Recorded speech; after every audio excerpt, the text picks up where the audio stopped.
All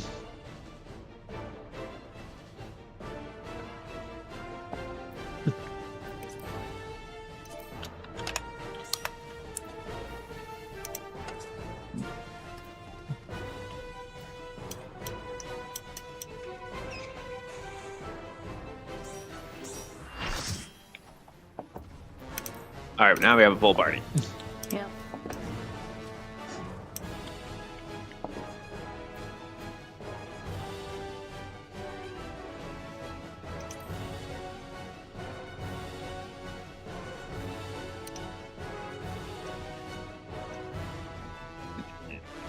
Say when you're good, Cat. I still see people joining, so I'm not sure. I think we can't make the party any bigger. We can't know.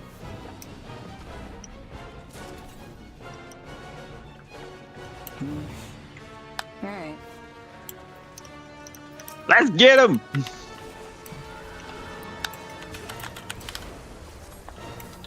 Just don't stand in front of him, please. It's not gonna Oh, work right. for you. I have no idea. Unfortunately, I'm having a hard time telling where his front is. Yeah. Kind of tiny. I'm pacing him towards the wall as best I can. Okay. Okay. That is going to change as he does that. Oh, whoops.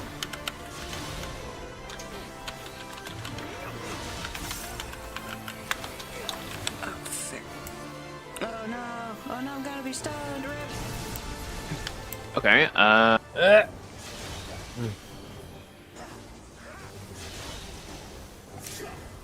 the problem about putting him against the wall is I will not be able to escape these things, so I'm just gonna be here. Oh shoot. That's a big one. Ooh, wow. Okay. You get the heal. Theoretically, if I keep getting hit by it, eventually I'll just be immune. Oh, Valknut. No. Who's he looking at, though? Somebody got poisoned. Who?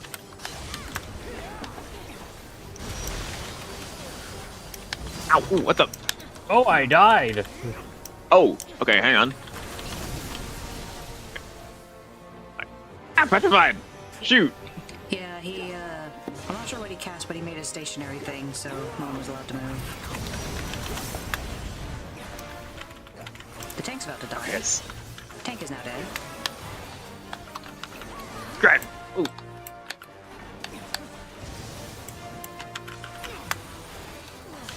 Okay, let's see. Cast this, find you, and revive.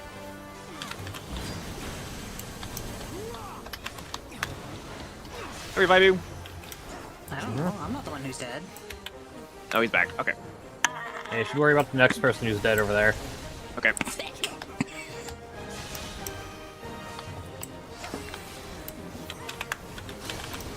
Honestly, this is a fascinating way to make it difficult. Just make them AoEs absolutely massive, so it's really hard for a tank to just pick a location. Wah.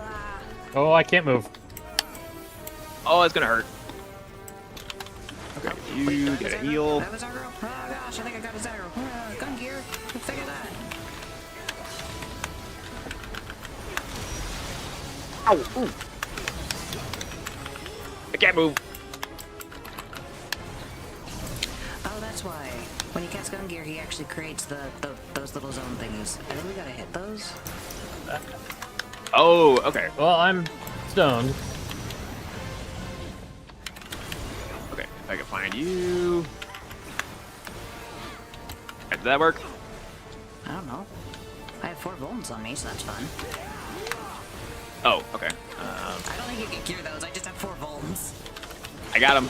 They're gone now, but boy, oh boy. Oh, I can't do anything now.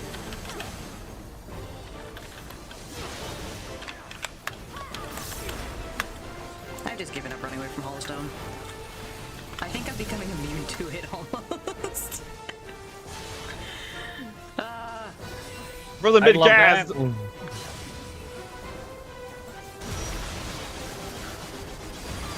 I'm dead again. Oh, I'm dead. Ow. Oh my gosh, I can't move.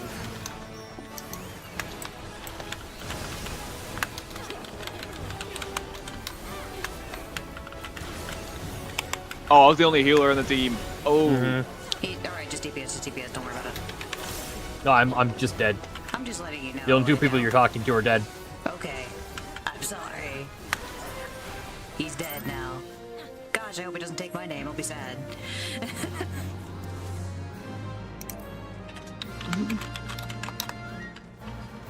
There you go. Overall, pretty clean run. Good job. Yay. Mensa, though, Mensa. Why not Mordana? You can spend things there. Ah, man. Oh well. Hey, some people's birds actually fucking survive. That's incredible.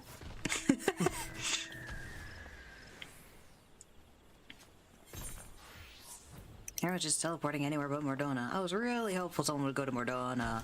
Oh well. I had to revive. Oh, that's fine. Oh. Wait, are you both still Let me here? leave the No, you're party. not. Darn.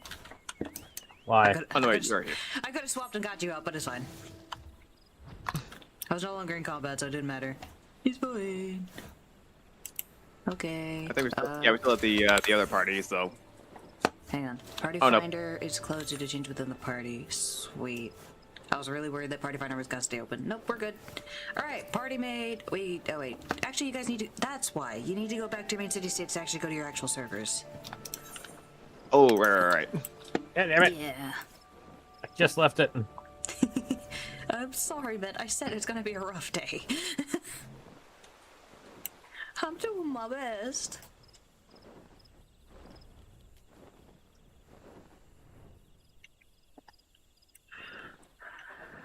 Oh, I think we have to leave the party for that. Yep. Bang! Oh, bless you. Thank you. I'm trying to think about where I went wrong back there as a healer, but it's a little tough. Well, that would depend on what you're thinking you did wrong. Is it the fact that you died? Well, lots of people are going down, and I wasn't able to really alleviate a lot of the statuses.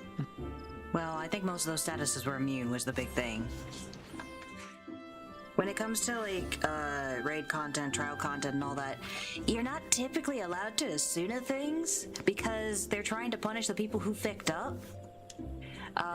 It's a weird like state of being with Asuna, and the reason a lot of healers don't cast it is because there's a lot of things that just say, nah. So if you're worried about the fact that you couldn't Asuna things or you weren't Asunaing things, don't.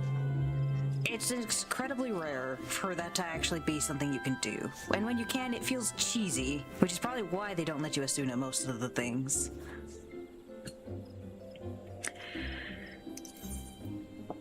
So, everyone getting hit by... what is wrong with Gridania in New Game Plus? I don't frickin' understand it. Fine, I'll go to gosh dang Kurthus, you frickin' nerds.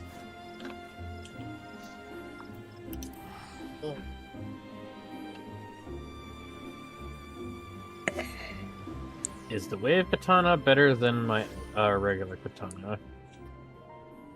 This is wrong, Kurthus. Oh, feck's sake. No.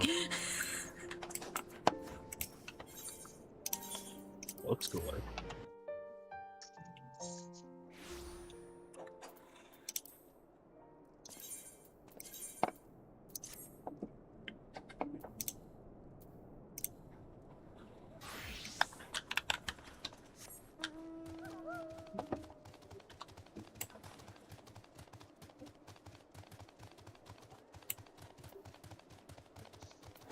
Wait, was I not supposed to be in Kurthus? Where's my quest?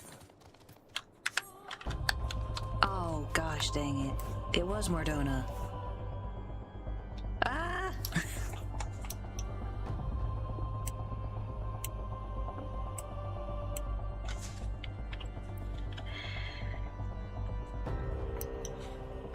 Yeah, like for example, I had 4 stacks of Vol. That was not to say like, hey, you need to purge that or anything. In fact, you can't. Pretty sure I did. No, the way that Vul works and what's really funny about it is like the idea is every time he hits you, and this is different from like modern takes for record. But every time he hits you, you get a vuln stack. So what you're supposed to do is you're supposed to tank swap, so someone else starts actually like taking the hits and gets the vuln stacks.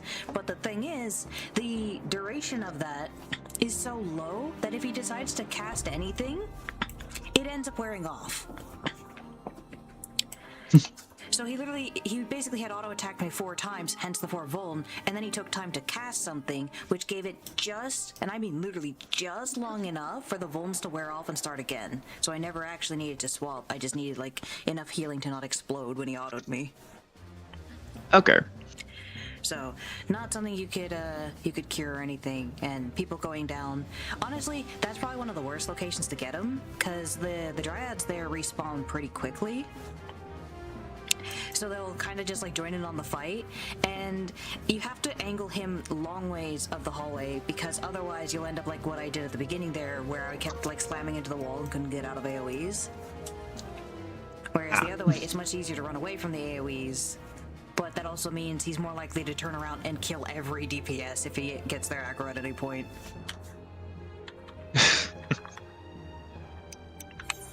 So that one was probably just a matter of the location itself kind of lending to the difficulty of it, but it was not necessarily that you as a healer were failing. A lot of that is, if someone dies, it's more than likely their own fault. If they just fucking stood in something or ate it, or they had an unfortunate series of too many things overlap on them. Which also happens. There were quite a few cases where he was just petrified and could not move and just had to sit there and eat it. Yeah, I believe he would cast Iron Jar, which would create rooted locations where people. Oh, hey, just Chimera. We're discussing. Oh. Hey.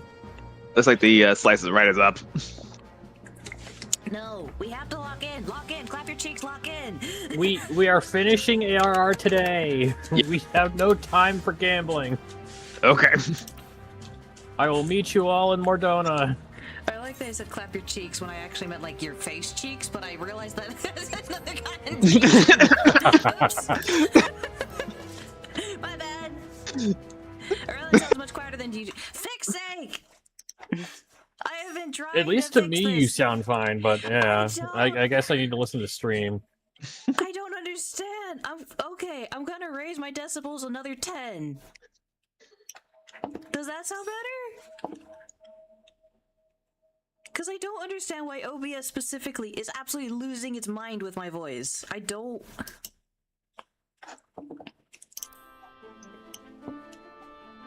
Either you two are absolutely extremely loud, or for some reason OBS wants me down. Sounds the same.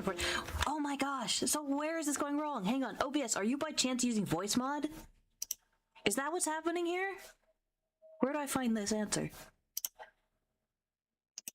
Gosh, OBS, you're such a pain. Properties. It's using that.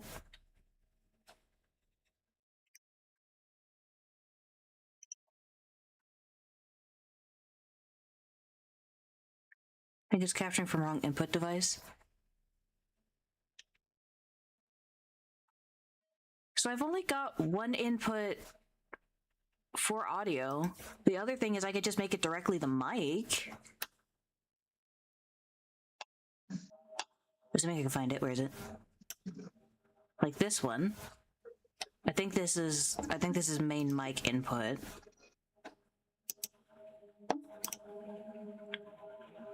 Because I think if I change it to anything else, I'm actually just not going to have any audio input at all.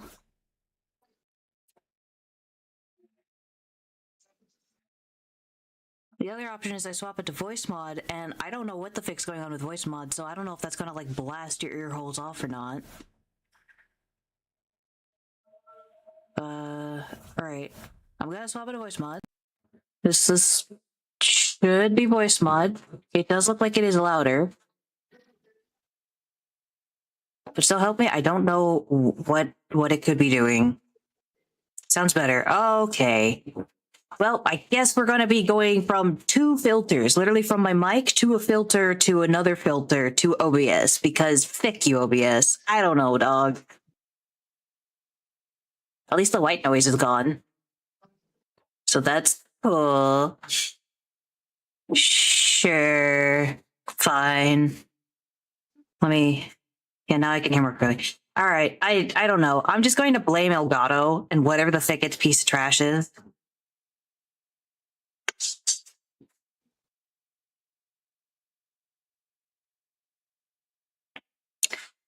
Because despite being completely plug and play, oh gosh, nope.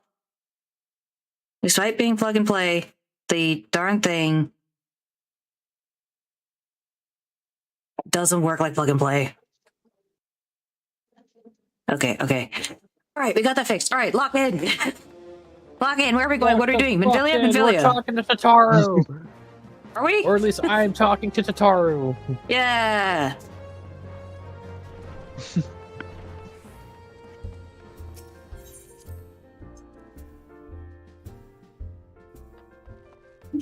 Huh? Where is Adaro? She's right in front of her. If you talked to her Where the quest log beforehand, is. she walked off, and you now need to talk to Minfilia. 2 weapons away from having all novice relics except rogue and ninja. Sweet. I'll be for I'll be all for 2.2, and then you got to move on to 2.3, and whatever shenanigans are there. Good job. It's lovely to hear you making progress.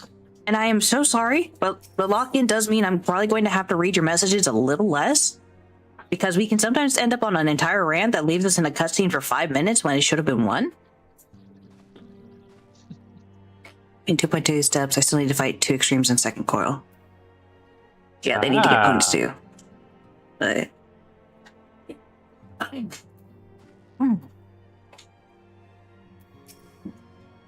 Moonbreeder. Talk to Tataru.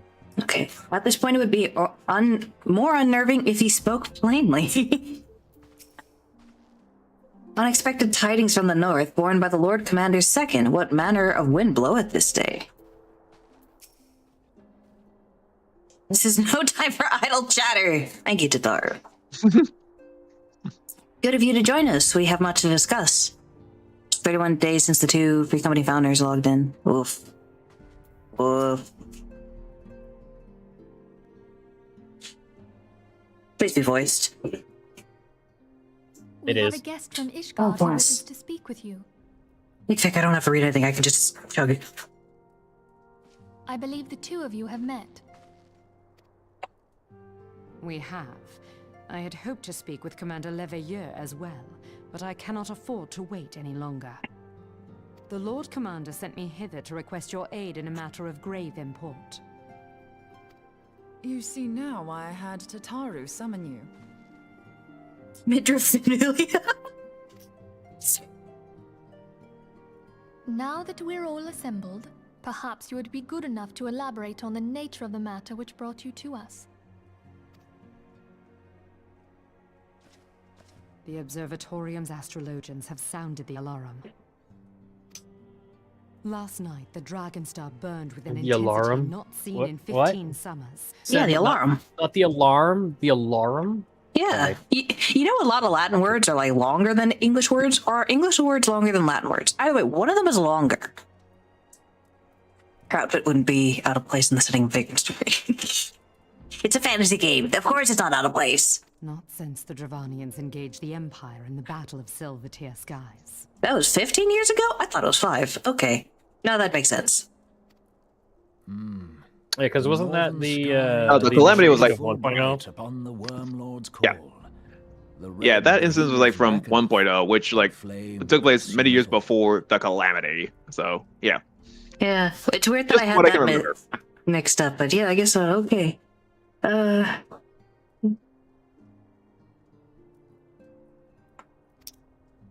The old Curthan rhyme, aye. The brightening of the Dragonstar is said to accompany the roar of a great worm. The astrologians believe that it was Midgard Soma himself who cried out on this occasion. After an absence of centuries, the King of Kings did return to lead his kind against the might of Garlemald. Only to fall in his duel with the Agrius, proud flagship of the Garlean fleet. Devoid of life, his corpse remaineth entwined about the Magitech monstrosity even unto this day. Ariange has the right of it. Whatever this alteration in the Dragon Star portends, the Great Worm has shown no sign of life. Tataru, have the Domans reported aught out of the ordinary?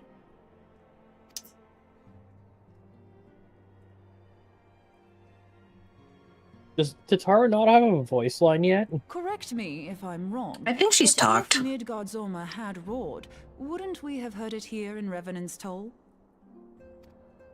Roar is but a figure of speech. Dravanians can communicate in ways beyond our ken. It is for this very reason that we are forced to look for signs in the heavens.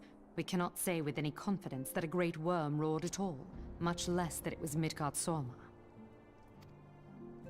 Only by directly examining the Keeper of the Lake can we be certain. However, it will take too long to gain the Holy See's approval to dispatch the Temple Knights. It's kind of crazy that their own bureaucracy stops them from looking into a dragon. Therefore, Sir Emric would entrust this One of the task to biggest you. dragons Do you in history to accept? boot. You think it's like, yo, the fucking father of dragons might be waking up. Let's bureaucracy it. It's like, your whole thing is you fight dragons. This is to be like top of the list national security or something. Yeah, the nuke is We knew you would flown. not disappoint us. Now, if you would excuse me, I must return. Or he's armed, I and assist guess. The Lord Commander. We have precious little time to prepare. But I guess, bureaucracy about, should we do something about the nuke? Like, come on. To prepare for what, pray tell? When a great worm roars, his brethren cannot choose but answer. We prepare for battle.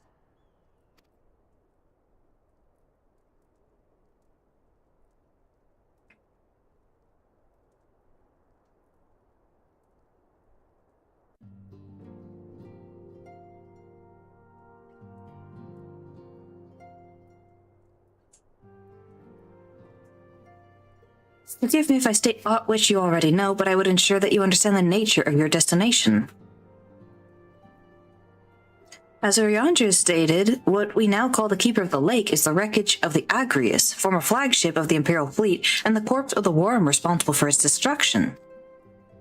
So, for the record, Midgardsormr is not the Keeper of the Lake. The location is. The location of that battle.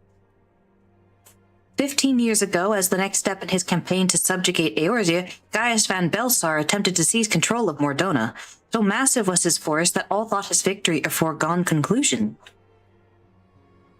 But an unlikely ally came to Eorzea's aid that day, Midgardsormr, legendary guardian of Silvertear Falls, burst forth from beneath the waters of the lake and led a host of dragons against the Garlean airships overhead. In what later became known as the Battle of Silvertear Skies, the Great Worm felled countless airships before engaging the Agrius. In the ensuing Battle of Silvertear Lake. I've Yeah. heard that a lot. Anyway, sorry. Yeah, it's Lake Skies. The thing was, it was in the skies because it was ships and dragons fighting, but it was also over the lake. Hmm. This was The boat- one of the original raids, right? I have actually no idea. Just very curious how that would play out. It sounds like it'd be cool, but I also have experienced a couple things like that, and it's not as cool as you think. It's mostly just you getting yeeted from, like, place to place.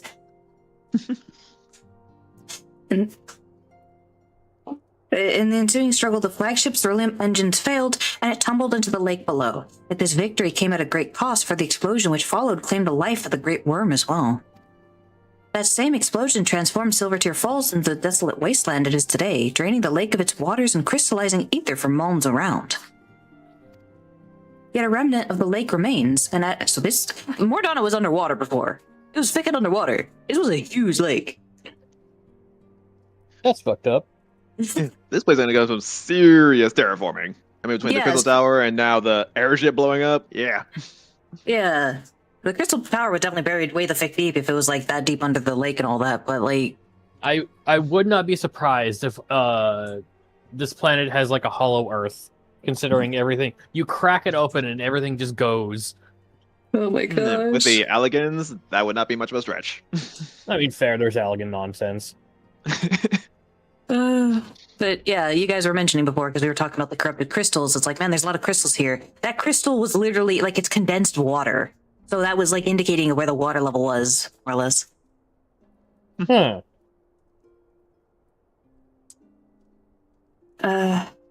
Yet a remnant of the lake remains, and at its center a constant reminder of that fateful day long ago. In accordance with Sir Emeric's wishes, our Dominant allies have been standing watch over the Keeper of the Lake. It would be wise to speak with them before investigating the wreckage yourself. Be careful, my friend. We know not what dangers await you within. Now then, let us not neglect our own tasks. There is much to be done and precious little time to do it.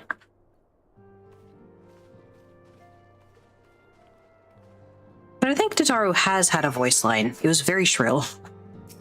Because I think she was like... Wasn't she like freaking out during the attack? Oh yeah, I think it was very brief, but yeah. Yeah, so she has had some lines. Midgard Summers once worshipped as the guardian deity of Silvertear Falls, yet there he has lain for 15 years. Before I depart, I must needs speak with the antecedent in private, if you'd be so kind. Okay, bye. You girls have fun. Okay, bye-bye. Hey, Tataru. Everyone moved again. Oh, gosh dang it. Gods, if that chart monstrosity actually returned to life, I don't know what I would do. Yeah, bye. I know what he eats. That Lady Knight from Ishgard cuts quite a gallant figure, doesn't she? Or are these saying the same? I think they're the same. I think they're the same. Yeah, it's just Alright, yep. Okay, bye. Wait, no, Moon Brood moved. Yeah. Ah! All right, you get that. I want to change my. I'm pushing ahead with my research as quickly as I dare. The next time you face an Ascian, I would have you fight with the proper weapon in hand.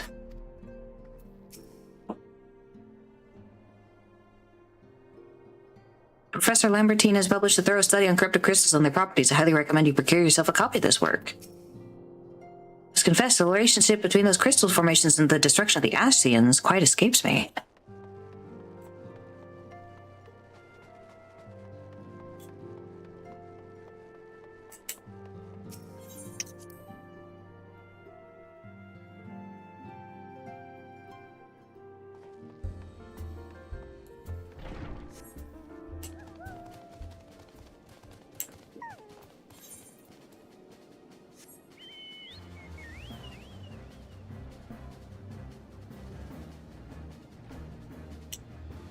Meep meep. Mimi. Give Meep. me a second. I was messing with my climber. You can mess with it in the carriage. Let's go.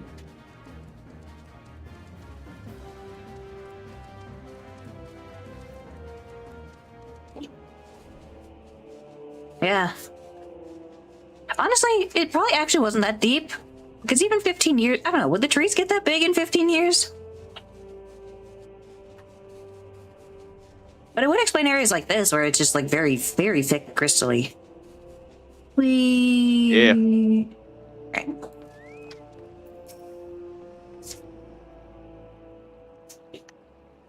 You're in luck, sir. I was about to send word to Revenant's Toll about the Garleans. Of late, I've seen small airships, likely from Castrum Sentry, come and go from the Keeper of the Lake, though I cannot say for certain at this distance. I believe they may be salvaging something from within the wreckage.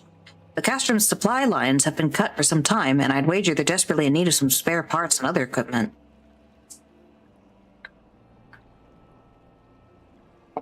You know, I'd actually like more boots to be like the boots I'm wearing. But it still cracks me up that you're like, yeah, that's just an RE feature. I thought, well, you were I don't wearing blame that you. the entire time. I thought that was just aura hoof feet. It really cracks me up because a lot of the beginning of play, I was playing as Sage and I didn't have that. It was when I swapped to like Monk that I started wearing that a lot. You're just like, yeah, that's normal. Oh my gosh. This needs color. Okay.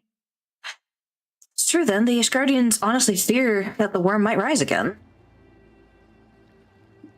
Well, from here, that seems rather unlikely, but if it's assurances they want, you've no choice but to inspect the corpse in its entirety.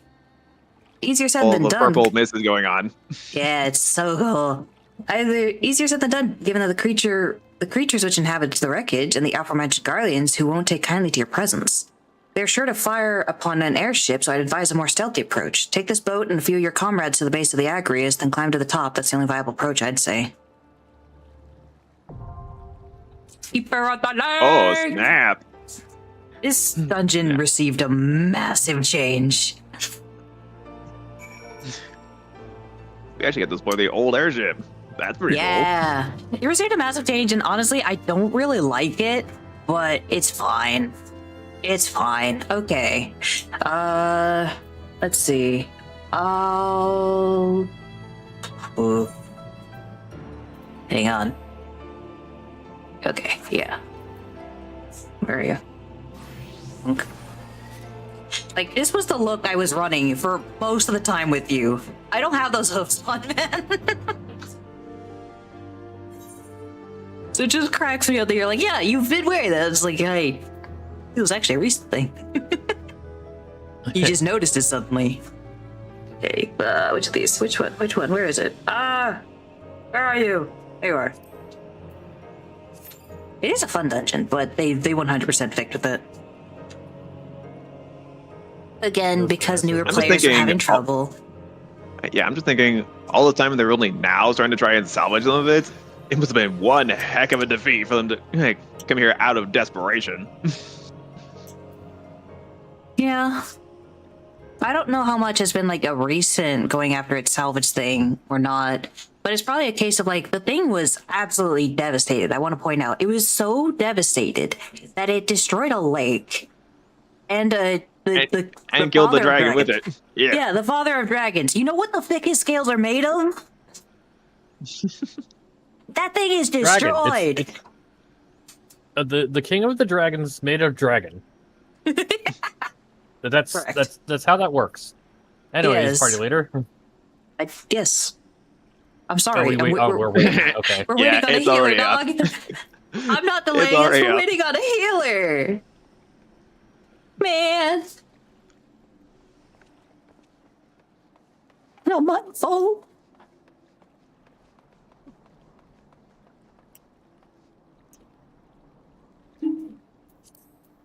Oh, hang on, I actually need this.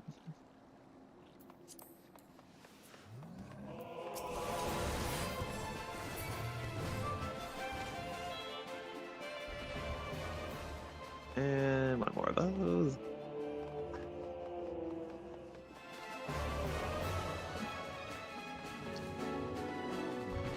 You know, I guess Gunbreaker does run around like, Oh, I guess those were different ones. All right. yeah, they were. You're looking for Sozu? Sozu and Sharamana. Sharamana. Ba-bum-ba-dum-ba-da-ba-da.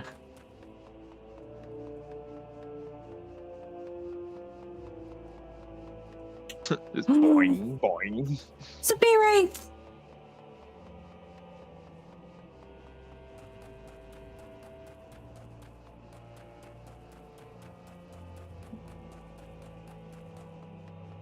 Oh, and an A rank. Eh? Should we go over that? Yes. All right. 1 second. I was chilling out by We the don't go want any point. healers. We don't know when a healer's gonna show up. Okay, we're here. Alright, go. Eat. Trying to get to the back of the thing.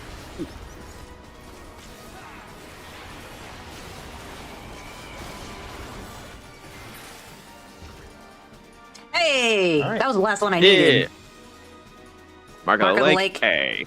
Yeah! I apparently never got him before. Sweet. Nice. Okay. I got heavy somehow. You got hit by the frog.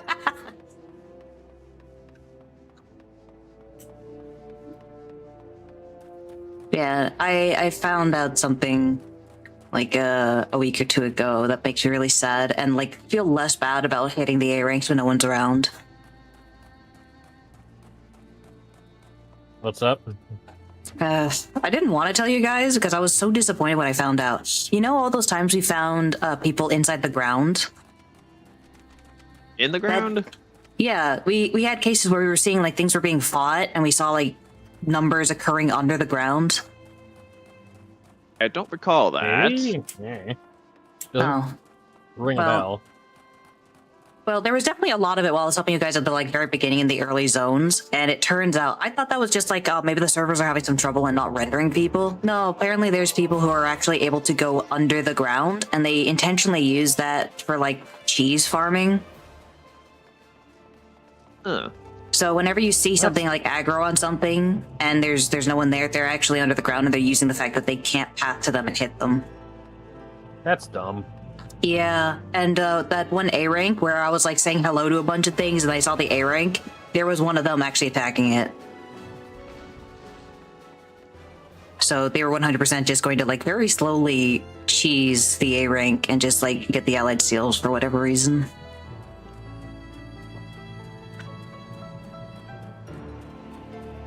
All right, got both of those done. All right. I also say there's not some funny aspects that happen with the botting because apparently they're typically Lalafels.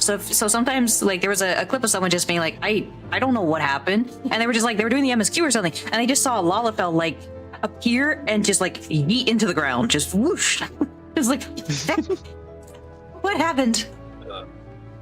Not my preferred glasses, but it's the only glasses I had on hand to glamour. He's the Harry Potter nerd. I've been running with glasses on this character He's the entire Harry time. Potter.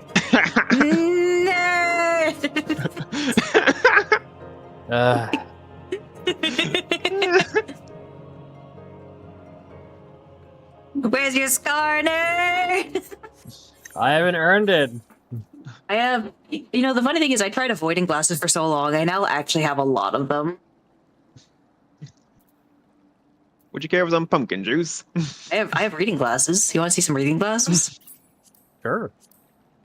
Is it equipped? I can't tell. Are they on? Yeah, they're on. They're so tiny. Oh my gosh. Yeah.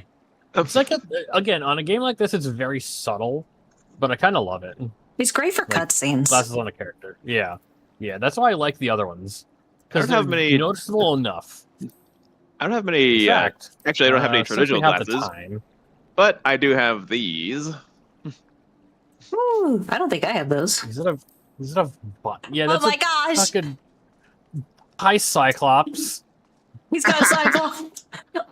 Alright, I'll be right back. Cool guy shades. Look at me. I'm so cool.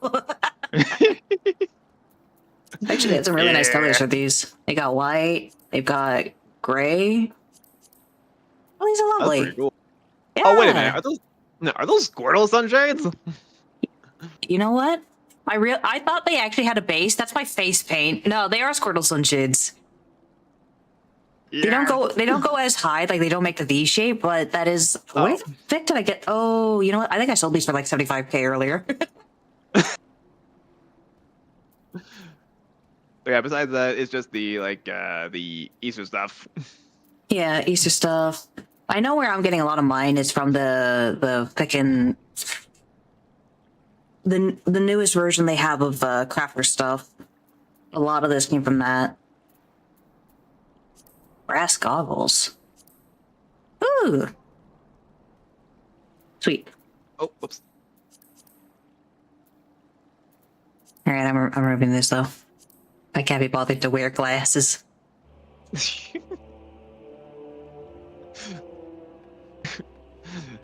Again, that would probably be harder for Aura just because they would slide right off the horns. Oh no, it's worse for Viera. You see where their ears are located? Oh, yeah, Those that's things true. are held on by spite. They're just those tight glasses that you like snap to the head. Just Yeah, because like Aura, they actually do. Aura Yeah, would I- probably have an easier time. At some point, I'm going to be switching over to Viera. Yeah, and then your glasses are gonna make no fucking sense. I like to think, because of the Fantasia, at least the concoction of it, that my character's eyes have like a blue sheen to them. Oh. That would definitely be something you could recreate on the Aura because they do have the ability to kind of create sheens to their eyes. There we go. Better. But yeah, it's like The Aura, glasses I like. like it's probably hard to tell because of the hair there, but they actually have like a thin base area that it comes out, and then it greatly widens afterwards. So it's actually very easy for them to put on glasses. In fact, it's probably harder to take glasses off.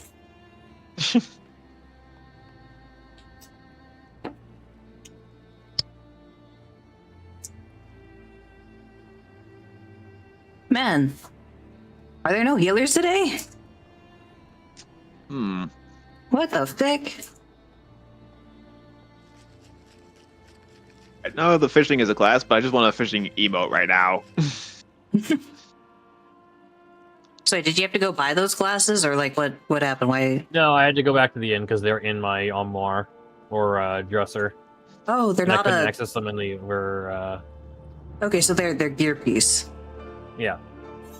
Because I think I actually have those as a. Hang on. Is this them? No, wait, that's very red. Hang on. Is this them, or are they different? No, these are too big. You got tiny No, arms. I also own those. Okay. Because I'm pretty sure anything that is a glasses has some version of it. I just don't know where the frick it's located. I Let don't me know, see. but all the like the visors I have, they have like all the variants to them. So I could go with a like Yeah, this one. he's wearing altered mithril magnifiers. Okay, hang on. There's a fun little thing you could do. It's called Garlean Tools. Oh, up. Nope, bad. Okay, Garlean Tools. So what Garlean Tools does is it will actually search for things that shares a model. So we're looking for altered mithril magnifiers.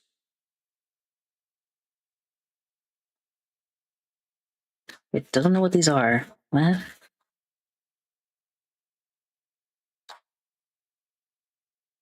Okay, these shares mod. Oh my gosh! Wait, how does it share it with the monocle? What? That's funny. So that Lancer went solo, or they found a queue instantly. Where they went in unwhatevered. Oh, okay. I think I understand what they're going on with here. So they're saying shared models as in like what like takes a piece of the model, because they also have the Pince Nez shares it, but it obviously doesn't have like the tiny versions in front. So the monocle is just taking one piece of it and snapping it off. But now I have the problem, are any of these like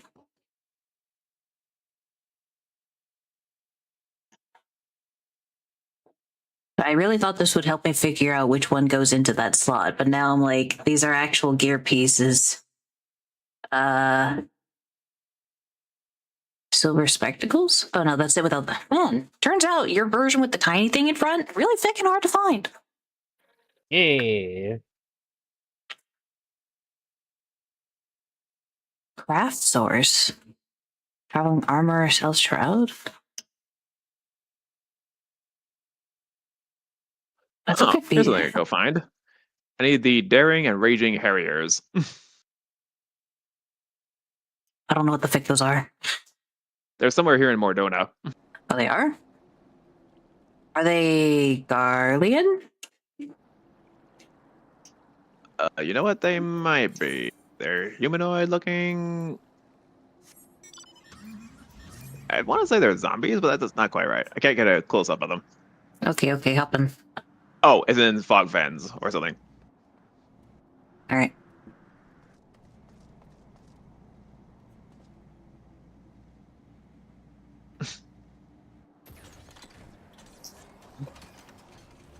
Just the jump jets. Pew.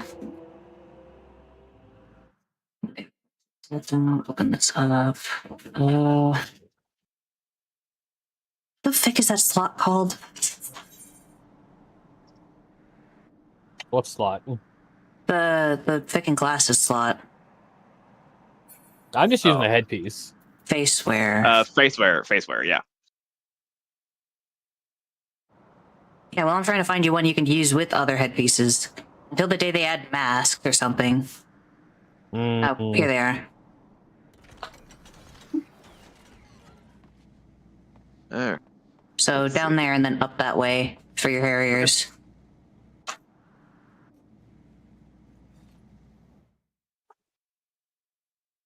Alright, here we go. Aha! I've got a link for you, Tall.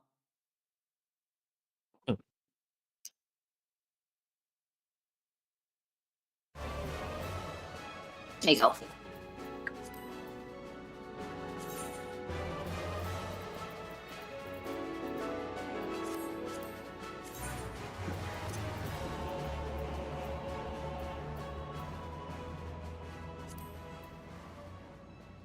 And I access this on my phone so I can keep track of the thing. I'll let you know. I one-shot that one after critting him. Oof. Oh, by the way, neat little thing up here. One, this is the only place you can find plasmoids in Mordona, but also, I Huh. think this is one of the god stones or something like that. Yeah. Oh, yeah, these things. Oh, there it is. There we go. Oh! We got you. We're going. Ah! I think that's my whole hunting log for the ninja. Ho ho ho. I do like this dungeon. I'm just a little sad they changed it. It's not bad. It just, once again, it makes it a little less, like, reliant on people knowing what the frick they gotta do. But I mean, that made it fun in its own way. Quartz of It's first- Moscote. Her name is Gimlet. Gimlet Arc. That's funny. Okay.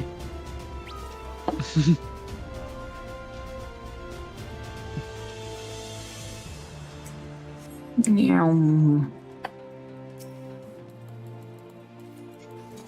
Oh my gosh, wait, are you only- Those are Oh, mean crabs.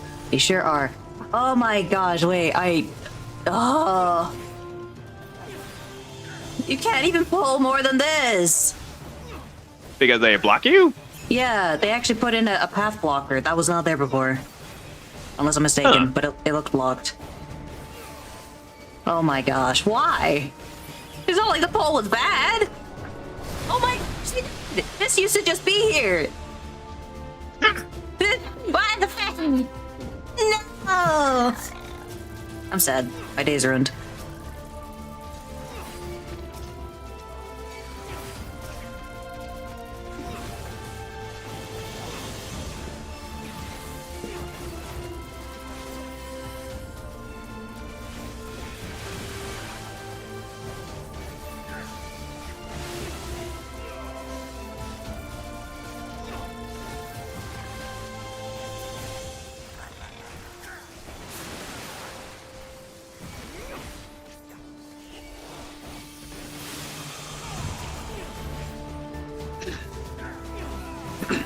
That popped a bit too many cooldowns. Like, that used to do that. That was fine. But the other one didn't. Gosh dang. Ah. Nyx! We have a whole Nyx!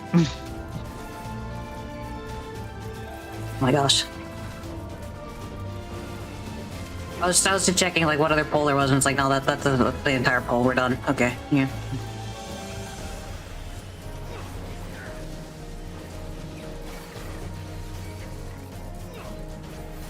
Oh, thank goodness I was able to stun that. I was about to frickin' eat that because I forgot she's casting Holy. Oh. I was 100% about to frickin' eat that. That's why I hate Holy. Like, for very rare situations like that. It's nothing against the spell. It's just situations like that. Anyway, this should be an easy fight, I think. I think they nerfed it. What the? It doesn't I have can't any tell. Lin. Okay, no, it does have feet. Okay. Don't worry, it gets better.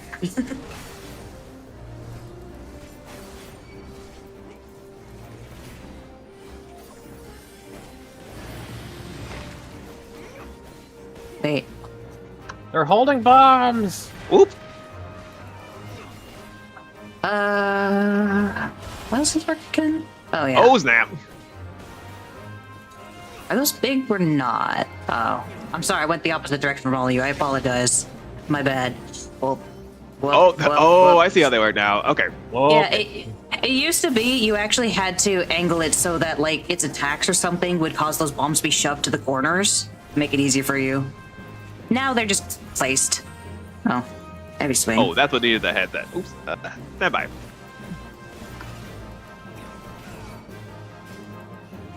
This is a weird My goat headset was dying on me. wyvern with a Gatling gun. Oh snap! I looked up and it's like, yeah, there's a Gatling gun. Yeah, that's why I said it gets better. Don't worry about it. Oh, here we go. Where my middies there? No, bird, come back. Oh, this. No, we're good. He was in exactly the right spot, so he just needed to come back.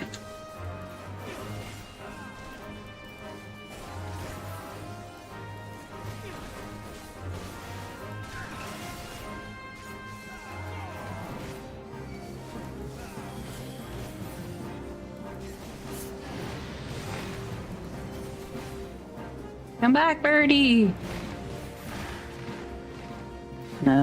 About to move pretty fast. Yeah, it's fine. Yeah.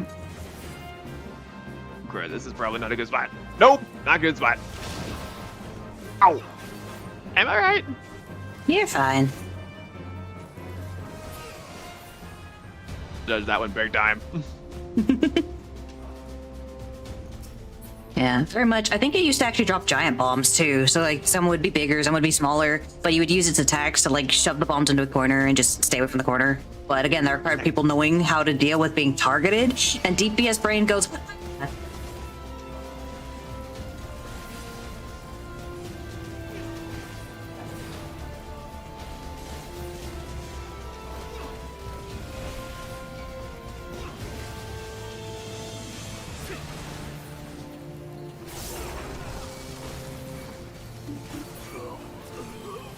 just crack me up how much DPS don't know how to deal with being targeted by something. It's a very funny situation. But this is why you made sure I at least knew every position. Oh no, there's that Imperial alarm noise. Yay! Yeah, it's like the fun of this whole dungeon was the fact that just sometimes you get the DPS that's like doesn't know what to do. Please don't hit Holy! Please don't hit Holy! Gosh, Oh, dang that was a it, Holy. Healer, please! We need to get it to stand over here! Ah! Whoa, okay.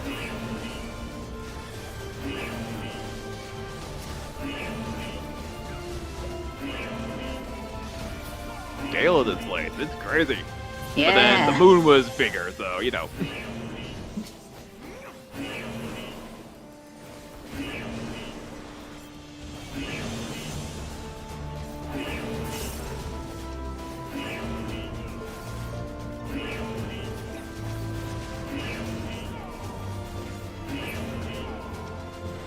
Wait, key? Did it drop a key? Did it drop a key? I don't know. It didn't. Okay, never mind.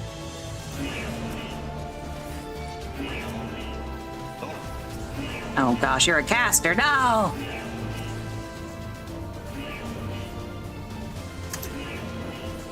No!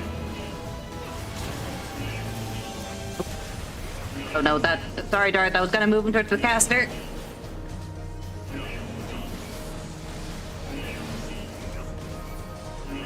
I'm focusing down the gather. No, that's...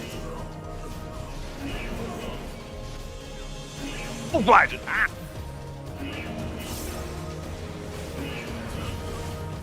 Yeah, I was gonna pull them over here to deal with the thing and then move them over to the caster. So that we could just, you know, AoE them all down. It's fine.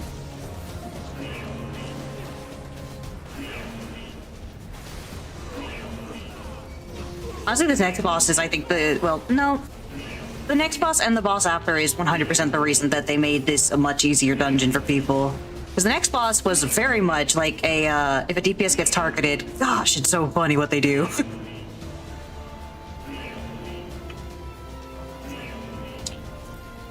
There's gear?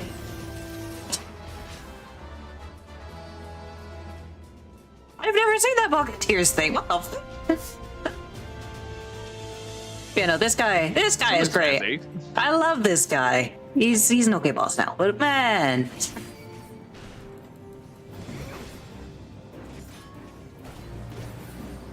What? Blah, blah, blah, blah. Oh, it's continuous. My bad. Oh gosh.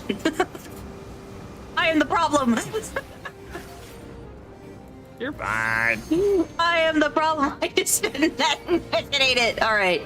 Here's why. So he used to target someone in the party for that ability, and it would leave a zone. And so the party would literally get split on that zone. Oh, garbage bomb. Ooh.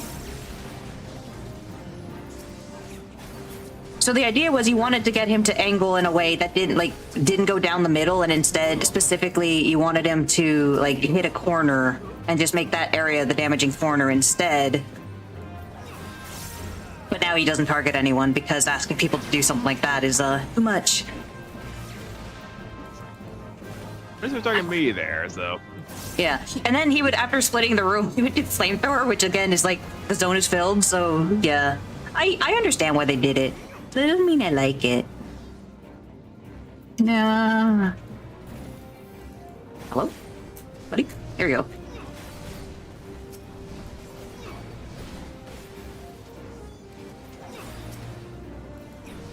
Oh, he's going again. Oh gosh. Ah! Ooh, that hurts. Ooh. Okay. No.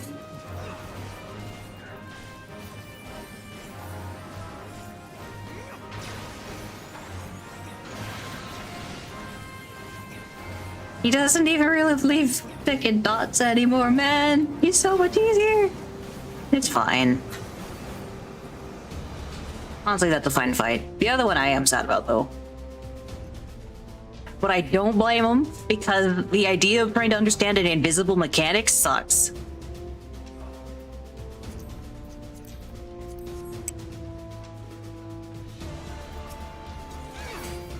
I mean, if like There's after more- the first run, if I understood that he would like target me at one point, I would probably try to angle that a little better.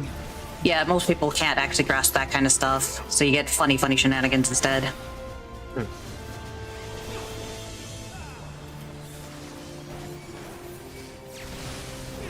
Oh gosh.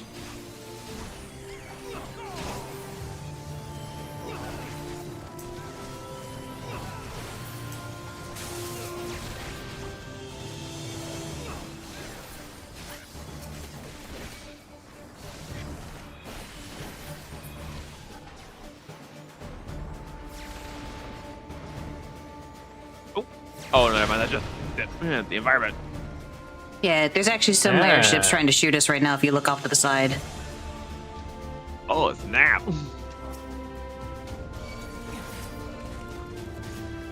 Also, we're on Crazy thing Midgard about it somewhere. is like, usually you just see those in the environment, but then we actually get to fight one of them. Yeah. Don't worry. I'm dragooning over here. I'm stabbing a dragon.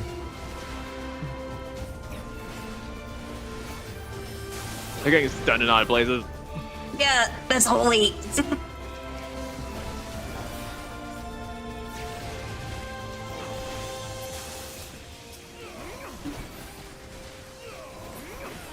And so it's literally just a white mage doing what they, I guess, should be doing, which is holying at any opportunity.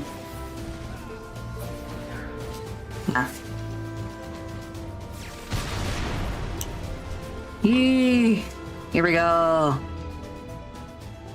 Wait, I thought oh, perfect thing. I thought I turned that on. Gosh dang it.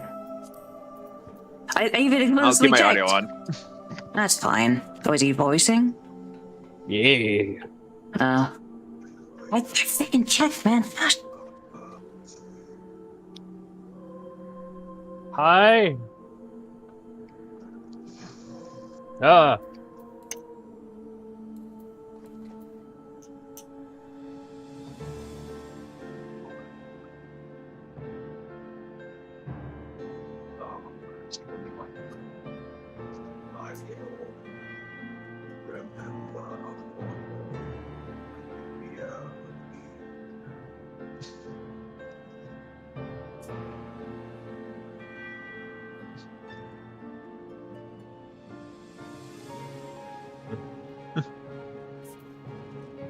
Oh, we're good? Okay. Ugh. Yeah. So he's still bound to the spot. Yeah.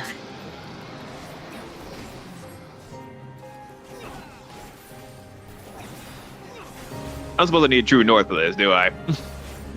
He doesn't receive. You see the arrows inside? He doesn't need it. He doesn't do Oh, anything.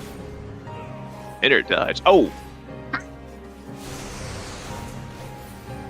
Agreed to break like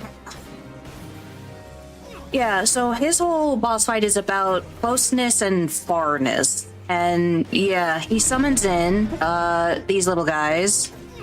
okay. I see tethers. I can't hit them. You can't hit them. Get close to him. Okay. Eh.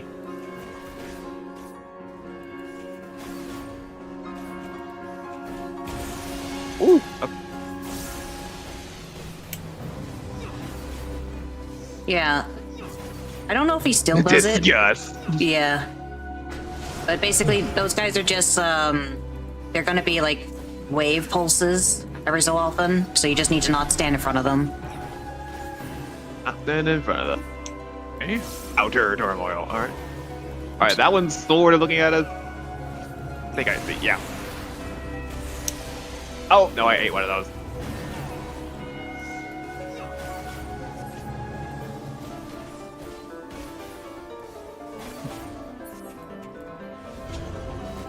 There you go, over there. Alright, yep. Here's the part. So these guys, when they spawned before, it used to be that one had to be taken far away and one had to be taken close, or else they wouldn't take a lot of damage. Like, it'd be very resistant. Well, visuals for that was kind of messy.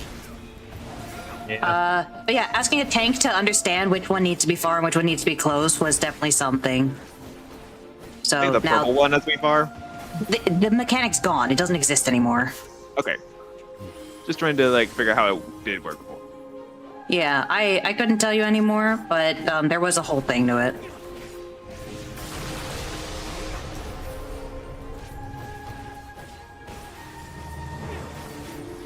Oh.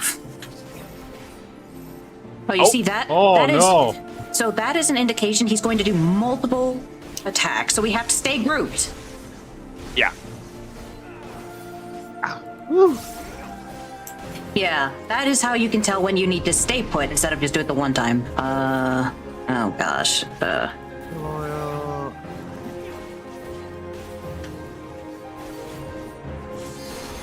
Yeah.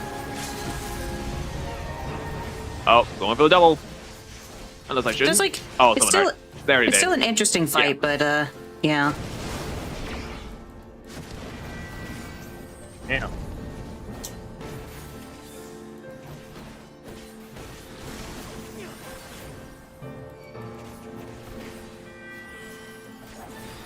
Yeah, it was a lot of like, fight him close, fight him far. That's just gone now.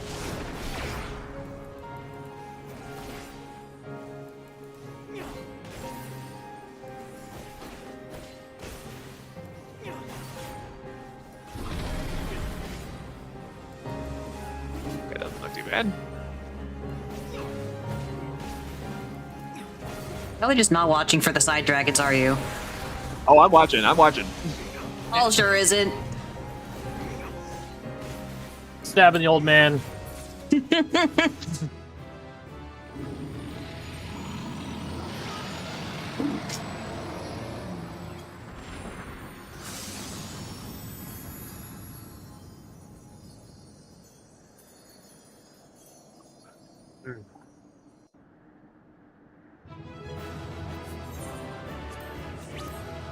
Oh, there's pants.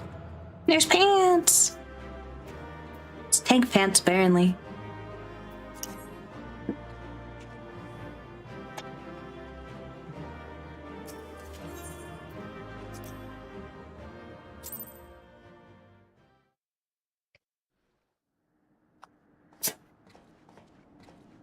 By her gifts hast thou earned a moment's reprieve. Video cutscenes turned on? Okay. This is part of the story, so I hope I fucking do. Speak, mortal, and I shall listen.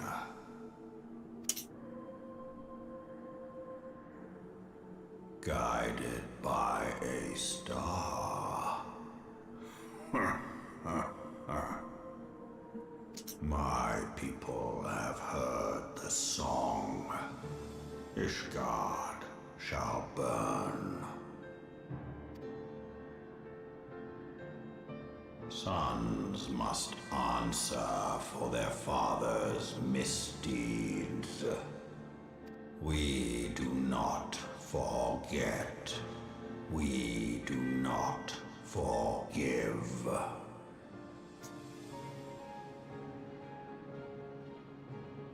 Seven children did I sire. One now singeth of retribution. I rise to join in the chorus. Thou art powerless to silence us, mortal. Yet thou shalt not live to labor in vain. Thy reprieve is at an end.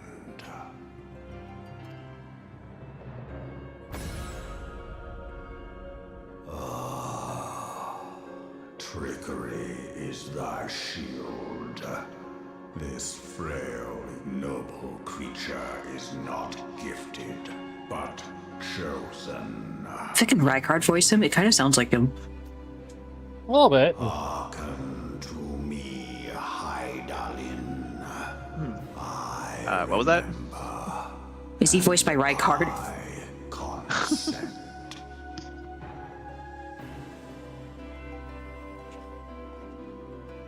Fear not, mortal. I shall not harm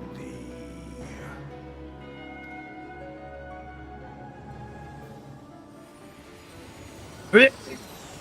Don't worry, this won't hurt.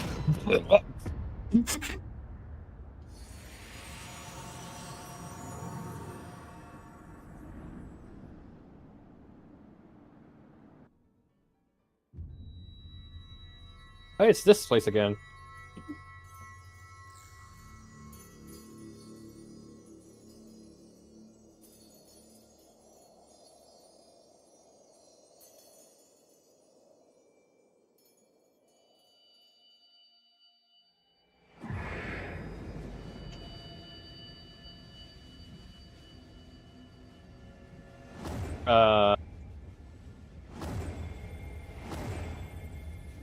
That's not good.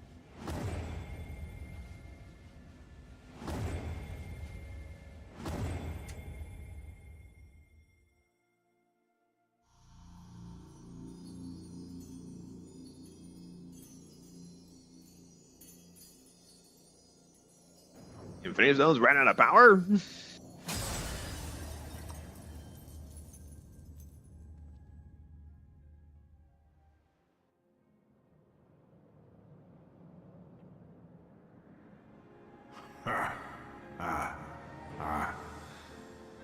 Mayhap thou thinkest me an oath breaker. Thou art mistaken. If thou comest to harm, it shall be by another's hand, not mine. I did but strip thee of thy mistress's feeble blessing. Thou didst profit much by her grace, but no more.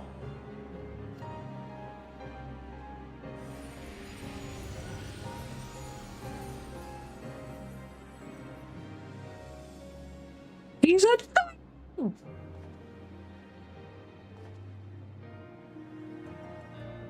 The covenant binds me to thee. I shall watch, listen, and wait. Okay. Fight and struggle, if it be thy will. Man hath ever coveted that which lieth beyond his grasp.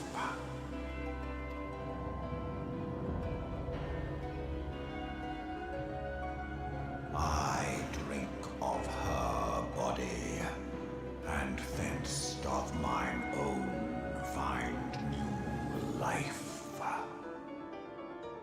When it hath grown whole, the loyal and penitent shall rejoice. The dragon song heraldeth a beginning and an end.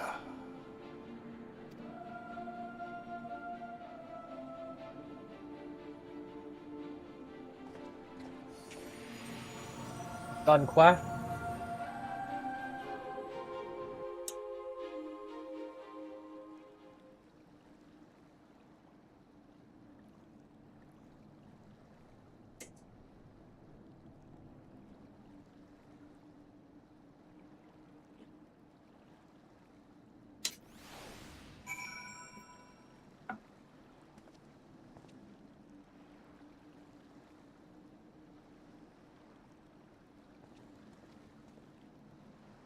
Okay. Yeah. I don't know how A is gonna feel you're running around with another weird, tiny, elder being. They already don't get along with the Puff of Darkness.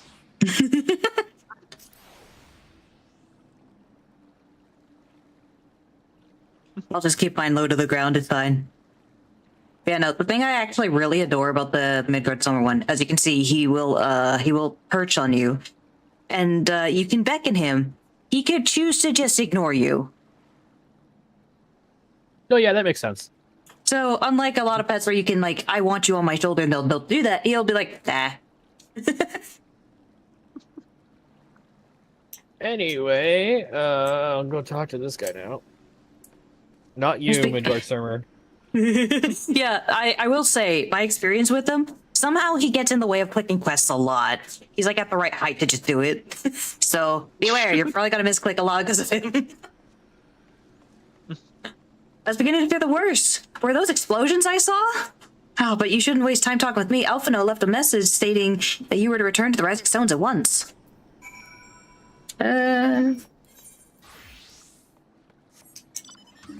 So wait, did this thing change color? It does look very red right now. It's kind of funny. It's the sky. Yeah. It's very shiny. But yeah, did Midgard Summer just cut a deal with Hydaelyn? I'm trying to think what I can actually explain or not. I mean, said that's something about what a it sounded covenant. like. Yeah. He said, I remember and consent.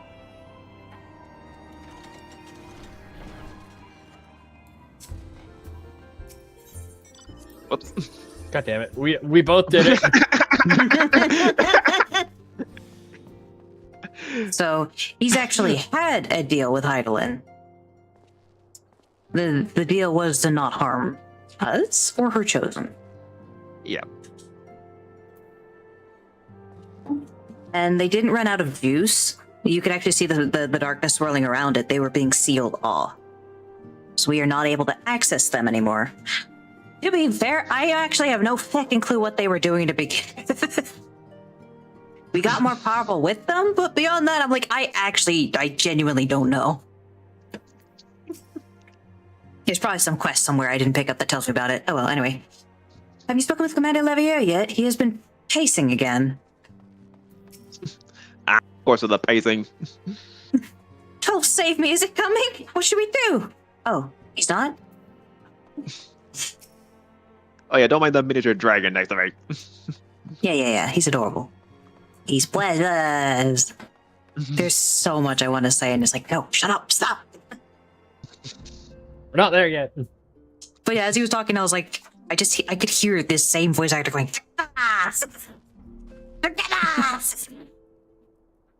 It's a little more gravelly, which is to say a lot more gravelly for Rykard, but yeah.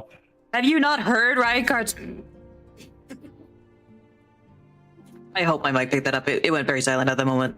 No, I did not catch that. Yeah. Dang did it, not. I did a really good. Oh well.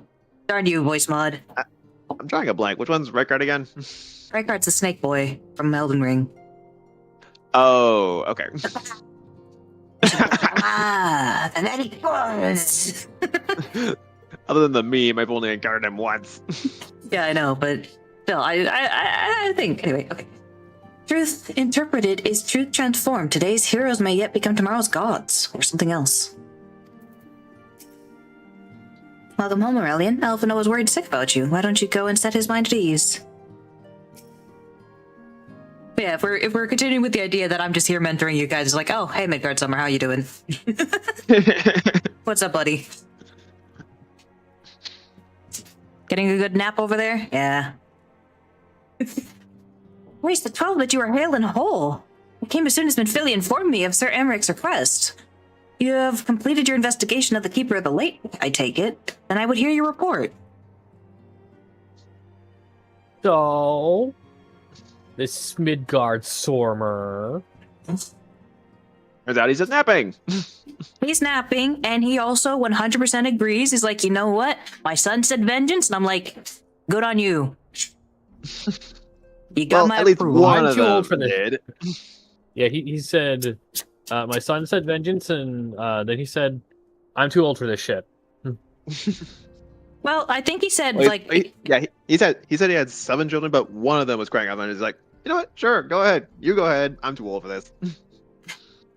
Well, the way I believe it got put is he was going to rise up in vengeance with his son. But we were trying to argue he shouldn't, and then Hydaelyn interfered. And he's like, fine, I won't. So he cannot partake if the idea is we're going to go and try and interfere with it. And he's like, fine, I cannot participate because I cannot harm you. That says nothing about my son harming you. I believe that's what we're going to be telling them here is like, yeah, we got him to stand down, I guess. Well, let's see. You conversed with Midgard Sommer. I swear, were anyone else to make such a claim, I would regard it with considerable skepticism. Are we to understand that the Worm Lord did not perish and has, in sooth, lain dormant these past 15 years? Less a resurrection and more a rejuvenation for he who dwelleth in eternity, years passing as moments. Seems to be a recurring thing with the dragons here. First, Bahamut, now Midgard Summer's also doing the same thing. Although in the case of Bahamut, it was more the Elegant Tech reviving him. Yeah, Bahamut had no say in it. The entire moon was created to capture and restore him should he fall. Because basically Now- they kind of just turned him into a giant fucking battery. What is the connection between Midgard Sormer, the father of dragons, and Bahamut, the primal of dragons? Bahamut is his son. Okay, so one of those 7 he was talking about. Gotcha. Bahamut is one of his 7 children. Okay. So the primal was based on his son, or it is his son? I would assume much like Louis Soir, he is the primal. It's interesting to discuss dragon things. So, Midgard Sommer is the father of dragons. He sired 7 children. Those 7 children are known as the First Brood. After that, no one gives a fuck, but the First Brood is those 7 children when they refer to them. Bahamut is of the First Brood. And one of the First Brood is crying out for vengeance. And the moon Dalamud was... So the thing is, Bahamut was never intended to be a weapon of Allag. The entire moon was meant to capture him, and they realized... And this is what's really confusing to me, personally, because the whole thing about primals is they consume an insane amount of crystals. So the idea that somehow Bahamut is actually a generation of power as opposed to a consumption of power. I have one reason I can actually understand with context why that actually works, but up front, it makes no fucking sense. And it has to do with how dragons work. But yeah, so the idea, and it's also kind of a weird thing because, like, Alec, I think, hated primals. They learned how to capture them. But for some reason, they designed the moon to not only capture, but continuously recreate Bahamut. Again, I assume as, like, a infinite energy source, but they also kind of... No, I guess the Crystal Tower was kind of powered by it, wasn't it? It was powered by the moon, which was most... Well, okay, which part was solar powered? I know that solar power had something to do with it. The Crystal Tower by default was solar powered. But it also could receive power from Dalamud. And I believe when it did is when the 5th Umbral Calamity occurred. Because a metric blood ton of power got shot at the tower and it just frickin' kind of blew up.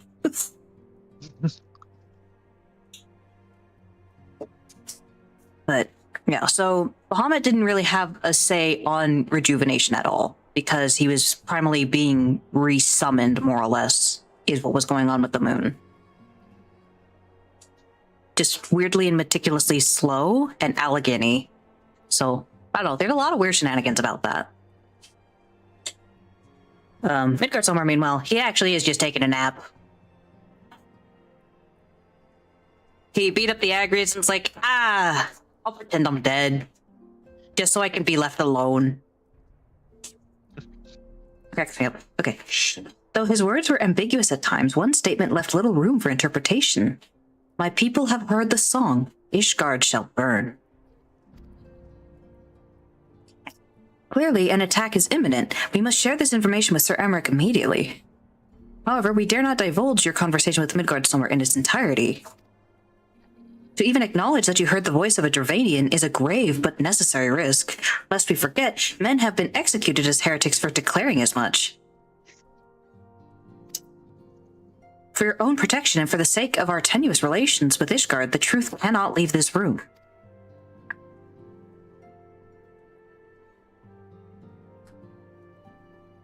So how do you have an exact quote of Midgardsormr then? As for how we shall present our revelation to Sir Emmerich's emissary, you may leave that to me. Pray remain here for now. Yeah, do your diplomatic stuff. Yeah, I'll just be here being a living, breathing heresy. Is there something you're not telling us, Aurelian? You seem different somehow. It's almost as if you were missing something. Something important. So what if I told you I lost my main power? Well, for friend, Midgardsormr stripped you of the blessing of light. Are you all right? How do you feel? Does that mean we could get tempered now? I was wondering that. It's like, wait, did he just take away our temper status? No. Okay. So the echo is what keeps us safe from tempering. That was effectively a MacGuffin that kept us alive from a nuke to the face.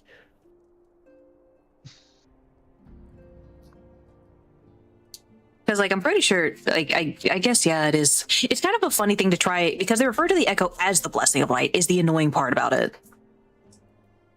So, that's probably what leads to the whole, like, mega confusion. And again, if we had a codex, it'd be really nice. Yeah. So restriction of the Blessing of Light. How do you feel? I feel like a laser beam just shot through my thickened chest. And then there's a hole in my chest now, and not metaphorical. Yeah, just like lower the shirt, like, like ow. See, it is a relief to hear that you are otherwise unharmed. Becca's belief that any could possess the power to deprive you of her blessing. Midgardsormr made mention of a covenant, did he not? One of the ancient myths regarding Silvertear Falls states that when the waters came into existence, so too did the Great Worm. Althik and Nimia, brother Time and sister Fate, decreed that Midgard Summer ever watch over the source from which all water and magic was said to flow. I wonder, what if this was the covenant of which he spoke, and 'twas not the gods with whom he treated, but Hydaelyn herself? Well, if he is watching over you as he claimed, mayhap you will have an opportunity to ask. Let us keep this matter to ourselves. I do not wish to burden our friends needlessly. Kind of like now, and this is the thing, when you go through the story the first time, you're like, okay, cool, story stuff. But the second time you go through it, you get to appreciate little details, like the fact that you are a basic adventurer and people acknowledge you as such, or the fact that you actually only really talk to Minfilia about Echo-related things. It's like your little secret with her. Yeah, because I think you're the only two with the Echo, correct? Pretty much. I feel like she's mentioned others had it, but I don't want to say one way or the other in case I accidentally pick up and spoil things, so... Yeah, she mentioned very few have it, but as far as I can know... Lady Iceheart has mentioned having it, Yes. but obviously you don't talk to her about it. So, yeah, it's just like, it's a detail I didn't really notice, but yeah, you explicitly talk Echo-related stuff, because, like, the others have no fucking clue what the Echo is.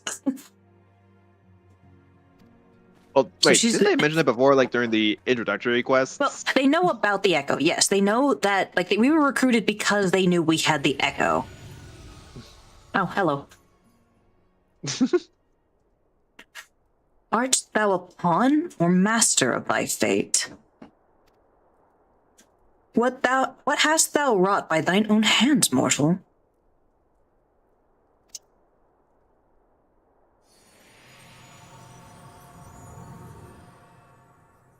Midgard Summer just being a backseat driver now. Thank you for color commentary from the iguana in my pocket. It is a really funny thing where he's like telling you to wake up. It's like, you have only listened to what they have told you. Choose for yourself what you want to do. My friend, I can scarce believe it. You confronted none of the these wormlord people- and lived to tell the tale. I mean, yeah.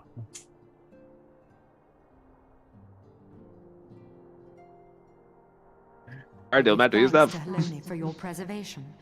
It is our sole cause for gladness. Your encounter with the Keeper of the Lake served to confirm our fears. A great worm has roared, and it makes little difference if it was one of the two in Eorzea or any other.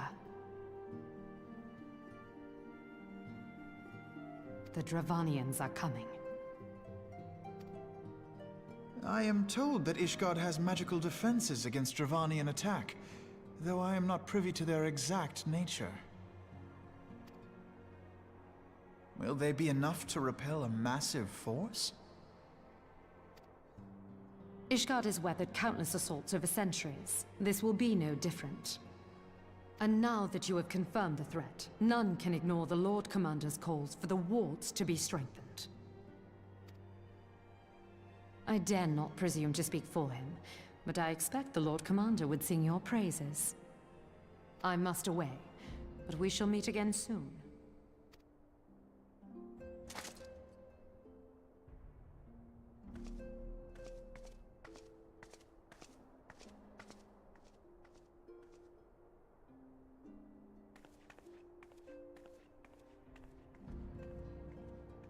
Countless assaults weathered, and this will be no different? Why am I not convinced?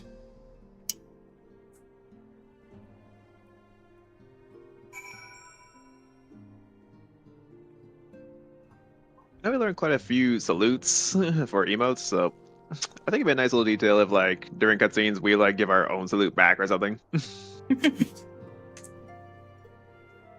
Yeah, but then that would make a lot of assumptions of, like, people sometimes just choose a faction and go, I don't really care. Yeah, that is true. It's like, if you pick a faction and have, like, one rep in them, that you got, like, rep with 3, you'd think you'd pick the 3 by default, but if it goes to the 1, it's like, oh, well, okay. So, yeah, I can see why I wouldn't do that.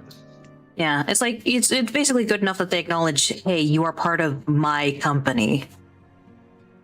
Yep. Yeah, it's like they know about the Echo, but they don't know what the experience of the Echo is like, save for what they can be told by Minfilia. And the big thing is, Minfilia even will state, it's like, your Echo is different from mine. I think all echoes work a little differently. Yeah. Some of them are definitely more associated with the idea of being able to see memories. Some are more associated with the idea of being able to talk with other peoples and understand them. Some are more yeah, they I don't do. know. It kind of sounds like our Echo feels all the above. Our Echo is incredibly potent, is the big thing about it. Congrats, we're main character. Overpowered bullshit.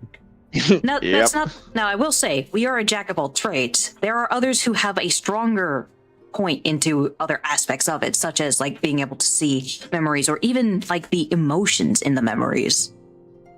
Like, we can witness the memories, but say you could instead understand what everyone's feeling in those memories instead. There's things like that that change it up. Okay, yeah. Actually, that just reminded me of something. It was, I can't remember if it was in Dragon Age Origins or Inquisition, but they were actually referring to the first battle in Origins. I forget the name of the place, but depending on like who was experiencing the battle, they all had different perspectives on what exactly happened there when the wardens were left to die. Yeah. Yeah, so it's... We can definitely say that ours is the strongest, but I know that it's like, ours is the strongest for our purposes, and that's why it feels powerful. Also, we don't get fucking knocked on the floor like some people do. The Echo's actually a crippling thing for some people, and it's tragic, but also funny. Oh, I'm thinking back. When we first got the Echo, it pretty much knocked us unconscious, right? Yeah. Like, I think we straight up passed out when it first happened. So either through the continuous, like, triggering of it, or even, like, hardening as we ourselves got better with combat, we got better at handling it, but we 100% got put on a bed after the first use of the Echo. So it's not to say, like, oh, it's powerful. We're just, like, training a muscle, basically. That makes sense. So there was some other point I was going to make about dragons, but it's fine. Carry on! We got a lot of MSQ to go through. Hello, Albedo! The Ishgardians have warred with the Dravanians for centuries, nay, nearly 1,000 years. In all that time, not once have their enemies breached their defenses and entered the city proper. Yet regardless of how strong these magical wards may be, I nevertheless fear that the Ishgardians are underestimating the gravity of the situation. Though it was not Midgardsormr who roared, the call to arms by one of the first brood cannot be ignored. Until such time as they choose to request our aid, however, we can do naught but observe the situation at a distance and pray that our fears are unfounded. Ere I forget, I believe Moonbreeda has requested a gathering of the Scions. I assume there has been some progress concerning our efforts to combat the Ascians. Pray inform her that our business with the Ishgardians is concluded for the moment. I shall be along once I've completed my communications with the Crystal Braves.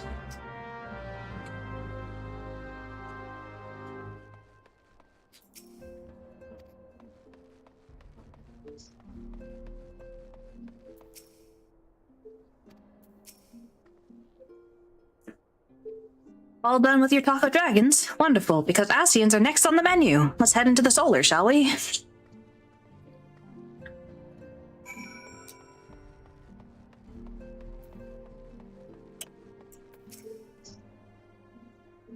Of all our adversaries, the Ascians could well be considered the most dangerous. I do hope Moonbreed's research has borne fruit.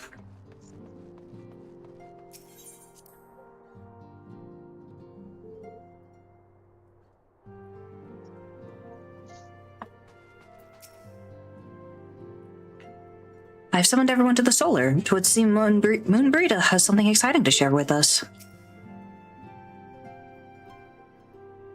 Everything's constant.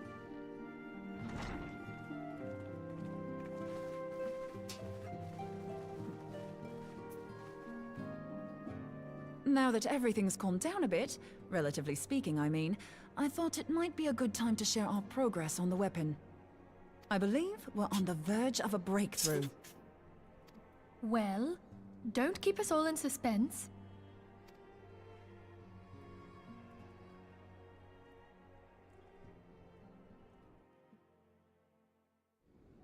Just in case anyone's forgotten, let's start by reviewing what we already know. So, an Ascian is an immortal because its soul doesn't return to the ethereal realm when its host is defeated. Instead, it flees to the place that lies between our world and the void. Therefore, the first step to permanently defeating an Ascian is preventing its soul from making this journey. And if you recall, when we last gathered here, I had verified that white auracite has adequate capacity to entrap the beings, albeit only briefly. Which left the small matter of their extermination. Aye. To unmake an Ascian soul, one must needs smite it with a concentrated burst, or blade, of purest ether. However, we wanted for both the data and the means to forge such a weapon. Short of experimenting on an actual Ascian, you see, there's no way to gauge how much ether its soul is made of. As such, we don't know what etheric density our blade needs to have in order for it to work. So we'll just have to make the densest blade we can and hope for the best. Though that would require a lot of ether. Hang on a minute! Why didn't we think of this before? White auracite can hold an absolute heap of ether, can't it? Please tell me you're joking. God's sakes, Ida. I feel as though I'm reliving the same scene over and over with you. How many times do you need to be told that white auracite cannot store ether for long periods? Being intangible matter, ether is given to dispersion. Only in its crystallized form is it a stable source of energy. I will test you later on this, so see to it you do not forget. Right, yes. It's all coming back to me. So our hopes rest on good old crystals again, do they? While they are certainly reliable, they leave something to be desired in the area of portability. Indeed. I am reminded of the quantity of corrupted crystals required to thwart Leviathan, and the extraordinary lengths to which the Lamentsons went to transport them. What if it should prove that a similar quantity was needed to destroy an Ascian's soul? Or still more? I do not envy the poor sod who has to lug all of that around, on the off chance that an Ascian appears. That's the very problem we set out to solve. And I reckon we've found the answer. If it isn't practical to lug around the ether we need, we'll just have to draw upon another source. And the only viable source is the land.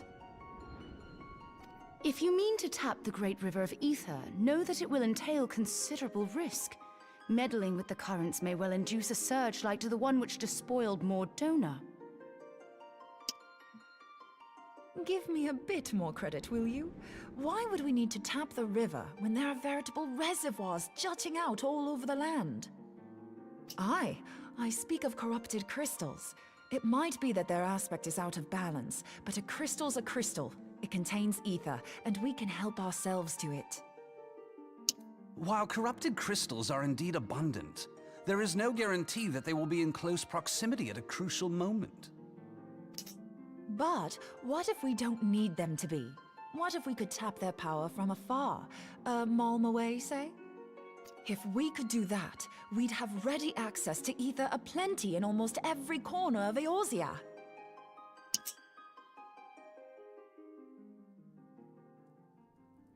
I've yet to put my theories to the proof, but I've got a good feeling about this. If no one has any objections, I'd like to see where this avenue leads. If you think it worth your while, you have my blessing. But tell us, what are your theories? I, for one, am most eager to understand the process, however vaguely. I thought you might say that. But no one wants to listen to boring old theories all day, do they? I know I don't. So with your permission, I'd like to try something a bit more hands-on. I've already built an etheric siphon especially for this purpose, and I've been meaning to try it out. Thing is, the profusion of corrupted crystals in Mordona makes it something of a high-risk testing ground. If anything goes awry with the siphon, it would be better if it didn't happen within spitting distance of quite so much ether.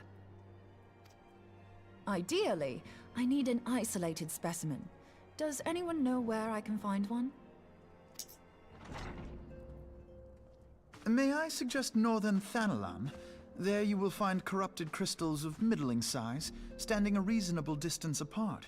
Ideal for your needs, I should have thought. Oh, and if you do elect to visit the place, I should be much obliged if you would assist me in another matter while you are in the area. Has something happened? Movement has been observed at Castrum Meridianum. During Operation Archon, the Alliance dealt the stronghold a heavy blow. Its facilities were extensively damaged, and its garrison reduced to a fraction of its former strength. Not long after our forces withdrew, however, their ranks were replenished by reinforcements from Castrum's Sentry. They now seek to rebuild, and to this end they have their sights set upon the ceruleum processing plant. Having lost the Empire's support, the 14th Legion lacks the resources to sustain itself. To them, this is a bid for survival, and they will doubtless fight like desperate men.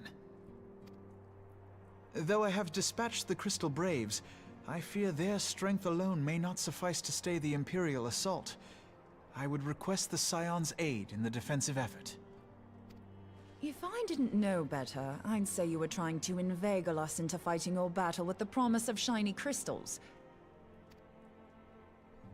Well then, consider me inveigled. I won't lie, the crystals you speak of sound perfect, so the Garleans have to go. Besides, we can't afford to beat about the bush. There's no telling when the Arceans will next appear. Thine eagerness to hurl thyself into the jaws of danger cometh as little surprise. Exercise due caution, I prithee. Though you have become a Crystal Brave, you are yet a Scion, Alphino. We could hardly refuse you. Pray, join the Crystal Braves and lend them your support. Thangred and Papalymo shall accompany you.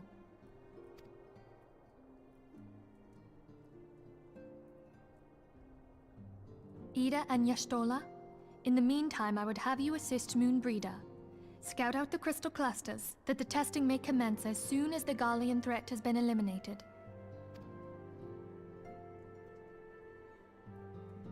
If it please you, I shall continue mine own experiments on white aurosite. Thank you, Urianger.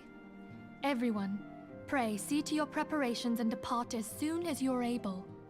Go well, and be safe.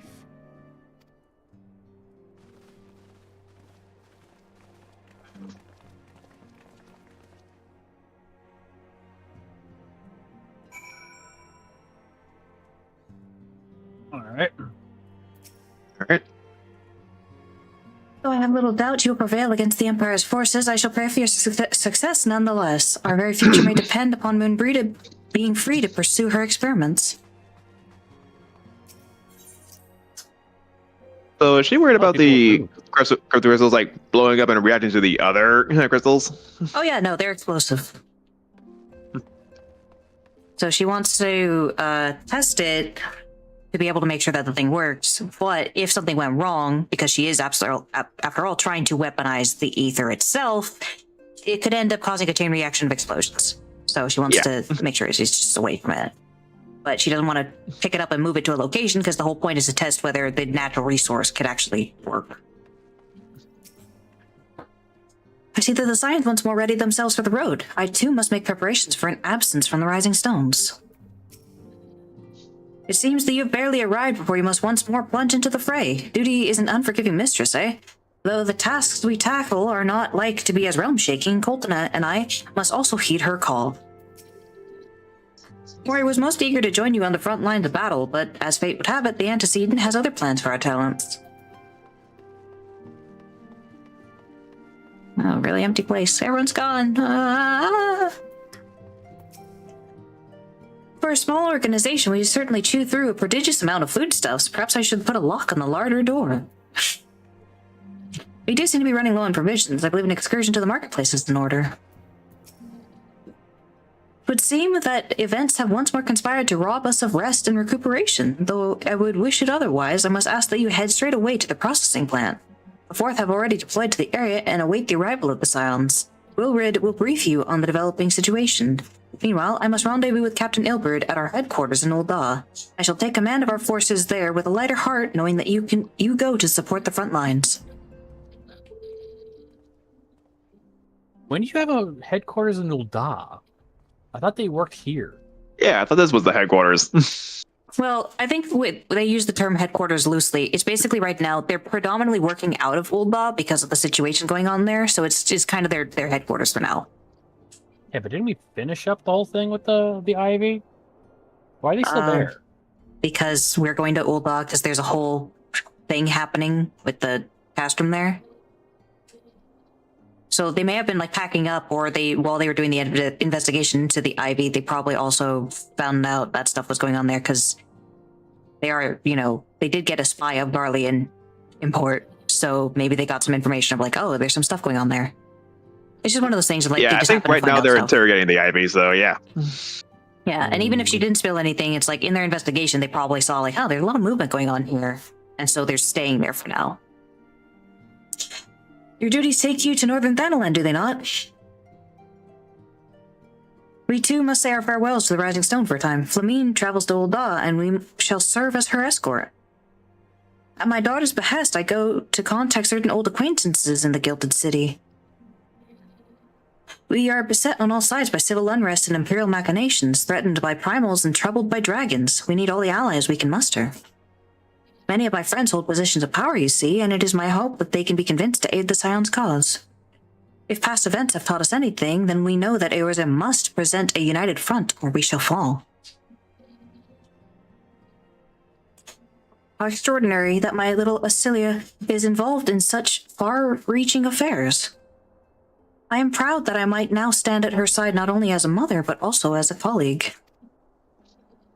A colleague with influential connections, but I fear that Ul'dah has become a place of danger even for one so familiar with her streets. Woe betide the blackguard that so much as glares in your direction, milady.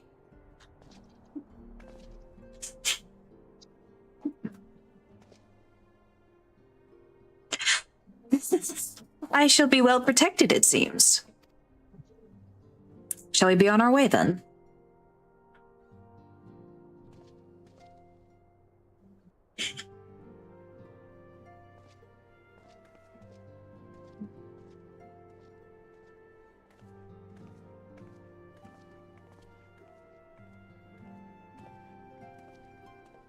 Everyone's leaving.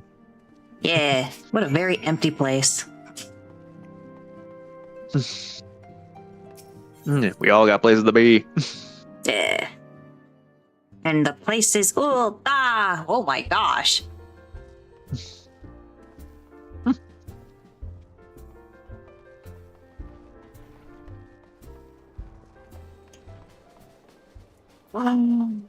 Actually, I need to get some gear before we head out. Oh, okay. My tone's looking a little full right now. I need to empty my bag of crap. Like sell stuff, or... Okay, so I have a bunch of potions, some Phoenix Downs, and other stuff that I don't plan on getting rid of, but like this materia, I don't know when I'm gonna need. And then I just have a bunch of reagents and stuff for, I assume, potion making that you've said on occasion that I cannot use until I actually pay for the game. I also have these antique pieces of armor that you said would be useful at some point. Yeah, I believe the antique armor gets used with the Kakalan there. Don't mind the bird on the table. Alright, I'm gonna be right back. Okay.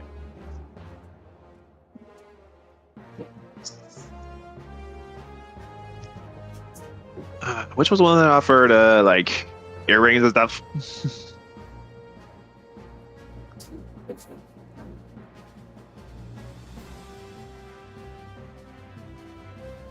Mm.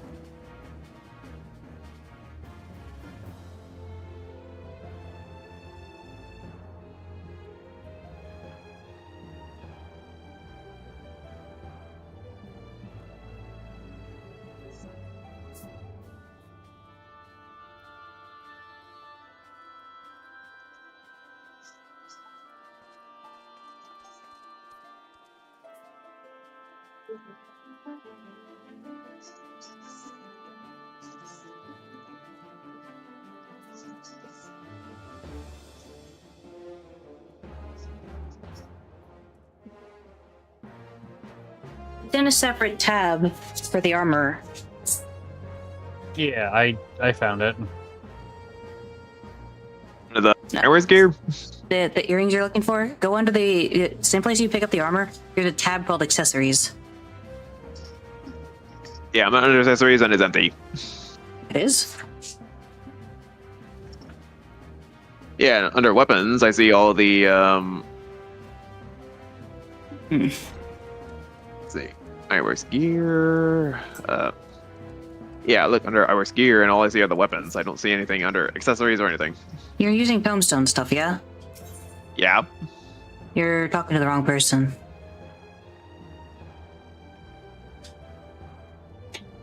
So, DOW, accessories. Oh, there it is. Okay. Yeah, you're talking to the wrong one. Then the what about the Allegan Aetherstone headgear and stuff? Is that also around here? The Aether Tome, I believe that is used to craft the Allegan armor. Specifically Okay, the so I replica can't use stuff. that. Yeah. Unless there is a shop somewhere that uses it. Wait a second. Oh. Is that the lady? You! Are you the one? No, you're not. Pick off. 100. That really doesn't do anything. Alright. Who else needs a gear boost? Actually, wait. Did you have something that was...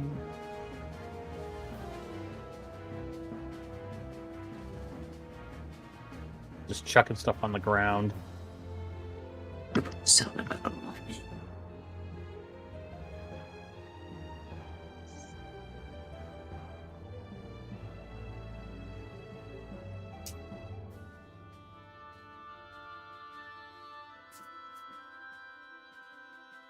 Okay, and that should be good for now. You can chuck stuff on the wagon. Okay.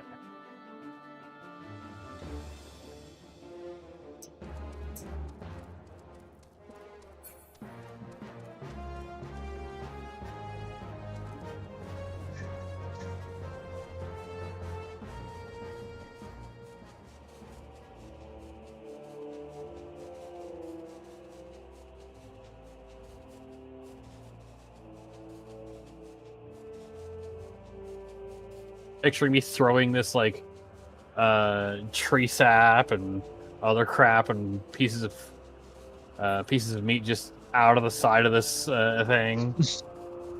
Typical littering L. All the prism stuff, the faded things all saved. If I wasn't investing in any of the craft classes, I'd probably have been like, maybe I could use the. Never mind, it's gone.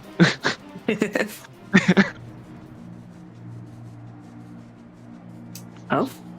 Oh? Yeah? Something? Oh. It's really tiny.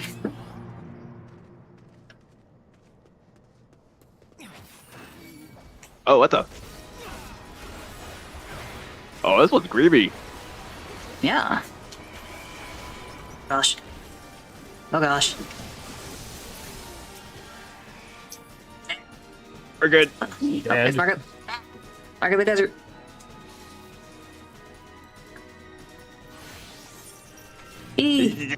Bye, Steve.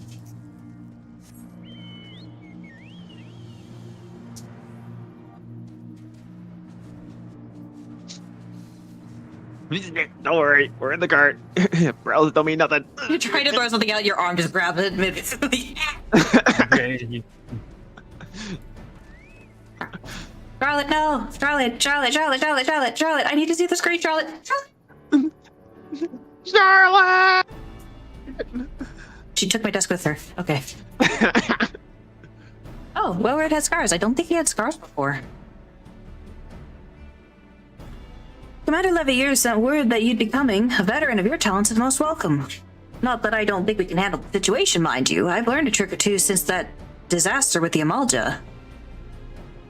Returning to the task at hand. The Flames reconnaissance scouts have reported Imperial soldiers assembling at Raban's push. Such a force is likely interested in only one thing: getting their hands on the resources found here at the processing plant. The Garleans could begin marching on us at any time. Pray speak with Lieutenant Edelstein that we might coordinate our counter-strategy. In the meantime, I will inform the others that you have arrived. No doubt it will be welcome tidings. So the 14th Legion is cut off, right? Yes.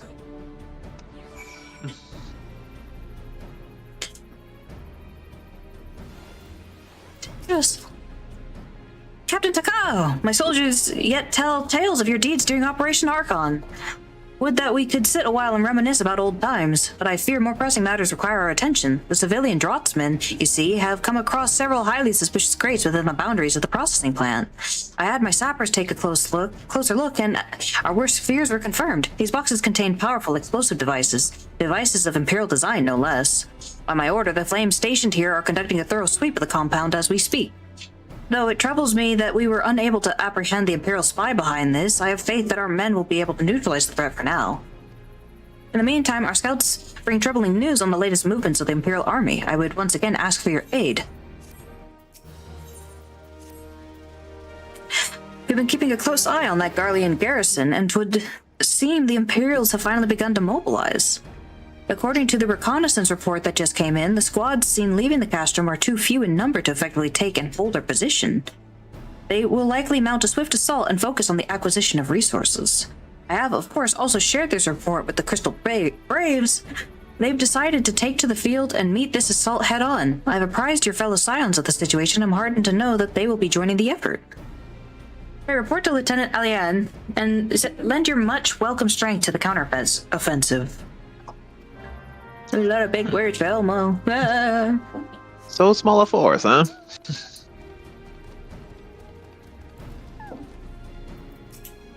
Oh. Have you ever seen Moon swing her axe? Swipe, slice, cleave. There's really no stopping her. Now that is an impressive piece of steel. Isn't it a beauty? A lady merchant of Revenant's Toll simply gave it to me. Said she was investing in the future or some such. Oh dear gosh, Moon Brita, no! Once Marina gets her claws in you, she never lets go! Be it a squad of soldiers or some Magitech monstrosity, I shall allow no foe to harm the lovely Moon Brita. Considering the weapon she wields, I don't believe the lady is in need of additional protection. I think I have that glam, actually, for that weapon. Probably. Right then, time to see if all this training has paid off. Alger, guide my blade. Ah, your Midgard summers are getting in the way. Ah! Glad to have you with us, Aurelian. As I'm sure Lieutenant Edelstein has explained, the Garleans have deployed a small force from Castor Meridianum. Do I outrank Edelstein? Oh my gosh.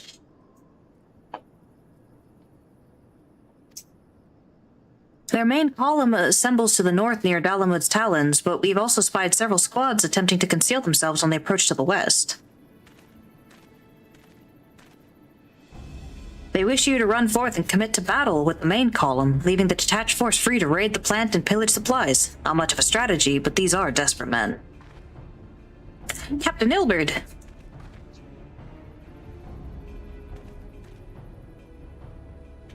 Greetings, Scion. I understand the commander bid you and your fellows come lend a hand to the Braves. With such mighty heroes at its disposal, the Fourth should have little trouble contending with aught the Garleans might throw at them. But even you cannot be everywhere at once. The Third was getting restless holed up in Old Daw, so I marched them out here to fill any holes in the plant's defenses and add their numbers to your counterattack. The reinforcements are welcome. We have enough soldiers now to divide our own forces and safely engage the enemy far beyond the walls. Aye, it would be best to avoid staging a battle anywhere near this much ceruleum. Let's take this fight to the Garleans. A wise course indeed. I shudder to think of the consequences should any of these storage tanks be exposed to fire. If there are no objections, the Scions shall join the Fourth and give battle to this main column. You're with the Third then, Warrior of Light. Your job will be to Oh, nope, it's the wrong person. You're with the Third then, Warrior of Light. Your job will be to intercept these squads hiding out in the west and prevent them from reaching the processing plant. Back from Game Center CX Hosting. Welcome back. When you're ready to proceed, report to Lieutenant Yu Yuhasi. His scouts should have a rough idea of where the Imperials have concealed themselves by now.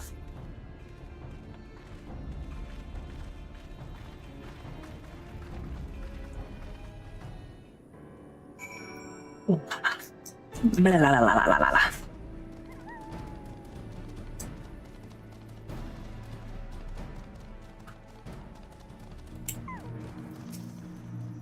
Oh, game. Don't do that to me. Pleasure to be fighting by your side. It's the bombs. He's fine with explosives. Am I lagging? That's not good around this much ceruleum. But then I was flying around with it too, so bleh. Yeah, you're lagging a little bit, but it'll look fine. Glad to be fighting at your side once more, Scion. Our operations invariably succeed when you're around, and victories are wont to pave the road to greater coin. Now, this detached force we've been sent to eliminate has split into smaller squads, better to conceal themselves within the terrain hereabouts, I imagine. We'll need to split ourselves up as well to cover more ground and make sure we root out all these would-be raiders. Seeing as you're an army unto yourself, I've assigned you your own areas to scour clean of enemy soldiers. Aye, this will be a simple search and destroy. We'll rendezvous back here when the task is done. Happy hunting, Scion.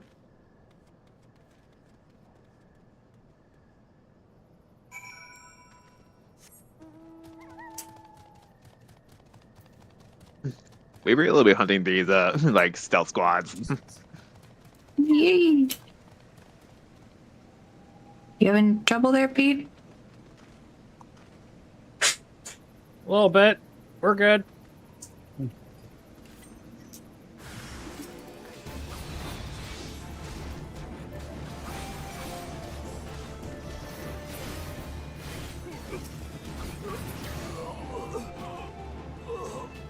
The soldier outlasted the mech. Yeah. Oh, no. Oh, that's a B rank. Sure, finding all the hunts now, when we didn't pick any up.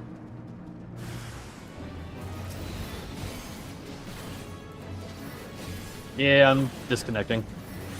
Oh. Good. Heard all this bright. Okay, there we go. I think I'm good.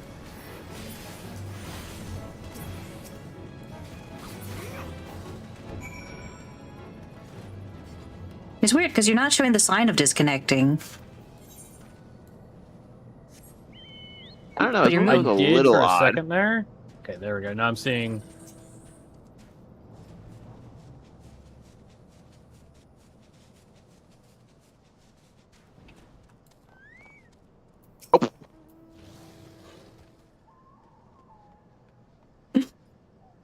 You seem grim, Scion. I'll take that to mean between us, more than a few Garleans won't be making it back to the castrum.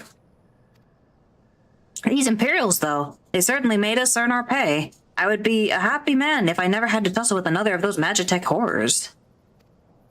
It is time we bid this war-torn land farewell. I will contact the Fourth and let Lieutenant Alian know the west is now clear. I would appreciate it if you would do the same when you report to Lieutenant Edelstein.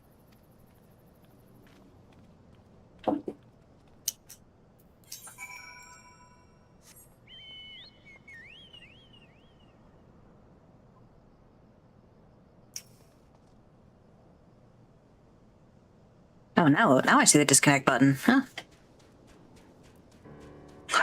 Wrangle the monkeys. Wring their necks. Tell them to do it after the stream. Call in the backup hamsters. Captain Takao, what news of the Garleans?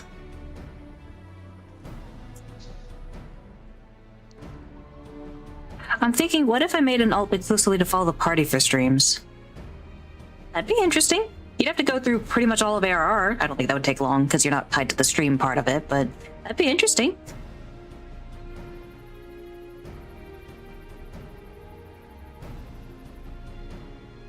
It would definitely make the queues faster. We did have a fourth. We no longer have a fourth. Yeah, he got busy. We'll do that. All right. We gonna get a nice, sexy Hothbrow? He works at a hospital. Mainly in tech, but he works at a hospital. Yeah. Oh, yeah.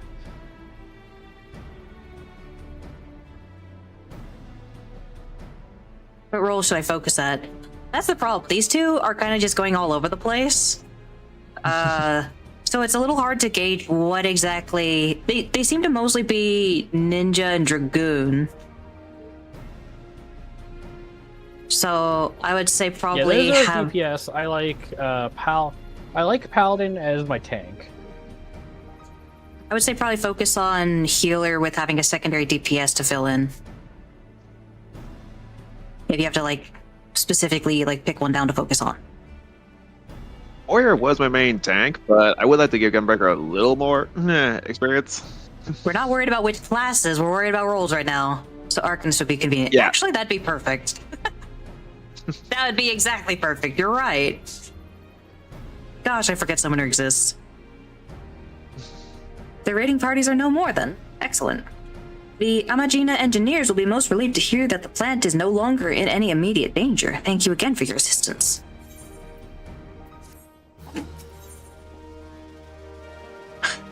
An uninvited Asian. You must be anxious for words of your fellows. Lieutenant Alian had reported a sound victory over the main column and informs me that the Scions have already turned their attention to other duties. All but one, that is. The Rogadin lady with the large axe? It would appear she has chosen to remain at the site of the battle. I know not what keeps her from returning to civilization, but Northern Thanalan is no place to wander alone, even for a capable sort such as her. I would certainly feel better about things if you could check in on her before you continue on your way. As opposed to the asking you invite over. That's true. Menu, calm down.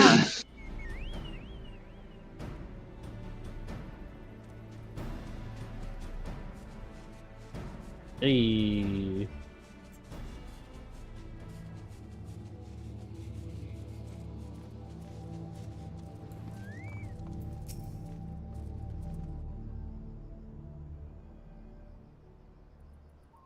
Hold on, I won't be a second.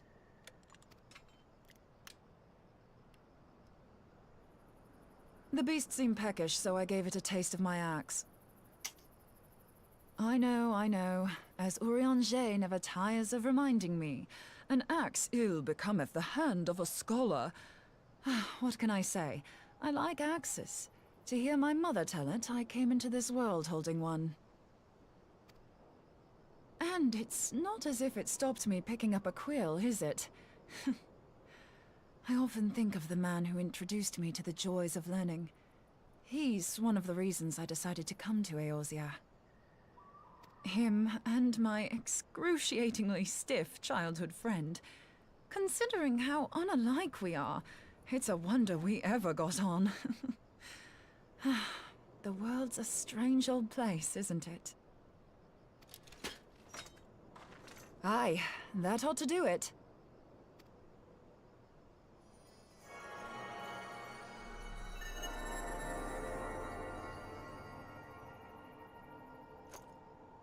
So far, so good. At these concentrations, it shouldn't matter too much if something goes awry. Just enough ether to make it interesting. Did you see that? The way the crystal glowed? I'm blind. The siphon works, I'm happy to say. With a few refinements, it should satisfy our appetite for ether, which just leaves the small matter of forging our blade. I'm not sure how to go about it just yet, but I swear to find a way. I'll put a blade in your hands if it's the last thing I do.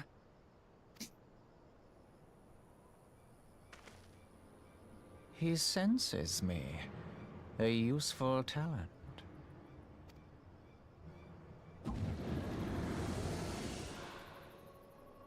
Hanassian, are they onto us? By your brand, I see you are an Archon of Sharlayan, keeper of knowledge, seeker of truth. Meddler. Wow. I don't know what the hell's you're saying, but I don't much like your tone. Your instincts serve you well. But come, be not unsettled on my account. That lovely brow was not made for frowns. But I waste my breath. Let me direct my words to one who understands them. We meet at last, warrior of light. I am Nabriales. And you have long been a thorn in my side. I suffered the overweening presence of La Habrea that men might host the power of gods, only for you to undo my hard work.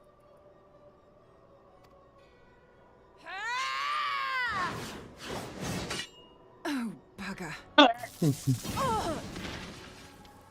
Do settle down. You must concede that I acted in self-defense. I mean, yeah, but you're an asshole. But what's this? I do not sense the blessing of light. Oh, dear. Could it be that frail Hydaelyn has forgotten her champion? This I did not foresee. Shorn of light as you are no longer a threat. And better yet, the seal is broken. Now is the time to claim the staff. With it in my grasp, I shall rise above them all and take my place at Lord Zodiac's right hand.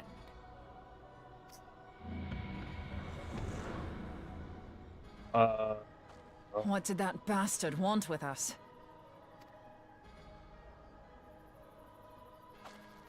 Nabriales, he calls himself. With charm like that, I'll bet he has maidens falling at his feet, unconscious. But this staff, you say just talking about it had the bastard grinning like a brat on his name day. Must be quite a staff. Oh, gods. He means Tupsimati, Master Louis Soir's staff. Minfilia's in danger. We have I've to heard get back so to the much Rising more about the Stones. Rising Stones than I've ever had the Waking Sands.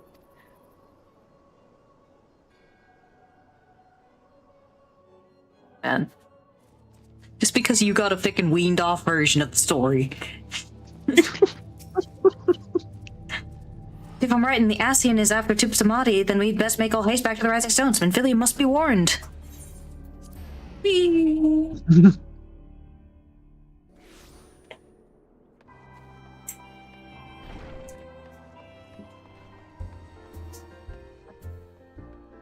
I'm sorry. I normally see like LFP looking for party, but I saw LFF and not knowing what that meant, I just thinking was like looking for fart. Like, oh no! You're here. Master Louis Soir's staff is kept in the solar, isn't it? Quickly now.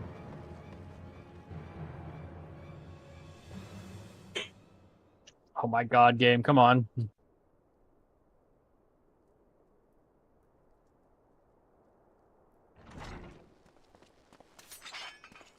You too. You too.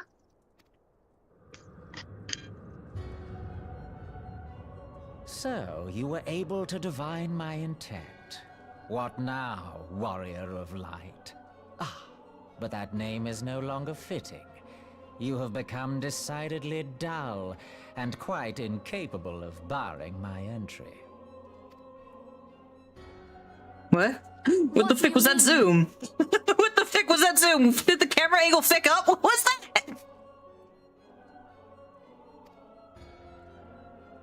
You truly do not know? Then I suppose it is only right that I enlighten you. I don't know if either of you had this, but for some reason the camera zoomed in on my crotch. Did not show my face, did not do anything, it just zoomed in on my freaking crotch. It zoomed in on my face. It zoomed in on my crotch! What the Why? Why did it do that? I have no idea. It literally was a dramatic zoom on pants. I'm like, huh?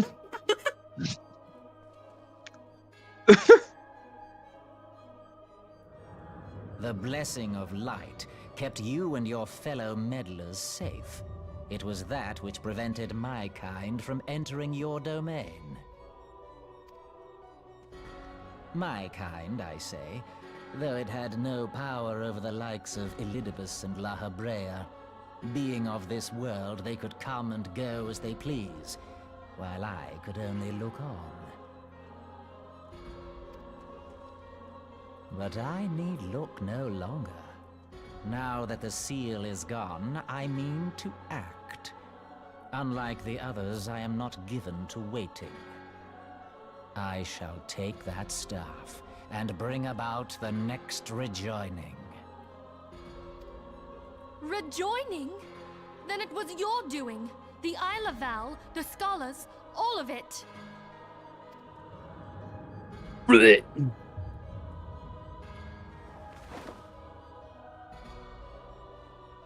You will not harm her!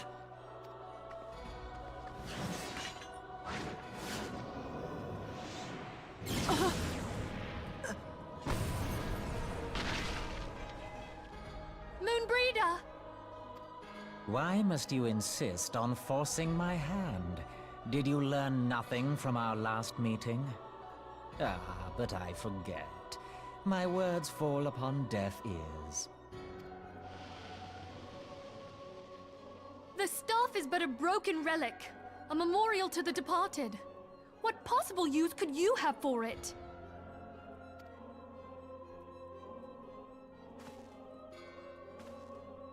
What use?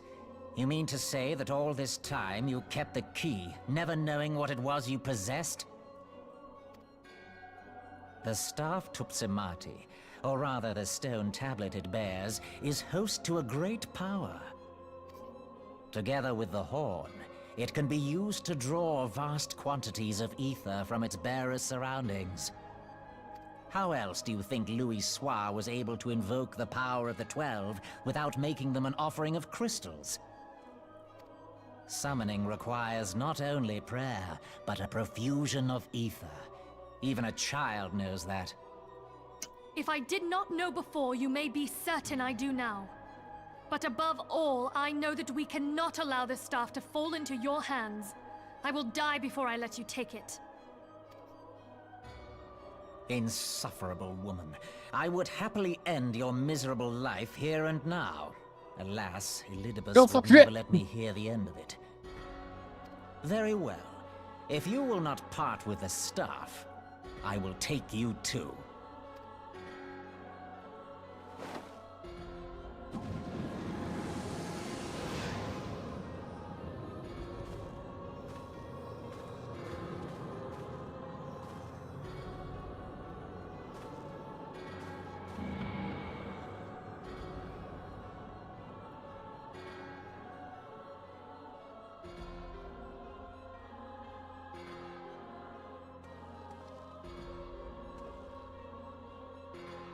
After them! Quickly! Before the rift closes!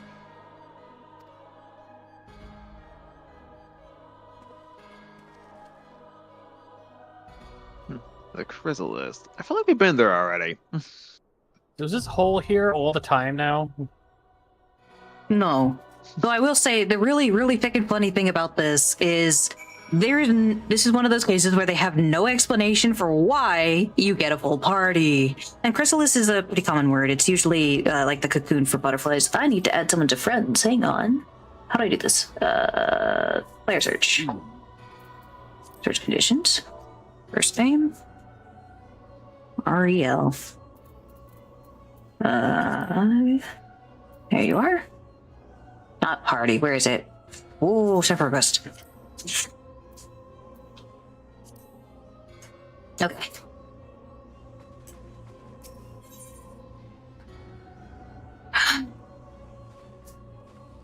A different duty category is already. Oh. Oops. There you go. It is a trial. Oh. I kept thinking passing over. Like, I knew it was a trial, but I was like, man, I don't see it in ARR. It's way the thick at the top compared to everything else, which is hard mode. Okay. Oh, wait. I just queued up as 3 DPS. That's probably fine, right? No, wait. No, it's not fine. I'm gonna undo that. Man. I don't think it's a 6 man. Ah. Ah. Ah. Ah. No, it's an 8 man.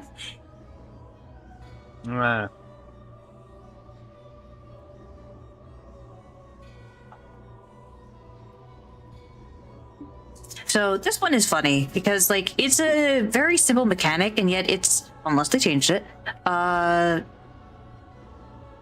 maybe it's because it's the most mechanically required thing in ARR, except for maybe extremes. So this is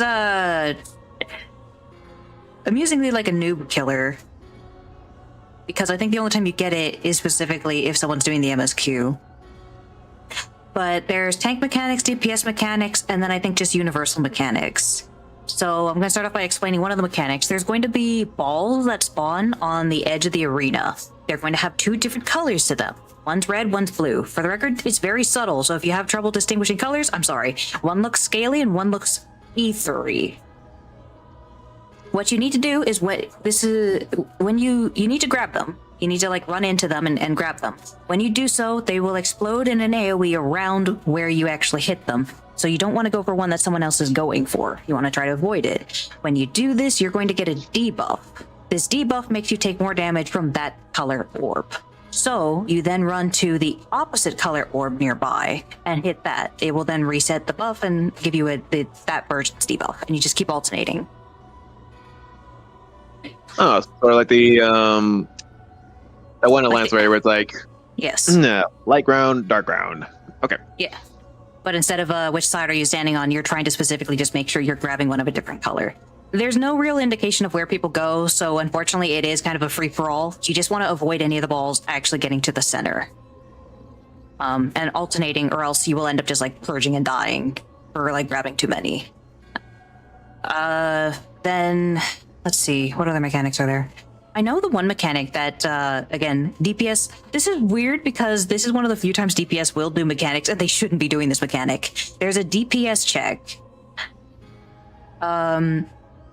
Where the DPS and the healers and everyone just want a DPS. But there's going to be a bunch of, like, ground targeting reticles. The tanks are the ones who need to go do this. DPS do this, they will explode and die. DPS love doing this.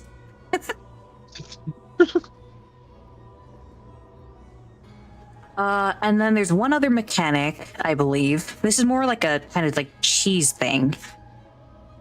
When he, like, right before he enters phase 2, you want to apply every dot you have, I believe every buff you have, before that phase triggers. Because he will pause the duration of everything. Buff, debuff, dot. They will last basically forever during that phase. I believe that's how it works. So The ninja, I don't think I have that too many of those. I think you have a dot or something, but yeah, it's, I don't know, maybe not a dot, but again, this one doesn't come up too often, but I believe there's a whole thing about you want to make sure before he phase shifts that you at least apply dots. I don't know about buffs. I don't think I actually have a dot as a ninja. Yeah, dots are pretty rare because I think they've been trying to remove them from the game because of the 2-minute meta. I wonder if they get rid of the 2-minute meta, will that actually mean we get dots back? Or was there some other reason the dots weren't good? Because I know Leah was mentioning that the reason Bard's DPS is kind of iffy is because of the fact that it kind of relies on server ticks.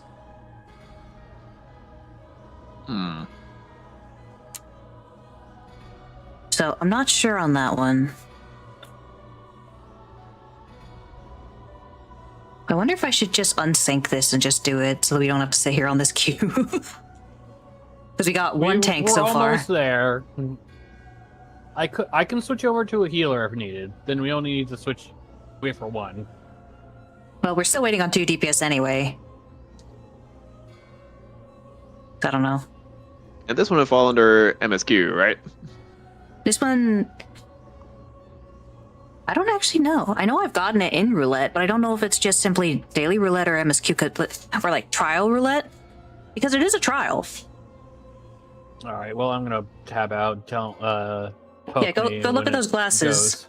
Find the glasses you're looking for. Oh, wait, there's the glasses you're looking magnifiers. It's really sad that you could actually just, like, leave the scene and come back later. When they're urging you, like, go in now! Yeah, no, I've told you, later on they start making it where you specifically get put into, like, the trial arena while you're queuing. So, like, you get to vibe out to the music and everything. Every single time is, like... And I'm like, I'm so tired. So I go to sleep at that time. So I boot it back up and I'm like, all right, I'm ready to fight you now. It's funny.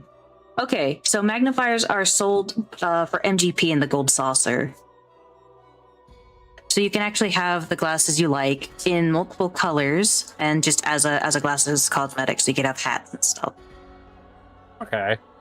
I do love that it has a wrap around the ear, so it's going to look even weirder on a bunny. You're just gonna have this loop just floating there. Yeah, the one you were looking for is called magnifiers. Yeah.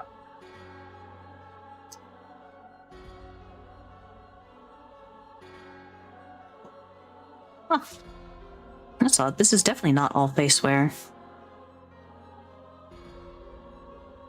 I don't know if they just haven't updated it or what, because there's way more. They don't even have the frickin' Easter one in here. Huh. How strange.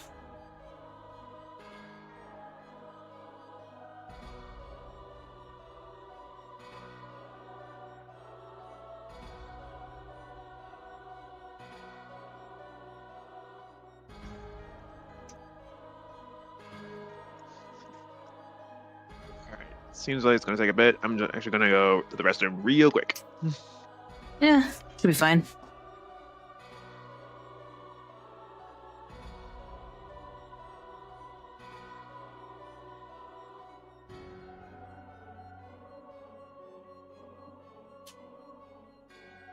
I was hoping to find out what is in there.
Hello? Hello. It looks like we're Heyo. down a tank. Nope, they left with you.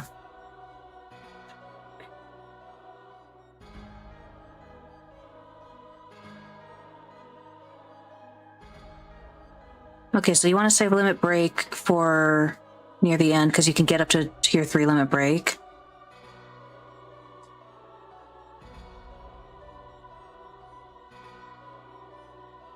And yeah, you will want to cast every DPS buff and dot and so on you want before you enter the next phase.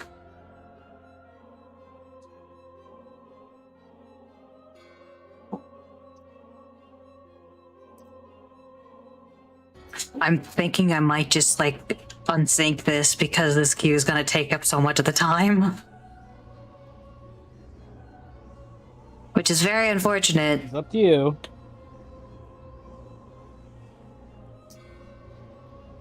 Oh, we can go talk to Minrita. Hello. Hey, does anyone want to come in and heal her while we're just, you know, looking at this little void entrance over here? Nah? Alright. You can tough it out. You're a strong lady. Don't worry, I'm just holding my insides in.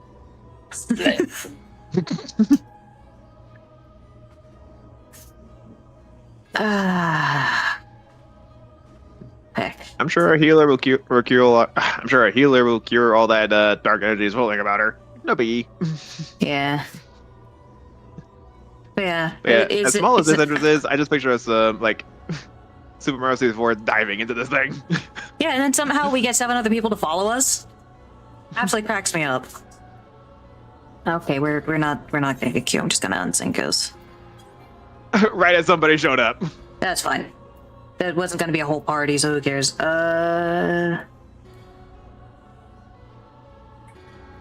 the fuck? Hold on.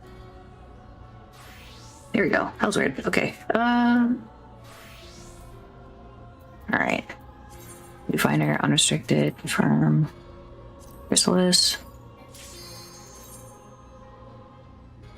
I'll get high enough and then this reign of unsyncedness. The thing is, it won't help with trials. You'll still have to get 4 other people. You got cutscenes turned on, right? Yes.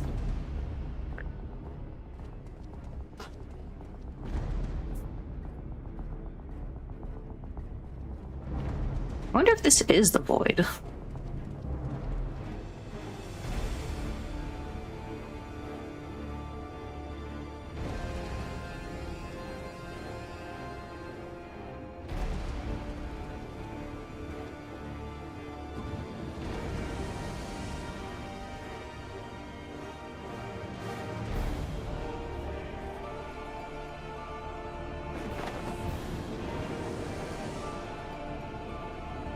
Wait, is this their stupid Ascian chair room? It is. Ophelia, why are you doing a seductive pose? She's hanging by her arms, man. That's gotta hurt. Okay, well, I have to recreate what the experience would be like. So someone would immediately shout, "Nibbles!" And then we'd begin. This room actually looked a lot smaller in the cutscene. Yeah, they had to make it bigger for this. Oops. Oh, gone already. Alright. Here's the orb thing. Oh, the orb thing. Okay. Oh, I like this shouldn't red have orb. done that. Okay. Oh. Blue Oh, orb you got over that one. here. Uh-oh. I'll take this one. No, gosh. Nope. Red one over Yes. here. Oh gosh, is this spawning enough for full people? Oh. Oh, that didn't work. Blue over here. Now this is gonna Red crack me over up. here. Uh-oh. Oh, that didn't work. Oh.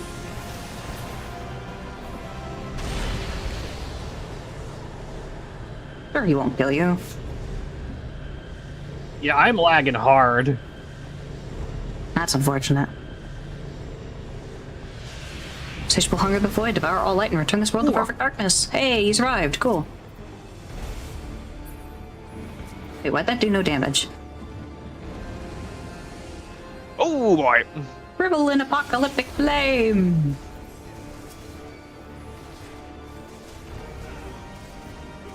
of this This is a plotting double. pace. Considers it a plotting pace. Hilarious. Oh yeah, that is pretty spicy damage.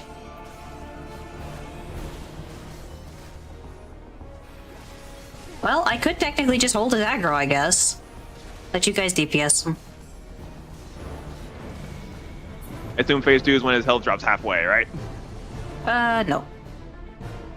I had to sub to exit lag. Oops. Honestly, for the price I paid, it's been pretty good. Gosh, there's a fucking... There's a people who, like, help make the lag less lag? Oh, jeez.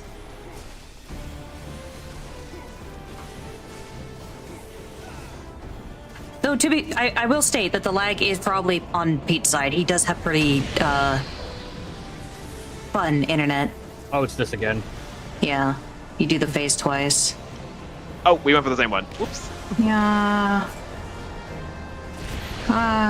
Roses are red and violets aren't blue.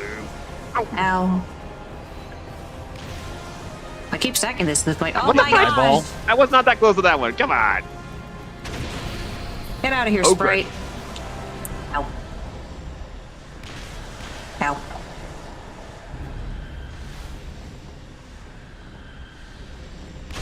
Why is it not blown up? Come on. Yeah, me lagging here is a bad idea. Oh, I'm gonna die. I'm gonna die.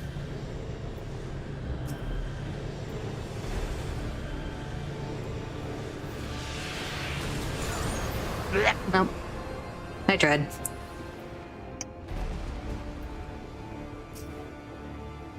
I think it's because we were going for the same orb or something. But your health was also pretty low. Yeah, Again, I healers are- physically can't do that bit. Alright, I'll speed up this fight then.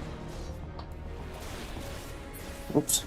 Oh, frick, we skipped the phase! No! I wasn't trying to skip it! Dead! Oh! Again, Well- overpowered. Just oops. He was at point 3, that my auto got him! Dang it!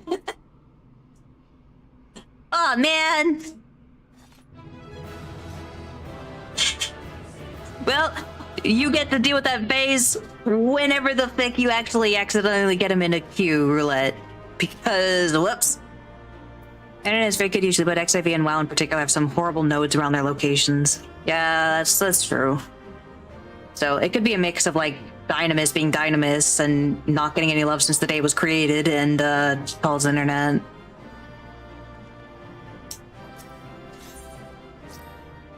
Yeah. Dear Lord, come on. Oh, whoops, I forgot to... that's fine. I'm wearing a new attire. I came out with a new attire. Thank the 12. Oh, she got onto her belly. Your cutscene's on, right? Yes. Alright. I've said this already, yes. My cutscenes are on.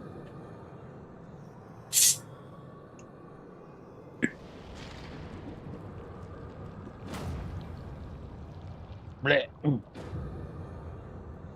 As a good time as I need to test it, You right? may have bested me this day, but what of the next? What of all the days to come? You may have bested.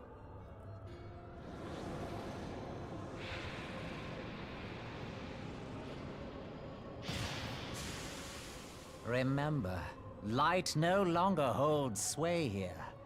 I may return whensoever I wish, again and again and again.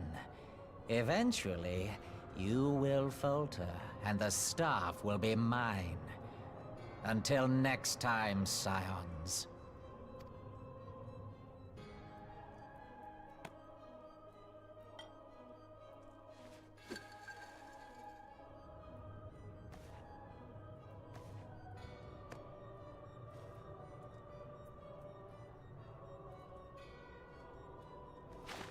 There will be no next time. This is the end.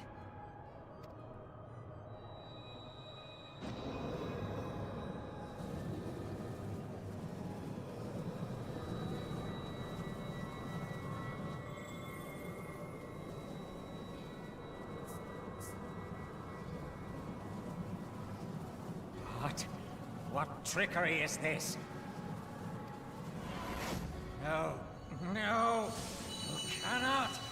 No!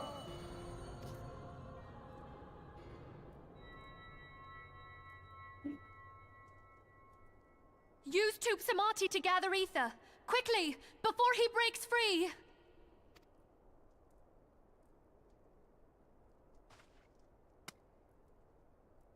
I'm glad the theory worked. Yep. The moment he mentioned the the way the staff works, like, we're gonna use that, aren't we? Concentrate. Call to mind the time you struck down La Habrea with the blade of The light. MacGuffin!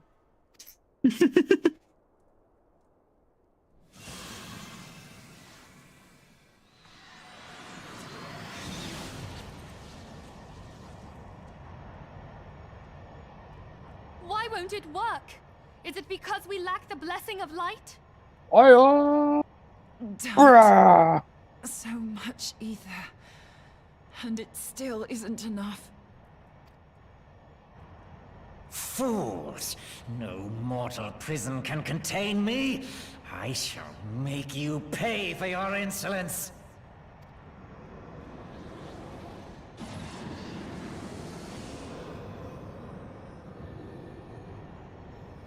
Please, Mother Heidelin, hearken to our plea. Lend us your divine light. Why can you not hear us? Do our words no longer reach you?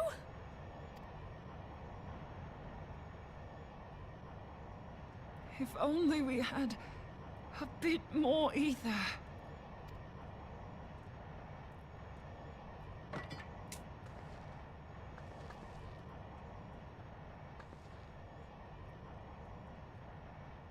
Moonbreeder, what are you doing? Master Louisoix, I understand now. The choice you made. In death, there is life. Farewell, Urianger. You damned old coot.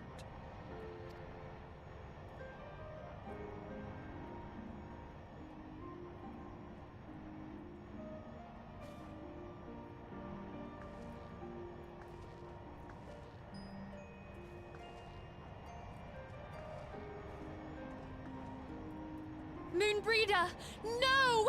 You mustn't! What a bastard! Fucker's kicking my ass!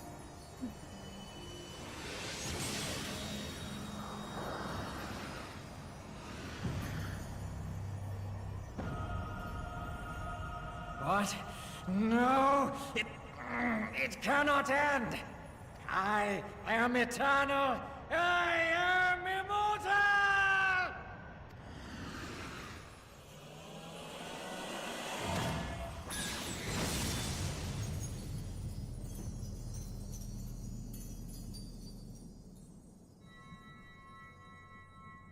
Me.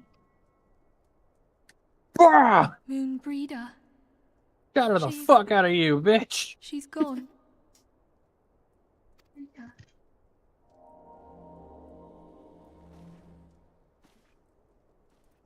All it cost me was a baddie with a side cut.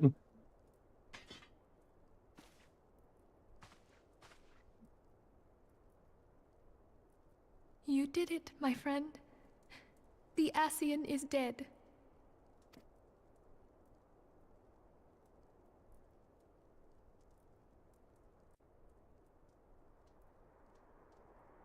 This device is a legacy of Moonbreeder's toils and sacrifice.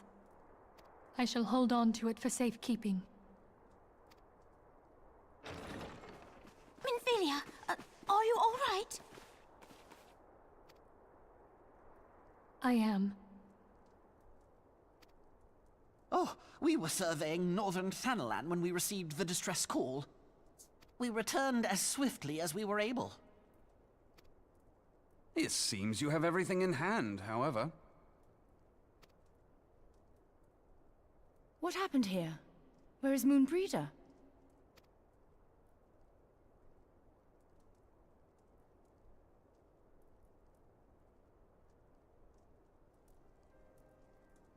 She gave her life to temper the Blade of Light.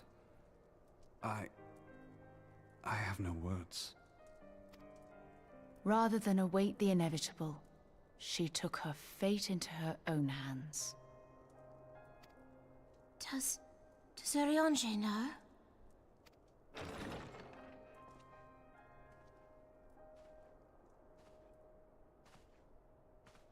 My friend, there is something I must tell you.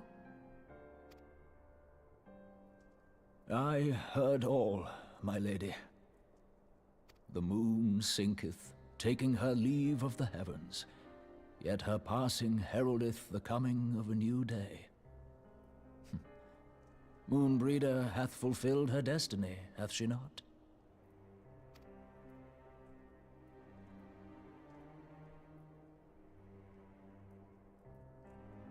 Long ago, far across the seas in the Sharlayan motherland, Moonbreeder and I did study under the sage tutelage of Master Louisoix. Full oft did he impress upon us that knowledge existeth to serve the greater good. This sentiment, however, was contrary to the nation's policy of neutrality, which censured intercedence in the affairs of foreign lands. In spite of vehement opposition, he founded the Circle of Knowing, and journeyed hitherto the heart of Eorzea. Through his noble sacrifice was the realm spared its doom. Yet this great soul, whom all should rightly have honored, was branded a pariah in his own land. His peers did accuse him of forsaking his duty as a man of learning, and of meddling in the course of history. When he left Sharlayan behind, Master Louisoix gave no word to signal his intent to Moonbreeder. Close as they were, as master and disciple, she was deeply wounded by the sudden exclusion from his confidence. Above all, however, she was confused. Try as she might, she could ill comprehend her master's motive. The slanders that were heaped upon him after his passing served only to inflame the turmoil within her. For years upon end, she knew not what to believe. Torn as she was twixt the man whom she revered and the man who forsook her and his duty both. The Louisoix I knew would never forsake his duty, much less one of his own. This I know full well, my lady. 'Twas not for want of love that Master Louisoix hid his intent. He but desired that Moonbreeder discover her own path, free of the shadow of his influence. Long did I contemplate revealing the truth to her, and long did I hold my peace. After all, was it not Master Louisoix's wish that she come to the truth unaided? I told myself it was, and resolved to let her suffer. Knowingly did I deny my friend the comfort she craved. And now she hath gone to her rest, with doubt still in her heart.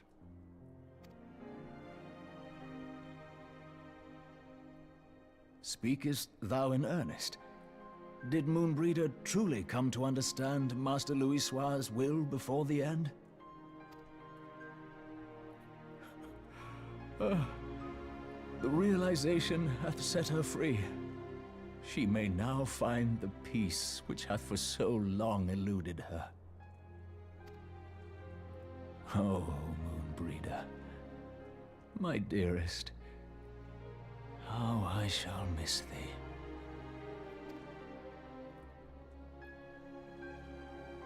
Moonbreeder gave her life that we might possess the means to defeat the Ascians. Her sacrifice must not be in vain. Let us continue her work on the Blade of Ether and see it to completion. My lady, I would mourn Moonbreeder in mine own way. I beg your permission to return to the Waking Sands. Of course, my friend. Take all the time you require. We shall be here should you have need of us.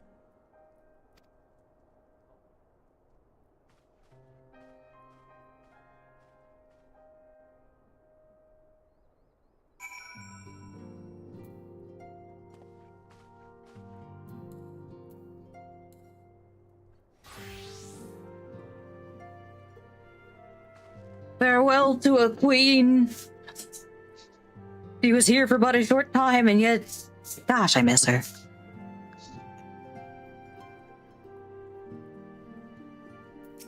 I didn't figure she would be He around died like like a little bit any longer, warrior but wanted to, yeah. on her feet, spitting in the face of fate. all the time we were describing it as a blade of light, and I figured it would be like the last time, but this is more like a Kamehameha wave. Yeah, it's I don't know. The Blade of Light has a very tenebrous state of being. Yep. By making contact with the beam, she was able to channel all the ether into it, right? Yeah. The body. Here's the thing. I'm not sure how much she actually put her soul into it, but the body's made of ether. A lot of ether. It's a very dense compilation of ether. So she channeled herself into, and again, by basically dispelling the body, the staff could then like absorb it and use it. Yeah.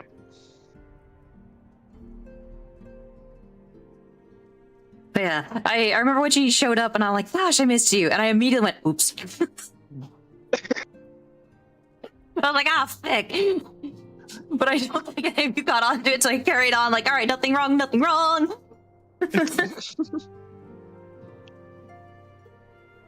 Our list of grievances against the Asians were already overlong, so they continued to add to it. Would we had arrived a few moments sooner? Just a few moments. She was counting on the theory that a soul's ether burns brightest at the moment of its passing. A scholar until the very end. Oh, Moon, I miss you so much already. So there you go, that's the explanation. When one dies, there's a large release of ether.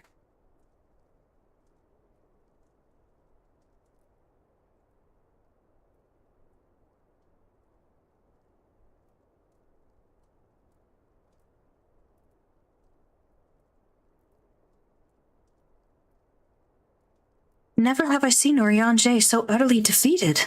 No one should be made to suffer such grief. We shall gather in the Sharlayan Manor to celebrate Moonbreeda's life and mourn her passing.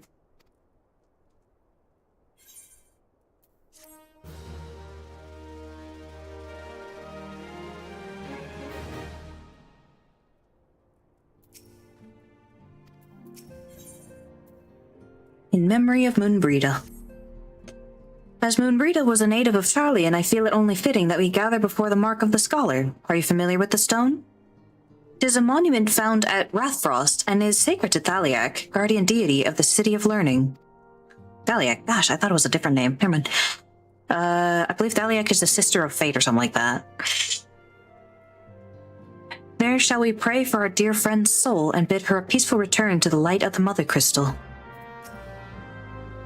Moonbreeda showed us the way forward at the cost of her own life. Well, we know where her light went. Uh-huh. It went into the beam and right into Nabrialis's face. Yeah, but then after it He dispersed... punched that fucker one last time.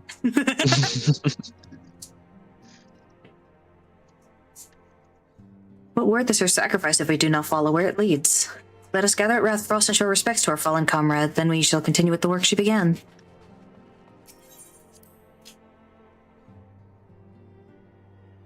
Yeah, body and soul went into being a dense batch of ether, and then probably dispersed and went to the Mother Crystal. They do, after all, say that, like, when one dies, it's like the soul kind of, like, parts from the body, but the body still releases, like, in that parting, releases a metric butt ton of ether. Alright. Yeah. I don't have a funeral carriage, unfortunately. I mean, if you think back to the Waking Sands, that was used as a funeral, or a, what do they call it? Like, yeah, a horse? Hearse? Hearse. It's a yeah. hearse. Hearse. Yeah, the freaking horse? Yeah, you know, the horse. I know it was like a very strange way of pronouncing it. It was like... You know when horses bring along that horse? It's Hearst. Yep.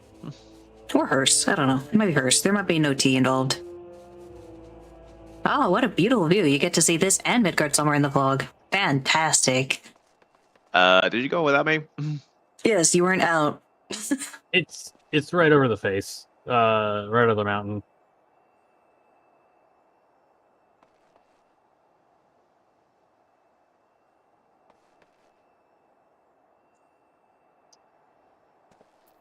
Majestic carving silhouette.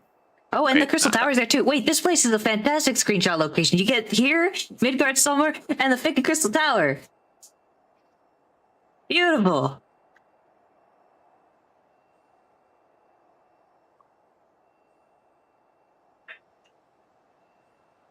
Here we are. Just gotta ignore the plasmoids is all. They're peaceful.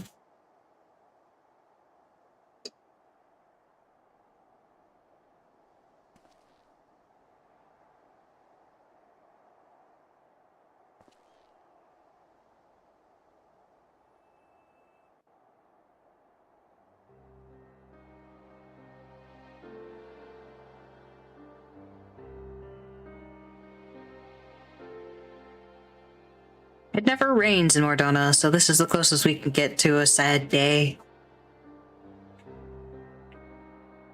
Someone's summoning Odin right now.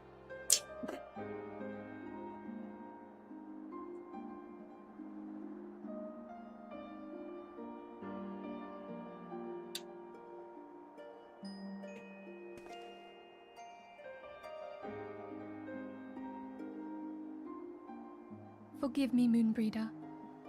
Had I been quicker or wiser, but I was not, and you paid the price. But you would not suffer us to wallow in our sorrow, would you? You would tell us to pick ourselves up and get on with it. And so we shall. We shall defend this realm and her people to the last.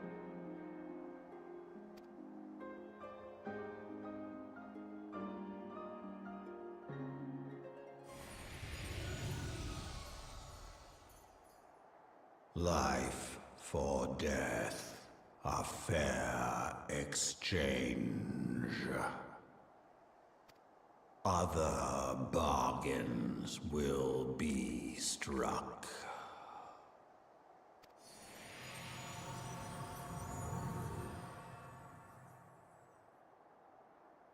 Thank you, iguana that lives in my pocket. Does anybody else hear the gecko? He's trying to sell me car insurance again. Oh my god.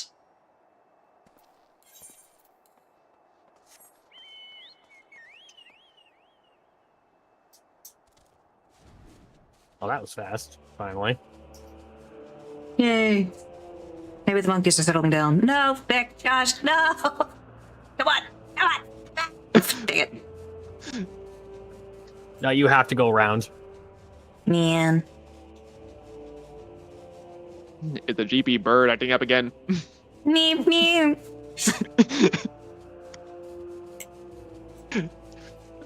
Oh man, imagine the Roadrunner had to use GPS to get around. It's like, it can't keep up with him. Turn left in the next mile.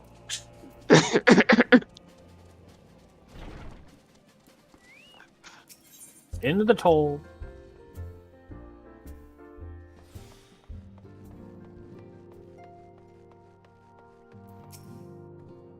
The Rising Stones feels somehow colder, when Brita always carried with her such an abundance of warmth and cheer. We must find some means of protecting ourselves from Ascian intrusions. There must be a way. I don't feel much like talking at the moment. If you could just give me some time. I loathe to see Ida in such pain, but I have not the words to comfort her. Can you imagine it? I, Papa Limo, the one who has an eloquent comment for every situation, am at a loss for words.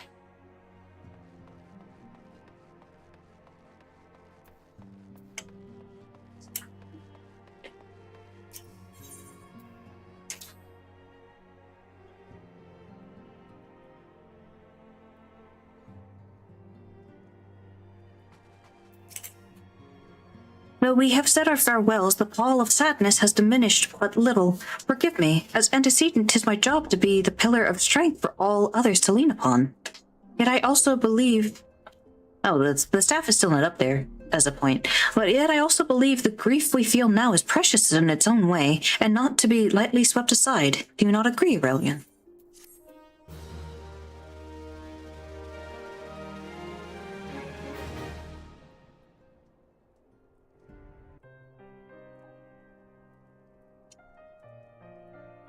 Tis as if a dagger has been thrust into my breast.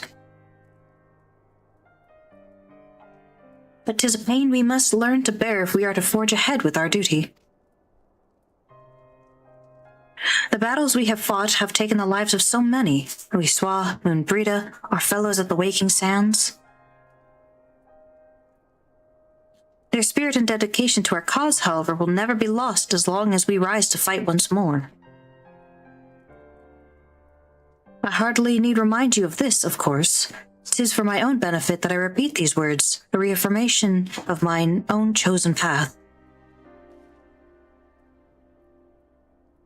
If I do not rebuild the foundation of my resolve, I am like to collapse in a fit of weeping. My apologies again, Aurelian. There is no other to whom I could display such weakness. But after all, you could just, see it again in the echo, so I might as well be honest.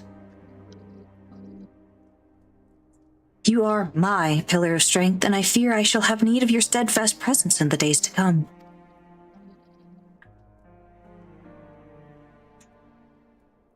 Okay.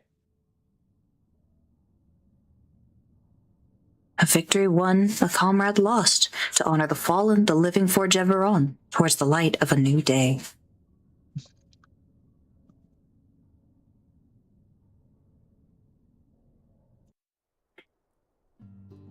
So those, I believe, are supposed to indicate the end of a patch's story.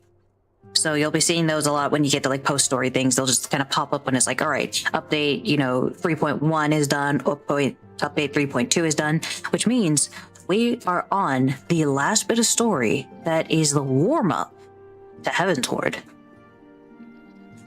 Oh. At least I'm pretty sure. I'm 90% sure.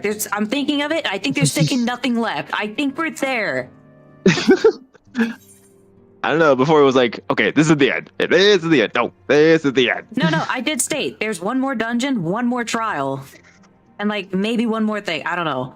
I think we're done with it. It's just story now. Normally, yeah. Yeah, it's not gonna be every time, but it definitely is something they try to slap it and be like, hey, this, because again, when a patch drops, this is the farthest you go. So that's a hey, this is our credits, but without the credits because we're not done yet.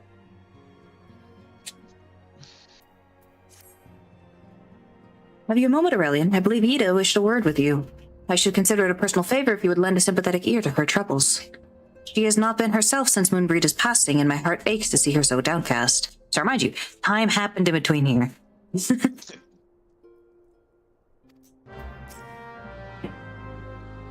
But in this case, you've been at 2.55 for a bit. I don't know why, but 2.55 was like that. I was I don't know which patch we're on, but I feel like we're at a weird number for some reason. Wait, no, you're right. I don't know, man. All I know is we're in part 6. We're still in part 6. It would be nice to have some sort of indicator of how much time had passed in between patches, I guess you could call it. Yeah, that's. I would love that, but I've looked this up. There is no official timeline between story moments. I don't think. I remember you had me looking that up because we were trying to figure out how long it's actually been, and this is where it gets weird because the cinematics they have for the expansions, those progress as if the actual real-world time has passed for the Warrior of Light. But in the same vein, there's no canonical time frame of when things have happened. They refuse to even say it took a year for this war to go to. They refuse. We've been technically on the same day, but also they do act like there has been a time of you taking a break because it is several months between patches. So that's where it gets really hard is there's both they're acknowledging 3 months have passed, and then there's times where they're oh, but no time has passed. It's a fucking mess if you actually try to consider the time frame of it. It's been 5 years since the calamity. Yes, you're right. It's Ash Ketchum syndrome, where he's perpetually stuck at 10 years old. Yeah, that's the twins. That's 100% the twins. They're like, the twins should be older by now. They should be older. But no, they are Ash Ketchum. They are always age 10. Yeah, they will never get older. I'm assuming the course of 2.0 took in-world around a year.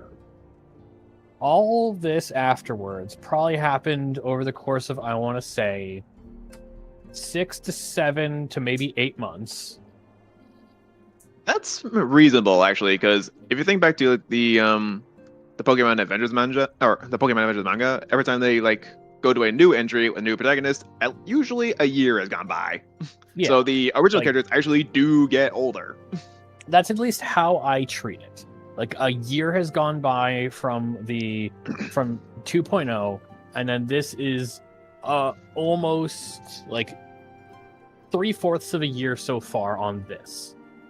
Yeah, the official answer is it's whatever you think it should be. So if you think your Warrior of Light ages and so on, it's like, it's a weird thing of like, you set the time, but they also have like, there are probably a way that you could actually go through the story and figure it out. Because as Discamera pointed out, somewhere in the game, they talk about travel by ship to a certain region taking months. And there is like, they explicitly mention it took months, I believe, in the MSQ to get to a location. So a lot of time has passed. Not just in between patches, it's like there's time happening between it, and they're like, oh yeah, it's been like, even doing the society quest, they mentioned you've been there for weeks. Yeah. So like, at least for my character, I'm gonna see if I can at least mock up a timeline for this person to see how long this has gone, because then it's a good enough idea of how long the game has been going in world. Yeah, someone did have an answer for like actual in-game Eorzea days of how long it's been. It's been like 100-something years. It's really funny. They also have the excuse of Elders and having long lives to explain why the twins are still teenage looking. Yeah, like that's the only thing I can go with is like the twins, they would take longer to actually have their growth spurt.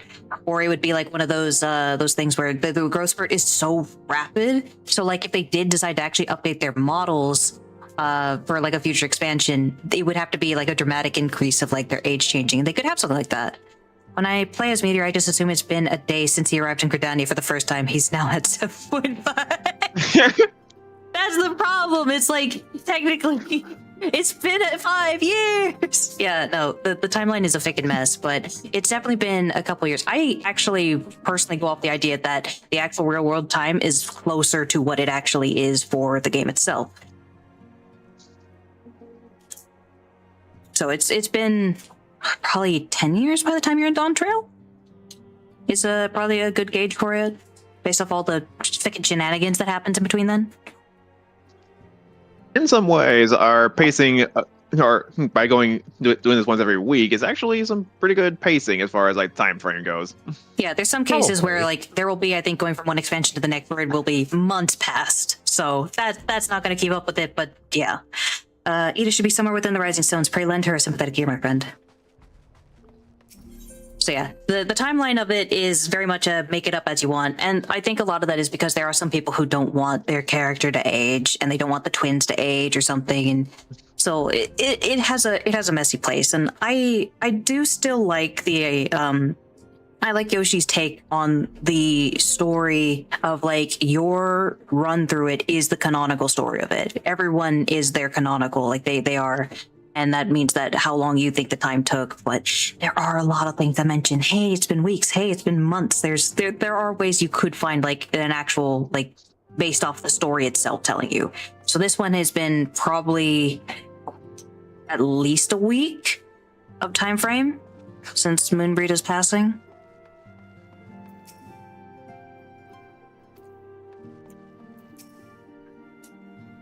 Because otherwise it'd be really weird to say, yeah, Ida's not been herself since the Moonbreeder's passing, like all of 5 minutes ago. Hey, it's Aurelian! Great! Oh, it's no use. I'm trying to stay positive, but it's just hard, you know?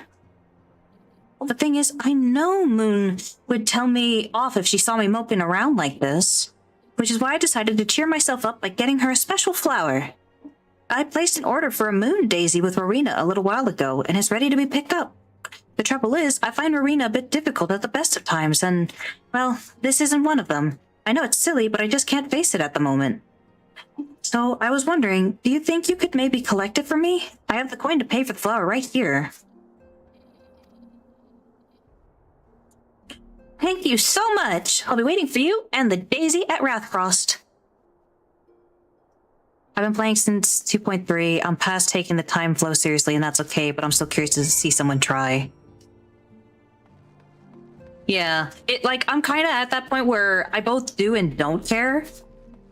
Because obviously when you're trying to, gauge out your Warrior of Light's own story, you have to figure out time frames for things. So, the kind of both joke and statement we've been going off about mine at this point is like the retired adventurer taking these two babies along. Yeah. So in order to be a retired adventurer, I have to have some years of experience for that, you know? And obviously I can't tell them the entirety of the time frame because I'd be going over things that happen in the future. But let's just say I personally think Stormblood took several years. There's no way it wasn't long. I think it'd be interesting to read the findings based on in-game info. Yeah. I feel like you could, just by reviewing someone play through the story, grab pieces. But, it depends on what you would consider canonical. Because, the Beast Tribe, for example, I finished the Sahagin, and they mentioned I'd been there for weeks. But the question is, are you literally only living with the Sahagin during that time? Because they do mention I reek of fish. So there's questions about that. One thing I've sort of been curious about, and I'm sure someone out there has done this, is counting the number of days that have passed in the Pokemon anime. Oh, someone's definitely done that. Someone went through the process of figuring out what level Pikachu is, and I think it was level 60 or 80. You mean it's not level 100? It's not. No. It actually isn't, because Team Rocket sucks. So, I bring up a lot this mainly because fairly recently I have found someone starting a YouTube series which is rewriting the entirety of World of Warcraft. It's just in the course of hindsight rewriting stuff to make it more cohesive. And I'm like, oh, it's a fun listen to, because when I like the lore of WoW. But it's definitely a game that I don't plan to ever go back to. Imagine the in hindsight is your main character doesn't exist, because that's what the main story basically is pick your character, you weren't there. That's one of the things. Instead of having this nameless hero, they made heroes for each of the Alliance and Horde. They made a party of heroes for both sides. Oh, that's awesome. So no, typically, I think in Destiny 2 is the exact opposite, where your hero was involved in just about everything. Yeah, even if you didn't partake in the raids and stuff. I watched the anime all the way till the end of Gen 7. I like the anime better for not following more game rules than it needs to. It made the fights more interesting. Level and game logic intricacies for every move seriously got in the way of the earlier series IMO. The earlier series, I will remind you, was also when Ekans was strong against a bird because it was a snake. I do kind of miss that kind of detailing they had, where it's get your breakfast, Ekans. I miss it, man. But yeah, I also... Gen 1 was definitely much more realistic. At one time they're up against the Ghastly with super hypnosis. He's like, a snake's natural enemy is a mongoose, and Ekans just wrapped around a freaking mongoose. Dinner time. Yeah, so a lot of that is gone now, but I'm not going to say the newer series doesn't have better things going for it. So there's positive in both ways, but yeah, the dropping it to actually have a more proper story is nice. Okay, what can I do for you today, Adventure? Eldritch Trinket to trade? Oh, I do have an Eldritch Trinker. Trinker. Eh? They've got you running errands now. Them Scions really know how to make the most of your talents, don't they? Sending the savior of Eorzea to the bleeding market. Fine use of your time, that is. Seriously, though, you'd best learn how to say no, or they'll have you mucking out the Chocobo stables next. Anyway, what was it you were here to pick up? The Moon Daisy, was it? Here then, take it. Until that Ida lasts, I've got a wide selection of headwear in stock if she ever decides to replace that dowdy old mask of hers. God knows she needs to. And they never took Arena's advice seriously. No, that's if you actually do a lot of side quests, that is again another thing in hindsight I really appreciate is the fact that the detail of not just we can't say no, but we're willing to hear out plights, even insanely mundane ones. Good grief, that was a flying tank for a minute. No, that's just the like the one-man vehicle.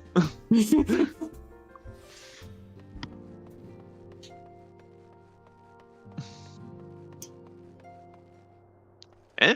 Oh, did we not go to the right place? Oh, It's over back at the headstone. you're right.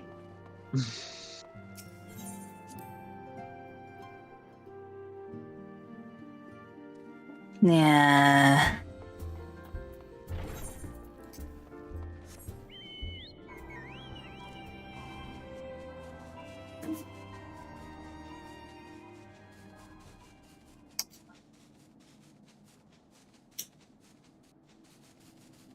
No, I would personally like to do that, but the question or like figure out the timeline of the game, because I like the idea of there being like a canonical consistent state instead of just I feel like this.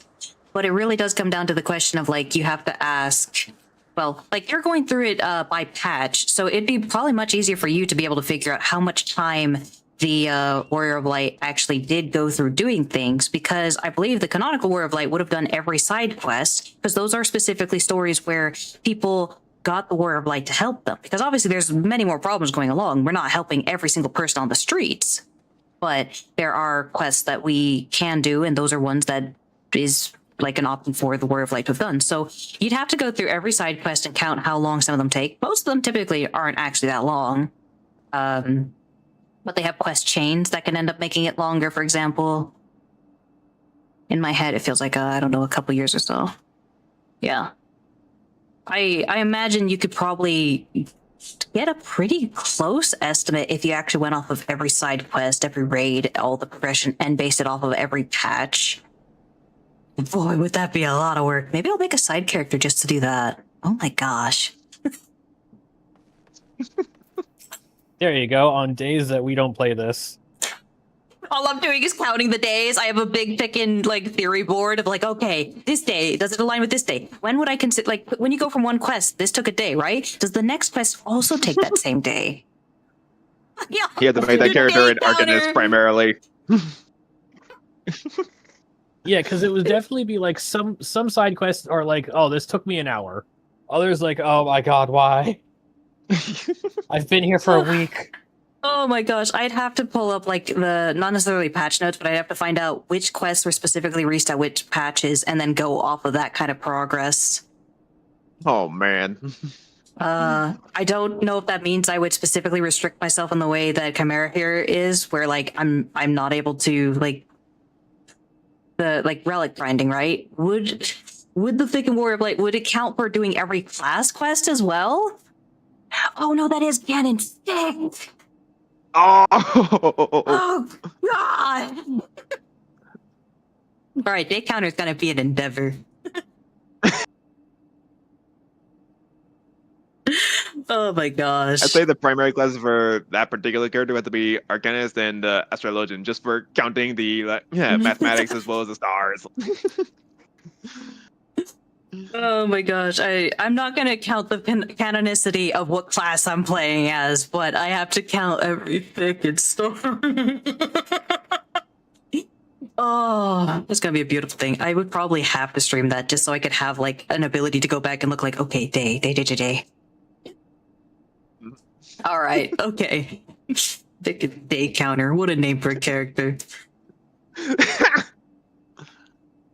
Rowena can be so annoying. She just will not take no for an answer. Every time I visit her, she insists I replace my visor with something more fashionable. And when I tell her I like it just fine the way it is, she says it again, and then again, and then again. It drives me crazy. What I mean to say is I really appreciate you doing this for me. So anyway, let's see it. Moon daisies are often hung to rafters, trees, or other elevated locations to represent the celestial body when performing holy rituals to the goddess Menfina during daylight hours. Or Eorzean calendar. No, I think day counter is closer to it actually. Eorzean calendar would suggest I'm trying to figure out what the Eorzean calendar is made up, and we actually have that canonically. Oh wait, that's another thing to consider. Am I going to count it by our real world terms, or am I going to count it by Eorzean terms? Because their calendar does not match ours. That's part of the problem of trying to like make figure it out by seeing how many days you have and then extrapolate it out from there. I mean, there is like, a mathematical equation to determine one to the other. Yeah, but the thing is, if you're trying to make up your birthday, if you're trying to put your birthday in, they have weird days for it. Maybe they have an exact like they have someone who's already like figured that out. Yeah, like when I made my character, we wanted to try to make it for that specific day, but then it's like, if the calendar is completely different, then what day did I make this character on? Yeah, I don't know what we figured out or not, but yeah, they do have a different calendar for like making day-to-day ratio things. So who knows? But that's a problem for future me. Oh gosh. I could just hear future you going like, "Ask me, what have you done?" I will twitch violently in a dead corpse way every time someone's like, "So what day is it?" Ask me the day. I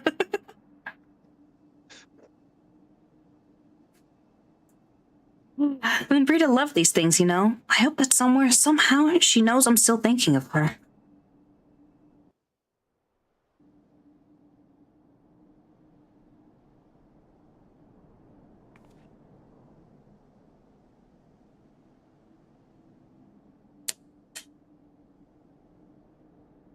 I'll never forget you, Moon. None of us will.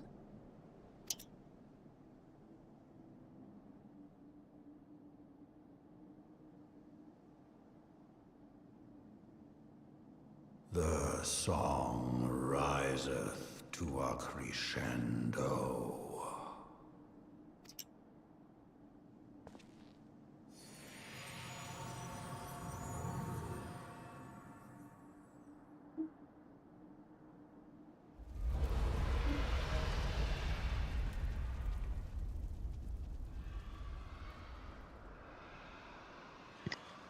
That song you were talking about. The dragon song. Is that what I think it is? Wait, are those his? They kind of look like Midgard Summers. Can you hear me? We have received grave tidings from Ishgard. Pray return to the Rising Stones at once.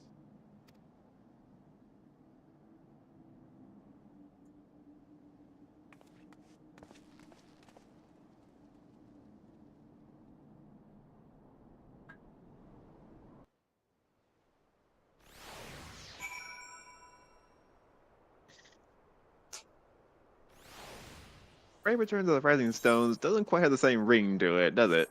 No. Weirdly enough, same amount of syllables.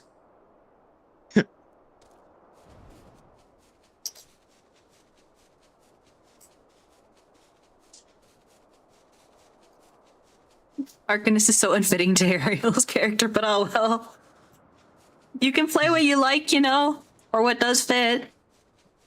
Unless it's in Heavensward, then you have to wait till you get to Heavensward to do that.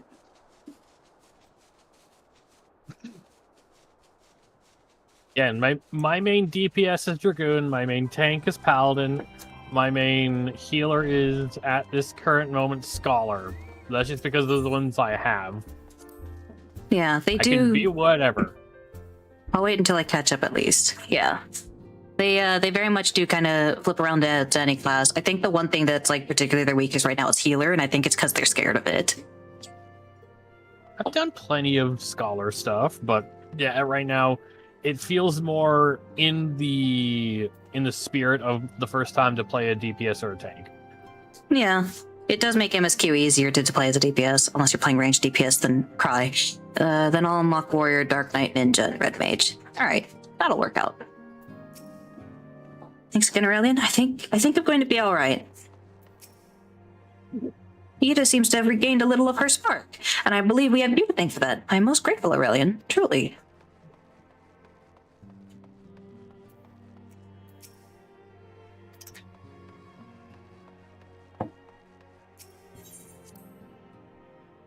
Does this count as an SQQ? Oh, healer caster would fit my other dragon OC, and now I think of it. What? Sorry, hang on. Oh gosh, hang on, wait. Yeah. Sorry, there was a spider. Everything all right over there? No, there was a spider. It was coming down, just like repelling, like, hello. I had to squish it. Okay. Healer caster would fit my other dragon OC, and now I think of it, she has white scales, which would have fit a white Hrothgar better. Oh well, too late. Too late, I made the character. I can't delete it. I'm too far in now.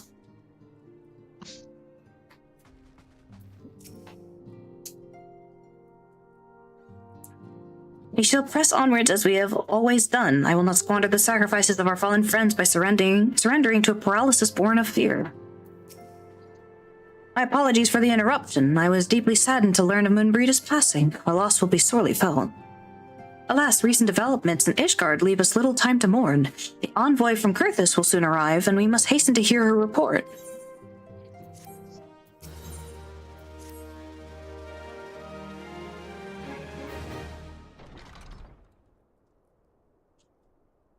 The envoy is here.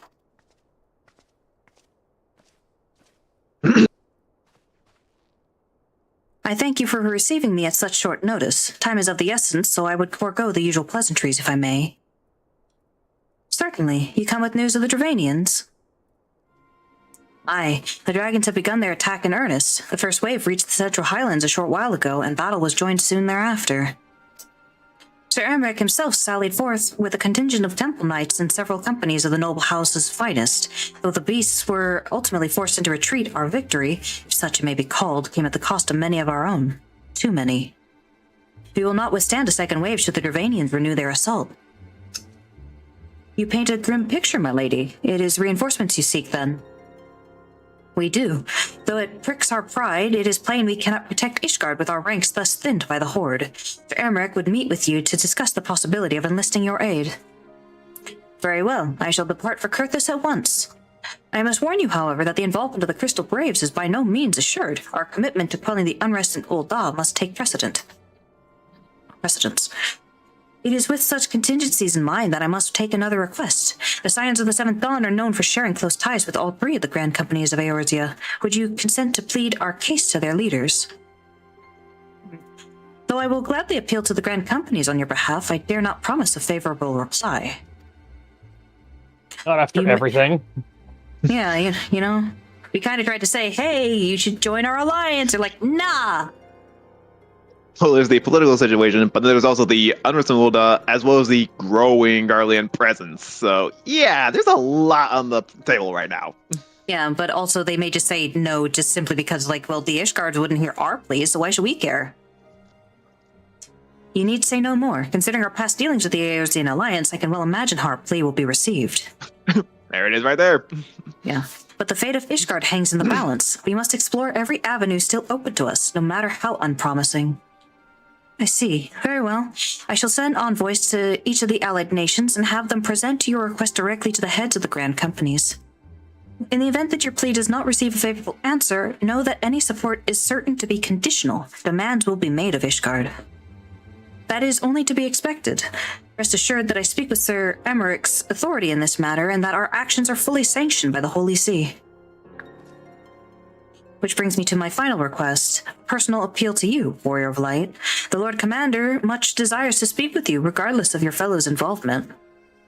You faced Midgardsormr and survived. Anything you can share of your experience may yield us an advantage over our foe. Thank you. You wear the mantle of hero well. It would seem the road leads us both to Camp Dragonhead. Seek me out when you arrive, Aurelian. Put on a shirt. Put a shirt on. He needs a coat. Or a scarf. Or some actual pants. Remember those, what do they call them, the hand warmers? Oh shit, we actually got fast traveled. Hey. Oh, no, that's different.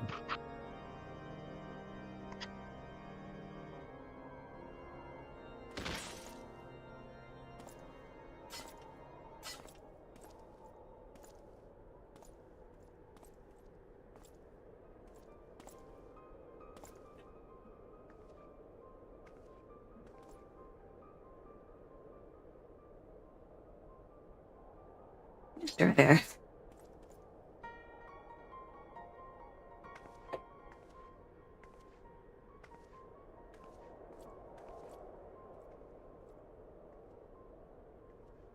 The sons must answer for their father's misdeeds. Only then will the cycle be broken.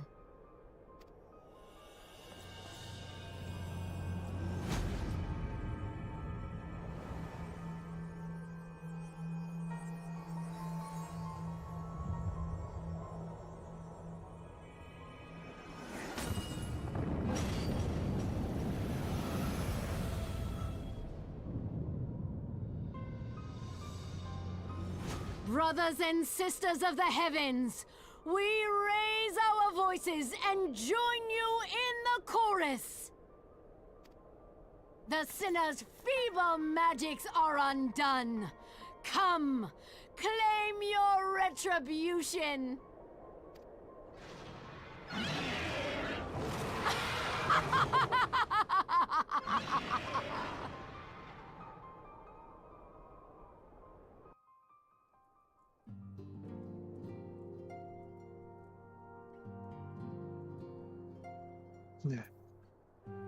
We just unlocked the extreme for the Shiva fight. Yeah. We have had reports from a number of frontier settlers who would seem the dragons have come as far as Mordona.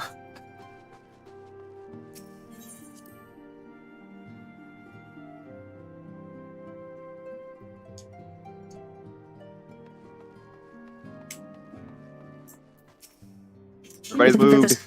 If you're looking for the Scions, they've already left for the Alliance nations. I do hope Ishgard will be saved.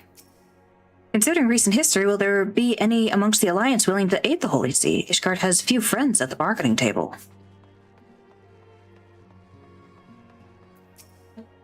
Should events take a turn for the worse, we are fortunate that this settlement is such a popular crossroad for so many veteran adventurers. Though I have never seen one myself, it is said that dragons lair just beyond the borders of my homeland. It is said that dragons... That's a strange way of putting that. I don't know if that's a typo or what. Well, the dragons lair as in, like, they lair up, or they make a nest there. I figured that's what you meant, but yeah. I'm trying to think...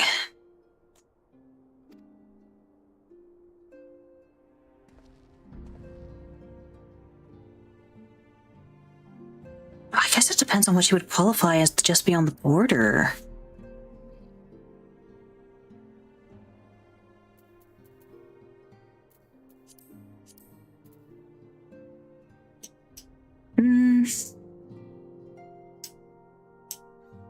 Thinking ahead, are we? Yeah, I'm trying to figure out what you might be referring to.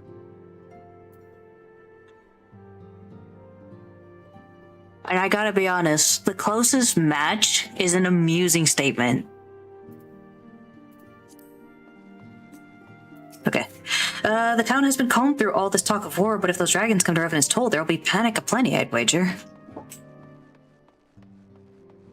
Yeah, I can't state anything about my theories of what she means by dragons lair beyond the borders. Oh, can you invite her to the free company? Oh, yeah. Hang on.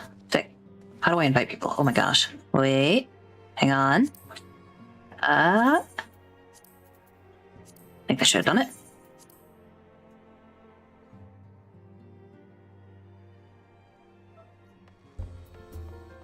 Okay, we're going to Camp Dragonhead.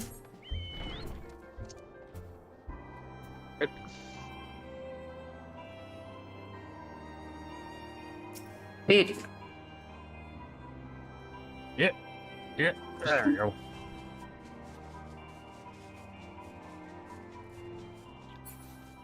It'd probably be a little tedious, but it'd be sort of interesting if they basically made an instance here where you had to fight the dragons just to get here.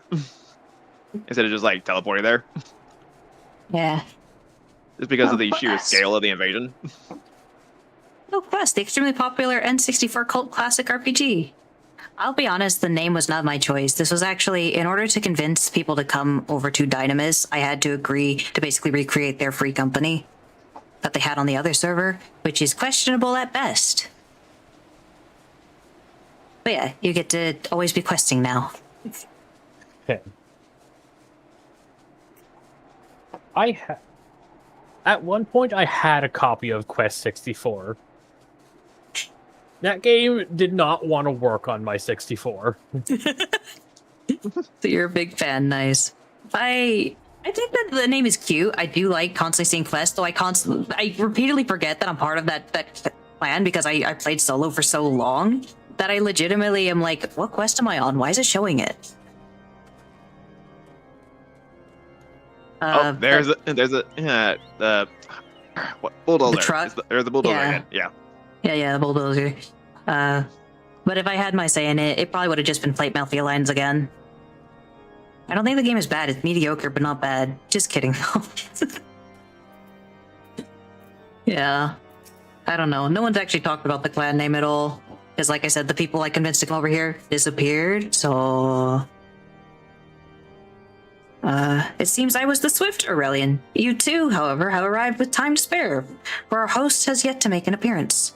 The murmurings about camp tell of some manner of trouble at the Gates of Judgment. In the Lord Commander's absence, I suggest we visit the place and find out what is afoot. Oh, hang on, where's it? Right. I also gotta fly them around. Hang on. Yeah. We're trying to find something else while I'm at it. Where is it? There it is. Yeah. Are these NPCs always there, or are they specifically here for this particular moment? I think they're here for this moment, but I don't know. Are they saying something? Yeah, they were saying something. Let me see if I can get the trigger again. Okay, I'm gonna just do that. Hey, we must not be overconfident. Its defenses are impenetrable. What of the city? Okay, then they are added here for that. Okay, cool. And that is nice to see. Just like it sort of evolves as you go along with the story. Yeah.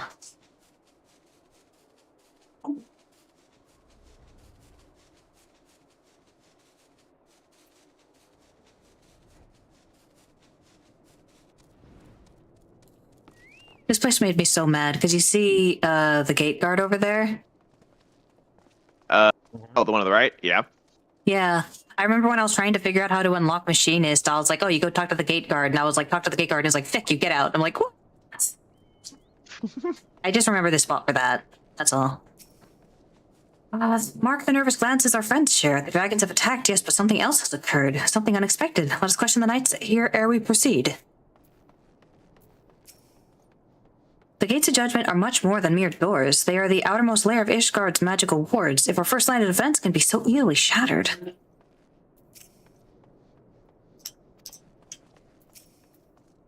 When I laid eyes upon Lady Iceheart, I felt the marrow freeze within my bones.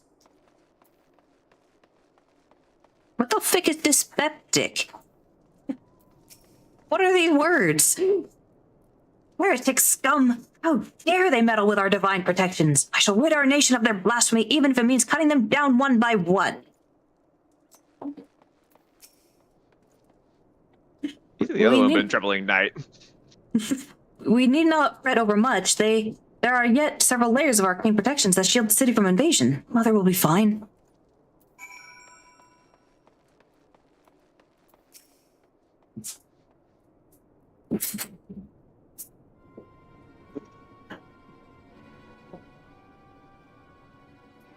Would seem the heretic struck the first and most telling blow against Ishgard. Scions, we expected you at Camp Dragonhead.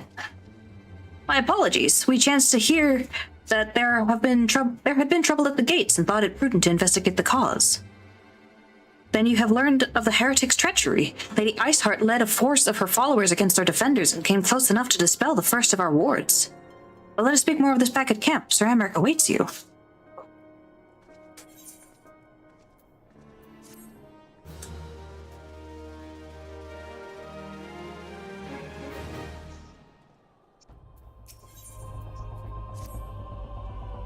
Lady Iceheart has grown bold indeed if she would risk direct action against the city.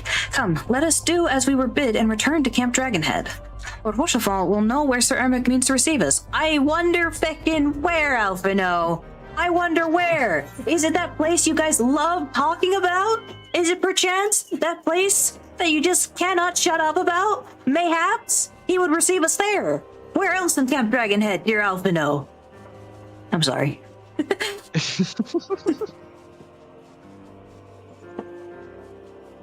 Yeah, I'm trying to think of what the word was. It was like intercedent or something. Antecedent is Spinphilia. I don't know. They'll tell. They'll say. They will. They can't not. Well, you mean the intercessory? Oh, accessory. That might have been it. Yeah. I knew it started with int something. But I do love the idea that if you guys are like baby adventurers and Alphino's like this, you know, rich kid or whatever, you want to punch him, and I'm over here like I'm talking trash, but as like a friend of like, oh, man, come on. Right, ask Lord Hachivan to direct us to the meeting place when you are ready. Oh my gosh, Alphino! They know! How do they know? 'Tis reassuring indeed to behold the countenance of a friend when one's homeland teeters upon the very brink of disaster. Though a simple misstep could send us plunging into the abyss, your heroic presence stokes the flames of courage within my heart. But you did not come to Camp to Dragonhead to listen to my prattling. The Lord Commander has arrived and would like to treat with you in the intercessory. Yep. Thank you. Uh-huh.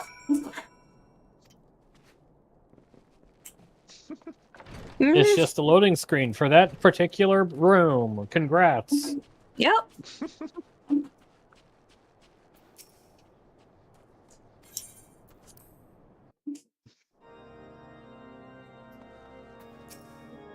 Oh, I don't think we've actually been able to explore the room before.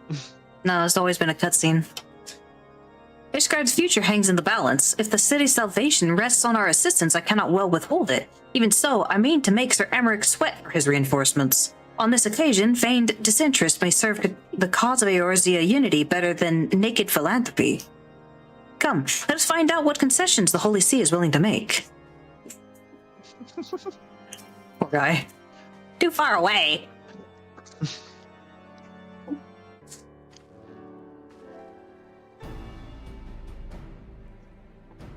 You mean it's not voice?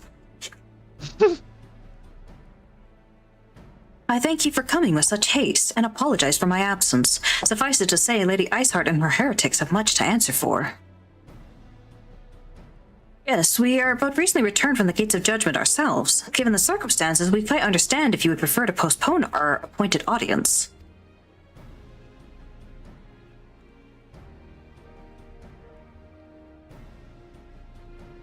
On the contrary, Master Alphino, I think it more important than ever that this meeting take place. Rest assured, I shall return to my post on Ishgard's walls the moment our business is concluded.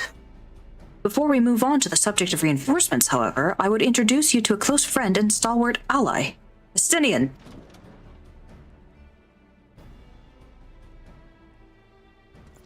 My brother. Oh, no, that's Hachivan. There he is. My brother. Hey, nerd, where you been? It's crazy because I just finished the Dragoon quest. Yeah, again, I just love the idea he's coming in all imposing, like, oh, he's so serious. I'm just like, hey, nerd. Your ass like a month ago, buddy. I just kicked his butt, so you know. I just really, really love that picture. If you're like, oh my gosh, wait, this is the Azure Dragoon. I'm just like, hey. Stop acting cool already.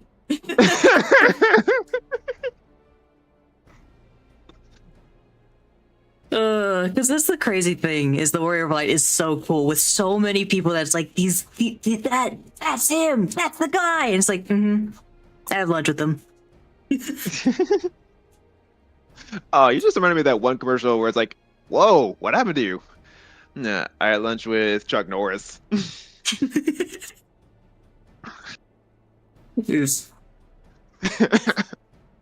May I present to you Ishgard's Azure Dragoon? An impressive title, though I confess I know precious little of the Order of Dragoons.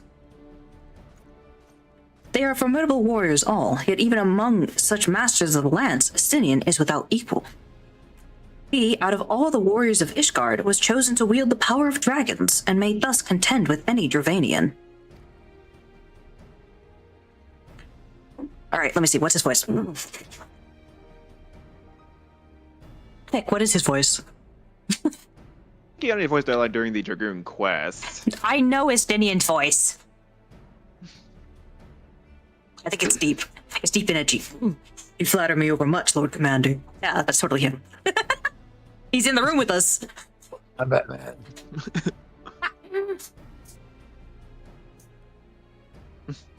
If ever I was without equal, I am no longer, as my fellow Azure Dragoon here will attest. Be at ease, Aurelian. I did not come to challenge you this day. Okay, they at least acknowledge that. Yeah, it's one of the only times, I'm not kidding, one of the only times they ever acknowledge the fact that you played a class is Heaven's Ward. Well, it's early enough. Yeah, Yugiri mentioned we were ninjas as well. There was that. Yeah, like Yugiri mentions it, like, there are cases where they can acknowledge your class, but it's so freaking rare. And you think, like, I think I remember I had swapped up a Warrior to play Dragoon because of the fact that it was the poster child of Heaven's Ward. And they acknowledged it. I started trying to do that with other ones. They don't acknowledge it. They don't care. That's not to say they never acknowledge you have a class or like what your class is or something, but they had a lot less very pointed statements of, hey, you are this class. Yeah.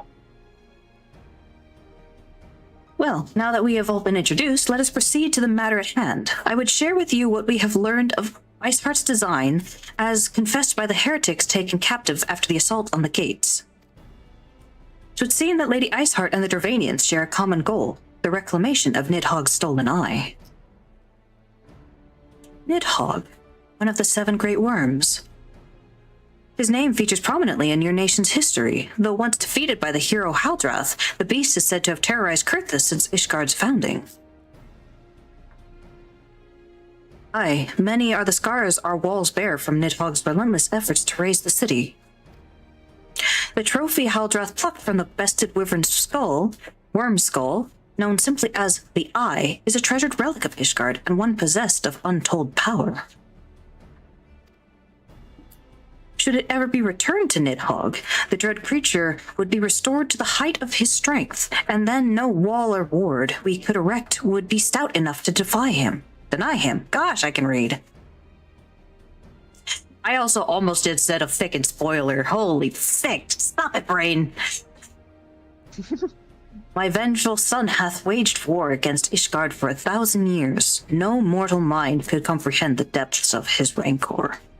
Or I could do the one that makes my throat really angry and be, my vengeful son! Gosh. These voices are hard for me, man. They're all deep and guttural. Sometimes that's how I feel after doing the voice acting during a Ace Attorney run. It's just like, they're all over the place.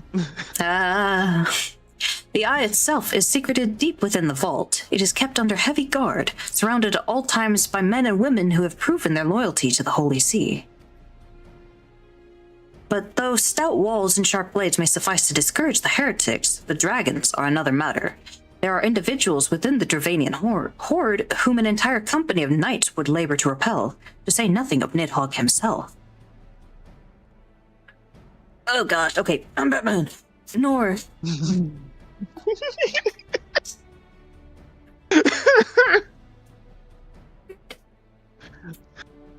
Nor does age rob them of their strength. Through the endless march of years, the dragons endure, patient, calculating, inexorable. You must understand, these creatures do not share our perception of time. It's really pressed my lips for that one. And that is especially true of the Great Worms. They who spend centuries in slumber only to wake and resume their campaign as if mere hours had passed. For the record, he doesn't have the most Batman voice. He's actually much higher pitched than that, but I don't know how else to do his voice. It's very, very sturdy male voice. I don't know how to do that, dog. It has been 20 years since Nidhogg last darkened our skies. 20 years for him to gather his strength, and for us to bolster our defenses. And now, just as he seems primed to return, the heretics strike at the gates. You believe that Lady Iceheart is in league with the creature, then? Of that, we cannot be certain. Though we know the heretics covet the eye, we have been unable to determine their plans for it. Such questions aside, we must needs address the ragged hole their mistress has seen fit to rend in Ishgard's protections. It is a weakness the Dravanians are not like to leave untested. So it would seem. You've described your plight in admirable detail, Lord Commander, yet I cannot help but wonder at your candor. Why share such sensitive information with us? I shall speak plain. Ishgard has need of allies, and I would have you bolster our front lines in readiness for the coming battle against the dragons. 'Tis much I expected. Unlike our arrangement concerning the Keeper of the Lake, however, only you stand to benefit from our assistance in this matter. I fail to see why we should intervene in a conflict which concerns only Ishgard and Dravania. Here's playing the disinterest. Yep. When the Eorzea Alliance requested Ishgard's assistance during Operation Archon, you refused us. Does it not seem grossly unjust to demand that we now risk our lives in your private war? I make no attempt to defend my country's conduct. I only ask that you consider what would follow were Ishgard to fall. I feel like I'll make it anyway. Having razed our city to the ground, the Horde would have little cause to linger, and most would return to their lairs in Dravania. Soon thereafter, the ruins of Kurthus would be buried in snow, and the land would become the sole province of beasts and beastmen. Until the Garlean's arrival, that is. For you may be certain that the Empire would not hesitate to claim Kurthus. They would not even have to draw steel.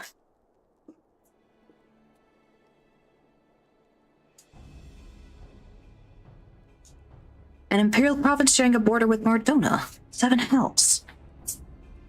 I will say, what's to stop any of the city-states from spreading out as well? In fact, they would have an easier time doing it, wouldn't they? Ishgard falls and they could move in and take the place and like use the forts there. Like I'm just saying, this argument's actually pretty weak, or very weak on Alphino's part, because I believe Alamigo gave the exact same statement. The whole thing about them falling is it gave the Garleans a foothold in Eorzea.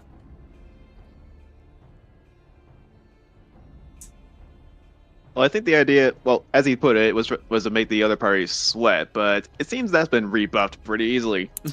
Yeah, Alphino's quickly going like, oh, thick. Or maybe he is trying to play it out, I don't know, but it's because like he's trying to play hard to try and get them to join the alliance, and now he's saying like, well, you better join us, because if you don't, then the Garleans are obviously going to be the first ones to swoop in, because you know they have the resources to do that, I guess. I don't know. I suppose the other side of that is that the states of Eorzea are too busy with their internal conflicts to focus on like expanding outward at the moment. Ul'dah in particular is like in no position to like look outward. Yeah, and Gridania doesn't care to actually leave the 12's Wood, so you really don't have any factions that would go there, is I guess the bigger point there. And like Alphino intends to help them anyway. He made that very clear. He's like, I intend to help them. I want to try and get them to actually like give us something in return. But I think he's just going to break under the like, oh, yeah, you know, I guess if we play this game, it's like there is no game to play. You're right. Very well. We will assist you in repelling the dragons. See, he offered absolutely nothing for it. He didn't take anything other than like, oh, well, if Ishgard falls, like, You really should have like pressed more. The roar of a great worm may have shaken the firmament, but we of Eorzea will not abandon our Ishgardian brothers to face the coming horde alone. Nor did I ever think you would. Now, upon the matter of the roar. No! Allow me, Sir Everett. Through the power of the Eye, I have become the vessel of Nidhogg's strength. His essence has stolen into my very blood. Did I drive you crazy last time? Fear not. I am in full control of my faculties, I assure you, and the eye itself is of no relevance to this tale. It is not essential that I bear it with me wheresoever I go. Its lingering influence does, however, allow me to hear Nidhogg's voice. And the worm who roared? Was Nidhogg, aye. He means to hurl his horde against Banafin's collar and shatter the remaining wards that protect the city. There can be no doubt, the worm has summoned his minions to war.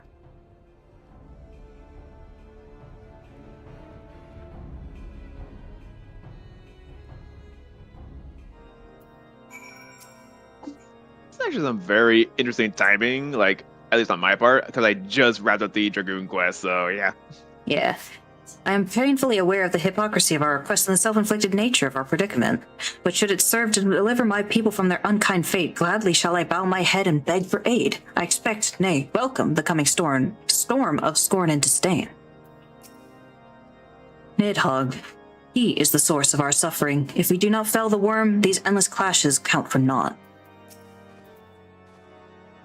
Though the circumstances are far from ideal, this desperate endeavor will at least provide us an opportunity to bring the sister states of Eorzea together in common cause. Dramek was more ruthless in his negotiations than I had anticipated. I suppose one must give no quarter when one's home is at stake.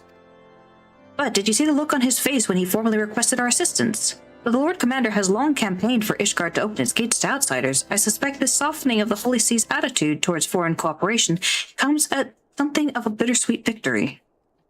The days ahead promise to be interesting indeed. If we are to aid the Ishgardians in this war of theirs, preparations will have to be made, and soon. Before proceeding, however, we must needs return to the Rising Stones and make a report to the antecedent. Ere we sally forth in the defense of Ishgard. Yeah, okay.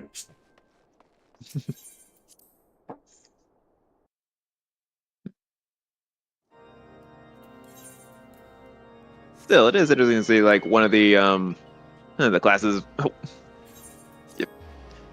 becoming integrated into the main story. Yeah. I think this thing drops us in random locations, actually. It's around the Aetheryte. Yeah. I know, but it's like I get turned around every time I drop there. That's why I say I run in circles every time I go there. I'm like, ah! If you're looking for the Scions, I've already left for the Alliance. Oh, yeah, okay. Alright, bye!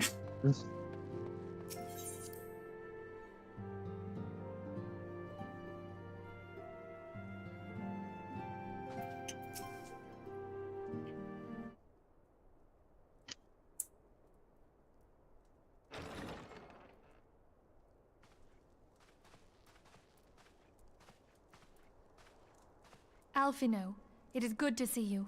Tell me, what have you learned? Pray summon the others. Everyone must hear my report.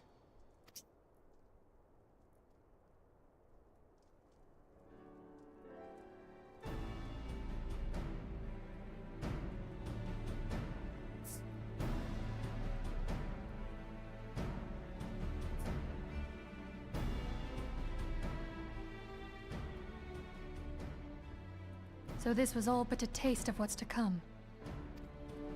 Indeed. The main host advances upon Ishgard as we speak. Whose vaunted defenses have been nullified. Shorn of its wards, the city will bear the full force of Nidhogg's fury. All those people. Alphino is right. The Dravanians cannot be allowed to prevail. If Ishgard falls, all of Eorzea will suffer the consequences. Then you agree that we have no choice but to intervene.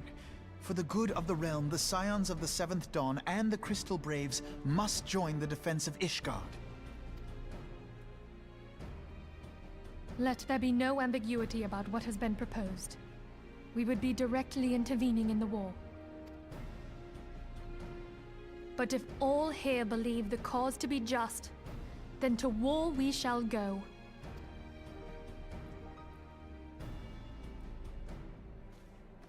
The path we now embark upon is perilous, but I pray you will walk with us to the end.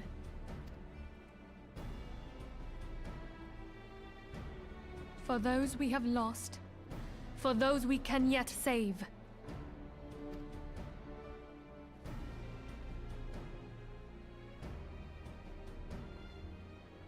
Then it is settled. I shall inform the Council of our intentions and request that they contribute their own forces to the defense of Ishgard.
Volunteer Dragon Slayers.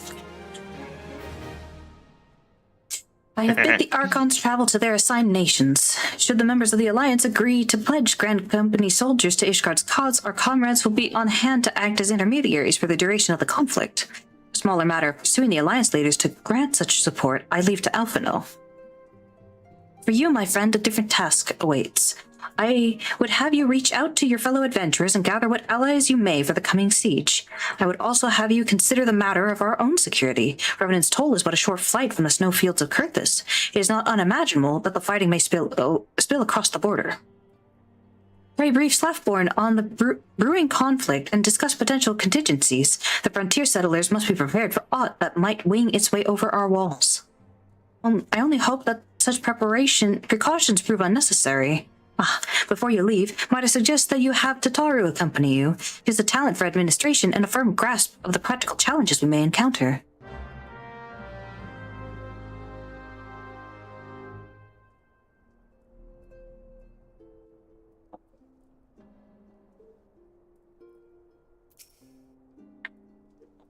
It is impossible to predict how many will rally to Ishgard's call for reinforcements. I do not envy those responsible for planning the city's defense.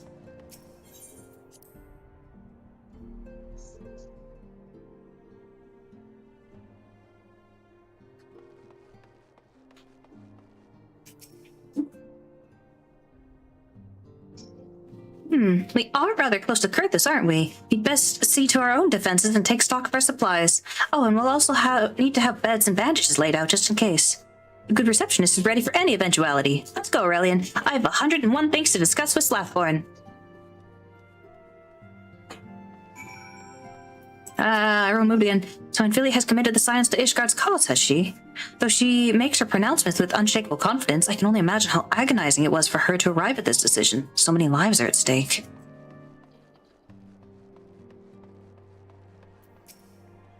The threat of war sows panic and confusion, and routine tasks can offer a calming stability, being sure the larder is properly stocked, for instance.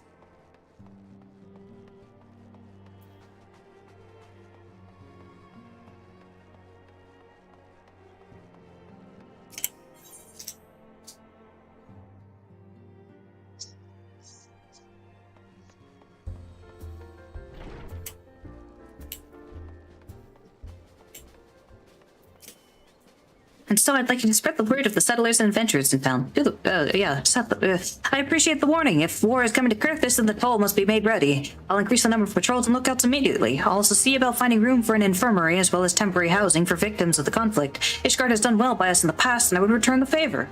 But as for rounding up volunteers for the fighting itself, I'm afraid I must disappoint you. I will not send my fellow guild members to die on Ishgardian soil, and I am certain headquarters will say the same. There will be no official Adventurers Guild presence at this siege.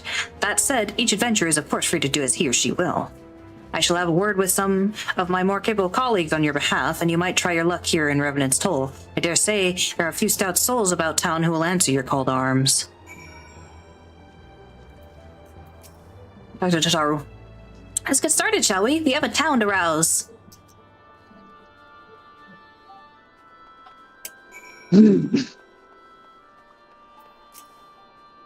Why has this one got a cutscene?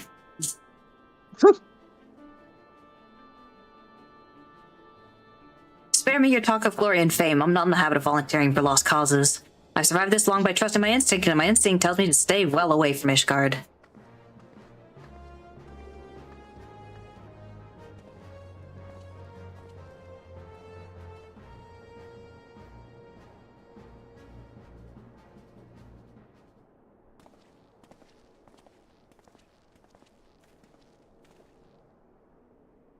Ishgard sounds like she's in a right mess, but that ain't what I wanted to talk to you about.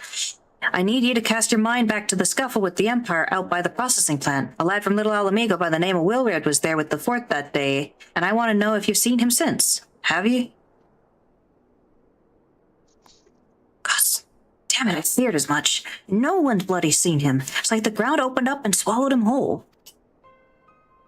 That ain't all. Around the time Wilred stopped turning up for duty, them black market weapons went missing from our vault in Ul'dah.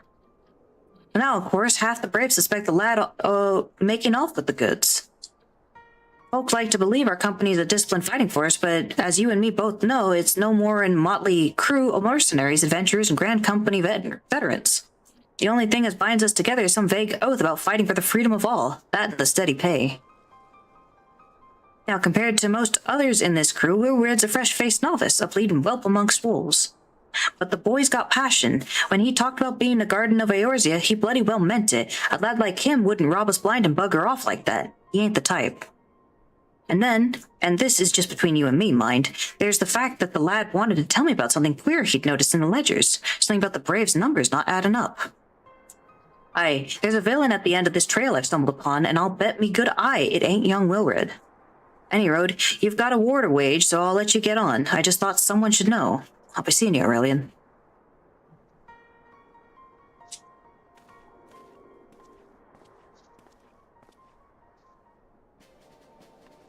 And a conspiracy among the Braves? Yeah. We only gathered the most trusted of souls.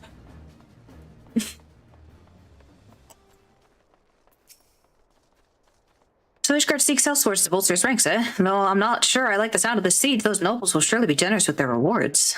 But I pledged myself to guard Revenant's toll. Modest work though it is, I am loath to break the terms of my contract. What to do? You're up on the wall! What a long way to go talk to you, man! Sell me blade to the Ishgardians. Well, them dragons are a fearsome lot, but I'd slay me fair share if the coin was good. I've worked for one of them knights before, you know. Watch me like a bloody hawk you did. Still, I'd put up with worse than that for a heavy purse.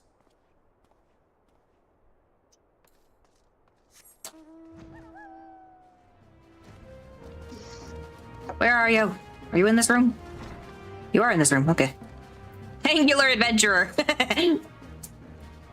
Volunteer my service in the defense of Ishgard? I think not. Dragons came to lives every one of my brothers, and I do not mean to offer them mine. It was to escape such a fate that I took up the mantle adventure in the first place. I would sooner die in the pursuit of fortune than huddle behind an icy wall. Ow.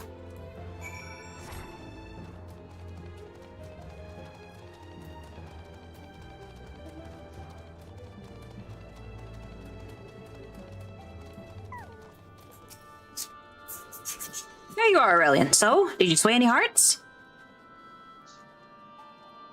One or two, eh? Well, added to mine, that makes 3 or 4, not including Slaffhorn's friends. We won't have the largest company in the army, but I'd say one Revenant's Toll veteran is worth a dozen clanking knights at least. Oh, I've been so caught up with recruiting that I almost forgot. There's been word from Alphinaud. Apparently the Alliance leaders are convening in Old Dawn to discuss Ishgard's plight, and they've requested your presence, as usual. Anyway, you best make your way to Old Dawn or you'll be late. Alphinaud said that he would meet you at the Royal Promenade. With some royal lemonade. Isn't Ishgard under siege at this very moment? Yeah. It's up to discuss it, man. Ah. Oh no, we were finally gonna get paid by Cat. As if your paycheck's full.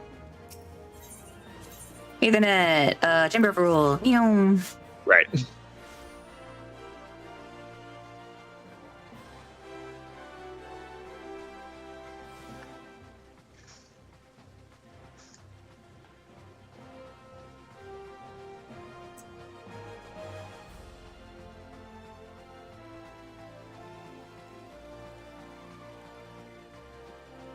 When life gives you prom. My apologies for calling you away from your task. I had hoped to proceed with these negotiations one leader at a time, but it seems my urgent requests for an audience have prompted gathering of the council. Needless to say, I felt obliged to attend. The Alliance leaders are already seated within. Let us join them, shall we?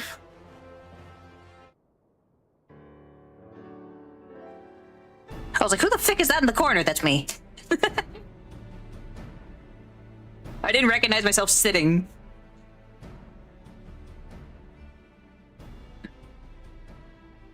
We are well aware of Ishgard's dilemma, and we agree with your assessment.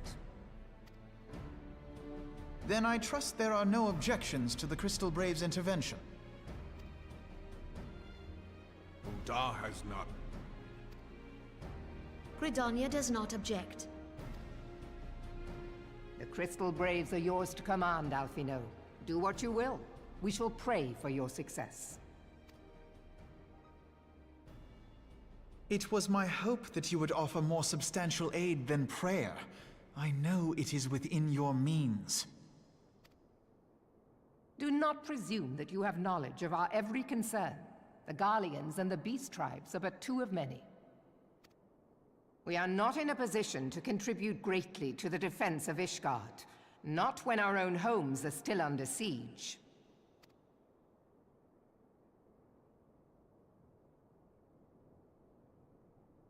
We dare not leave our interests in Cartano undefended as well. Telegi Adalegi and his ilk would seize control of the territories in our absence. The enemy is at their gates, and you would cower behind yours? No one is cowering, boy. We will offer what support we can. Aye, support. A handful of men and no more. Would that we could commit more than a token force to this cause. Yet there are others to whom you might turn. The free companies ever want for work. Ah, yes. The free companies. They're not like to turn you down. I beg your pardon?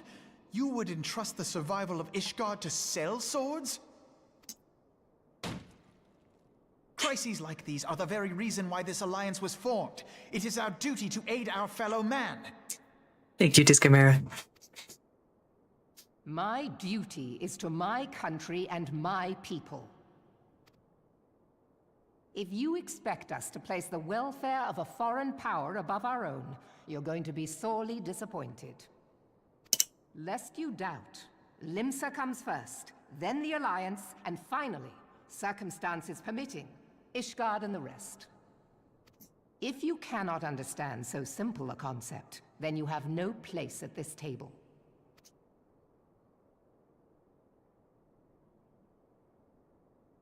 Forgive me, Admiral. I was careless in my choice of words.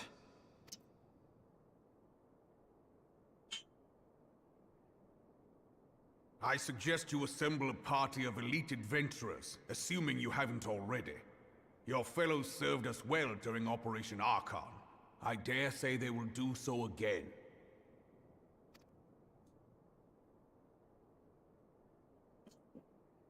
Link like processing? Oh, they mean me. If I may, Your Grace, I wish to propose a redistribution of forces. If we entrust the security of Uldar to the Brass Blades for a time, we can dispatch a larger force to Ishgard.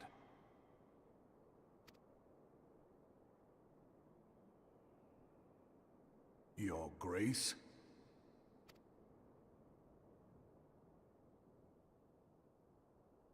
Yes. Yes, of course. Do what you will.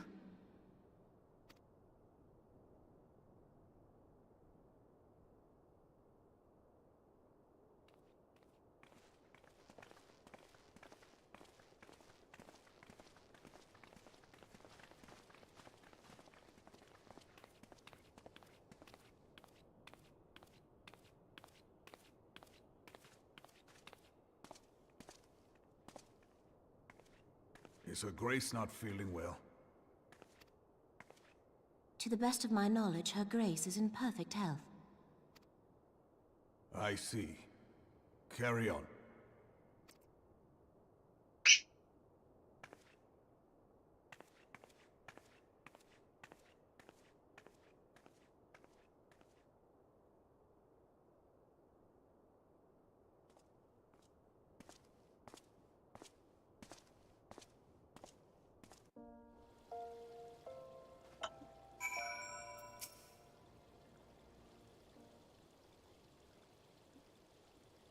Once again, I owe you an apology. It seems you have been conscripted into leading a contingent of adventurers on yet another mission of inestimable danger.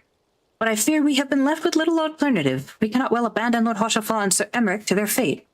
We must abide by the Council's decision, as short-sighted as it is, and strive to fulfill our roles as Eorzea's guardians. Captain Ilbert, what news? Then the assault has begun. We have but this moment concluded our audience with the Alliance leaders. Move our forces into position. Your unit will join House Durandare at the Steel Vigil. Man the cannons alongside the knights and thin the Dravanian horde ere they descend upon Ishgard. I will join you as soon as I am able. Relin, I would have you and your adventurer allies bolster the defenses at the Steps of Faith. Report first to Sir Marcellain at the Gates of Judgment, and he will direct you to where you are needed most. May the gods grant us victory.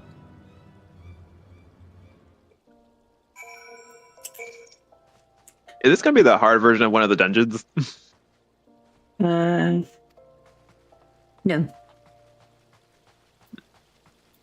Alright. Camp Dragonhead. No.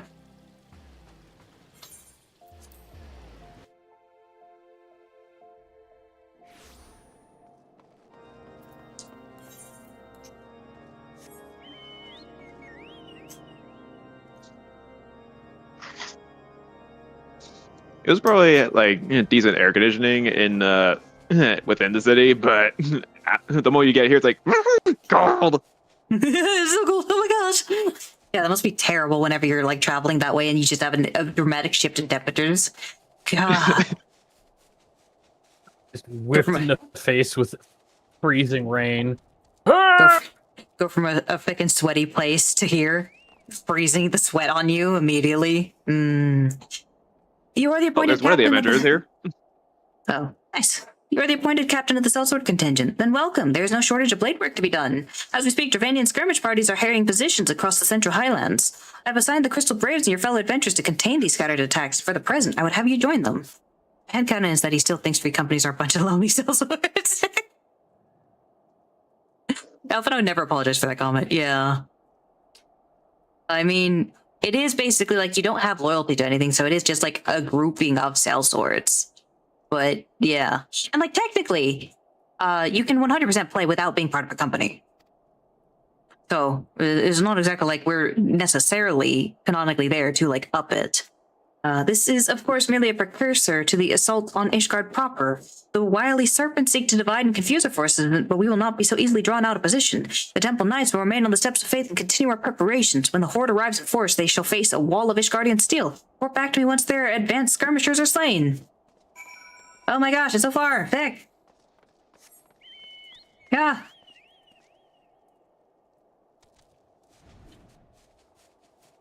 Ah. How many walls did we fly through just now? One. For sure, there's the gate, then there's the wall. Ah. I didn't fly through the wall.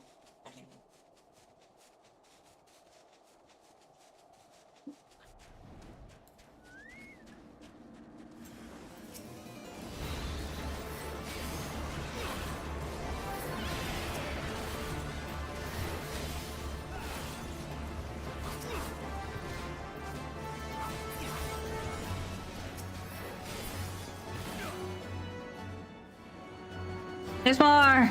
Ah!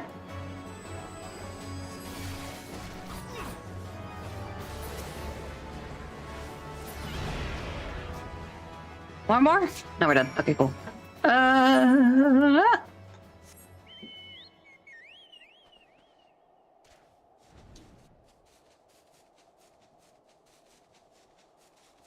Wait, what? We can't fly there. Oh, we're flying there. Okay. Wait, we can fly here? What?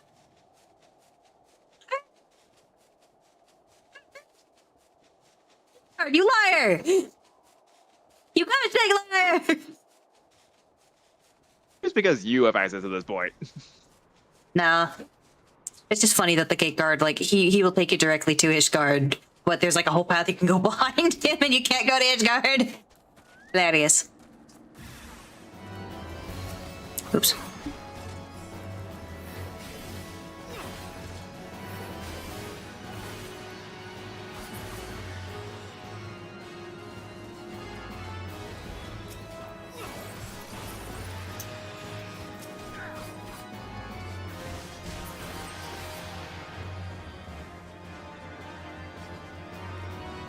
Who's Lord next? Commander. Horde Commander! Commander!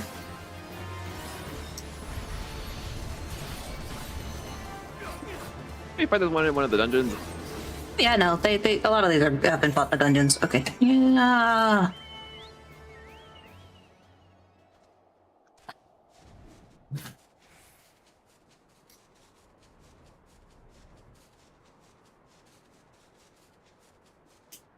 But also, I think Alphino thinks a lot of things are lower than him. Again, the reasons why I want to smack him upside the head. We were basically a manservant to him until we became such a hero that he's like, you guys aren't anymore.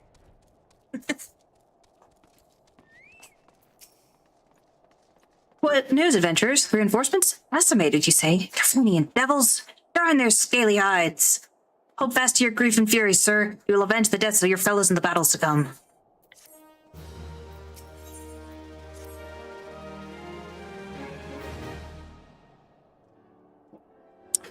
Ere you commit yourself to the siege, you should know what it is you are tasked with defending. Beyond the gates of judgment lies the Step of Faith, a great bridge of stone that leads directly to the city of Ishgard. More than simply a means to cross the Sea of Clouds, the bridge serves as a foundation for the arcane wards that form the barrier we call Danafin's Collar.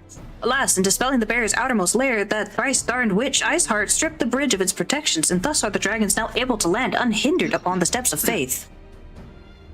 Should the Dravanians succeed in destroying the remainder of the wards, the winged devil will be free to swarm within the city itself. Needless to say, we cannot suffer that to happen. It shall be our task as defenders to prevent any harm from coming to those parts of the bridge wherein the wards are sealed. 3 yet remain, and we have dispatched our forces accordingly. I would ask you and your comrades to accompany our defenders at the outermost ward. I should hope that includes us as well, yes?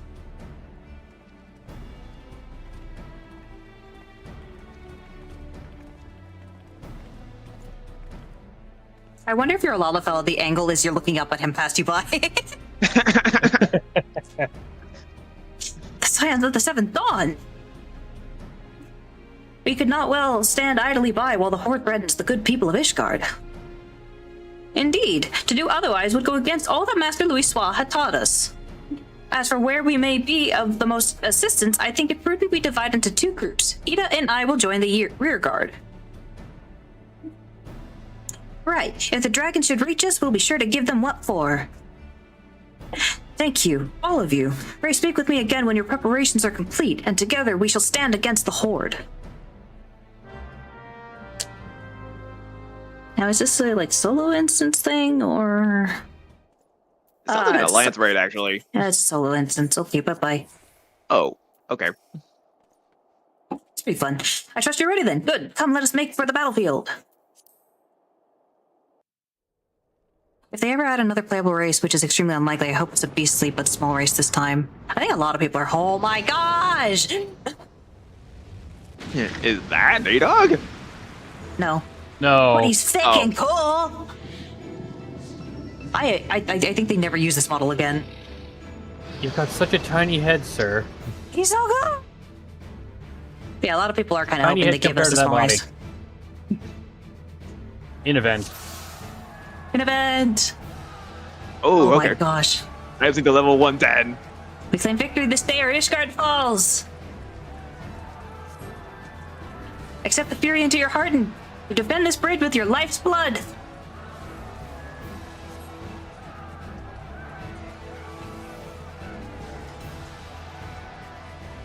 I can move now. Whee! Holy gosh. You mean to destroy the wards of Danafin's Collar? Let's not let a single dragon pass. Let's finish this quick. You shall not. I shall make it quick. Have the rear guard ready the cannons. Where are the cannons? Come back here! Come back here! Vagrant, stop running! Oh, it's a zone. Ooh.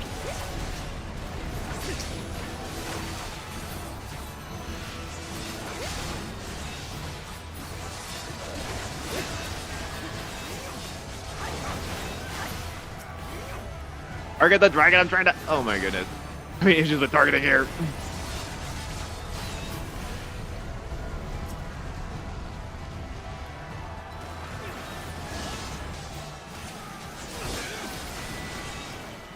I can't target those ones. Oh, it's a turtle dragon! Little turtle.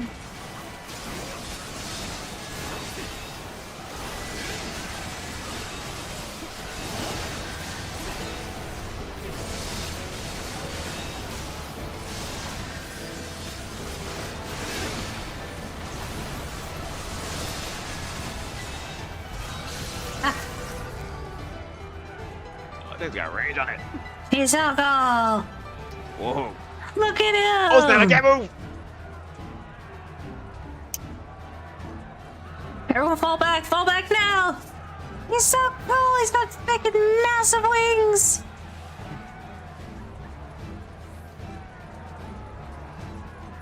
Oh, am I supposed to be sprinting? I think we're supposed to be sprinting! Everyone's sprinting. Back every burn to ashes! I'm not gonna sprint. Aoife, to me.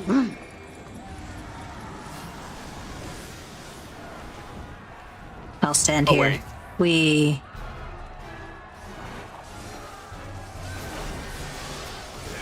Fishtrap. That's his name, huh? Do not let it reach the bear. Hold your ground. Oh, I think I had that one already. Oh god, this one I'm missing.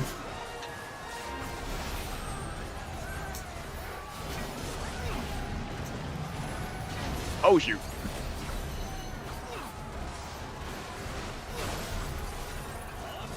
Yeah, crazy as he can. Those are guys in an instant. Yeah. Oh, wow, that's... Okay. I probably shouldn't be standing there.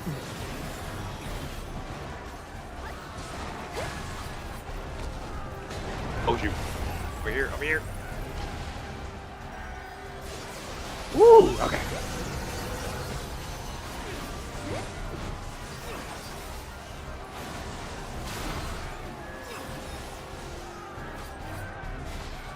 Oh. And we're hardly doing it, or I'm hardly doing any damage to this dragon. Oh, shoot. Oh, that's gonna hurt. I could not get out of that in time.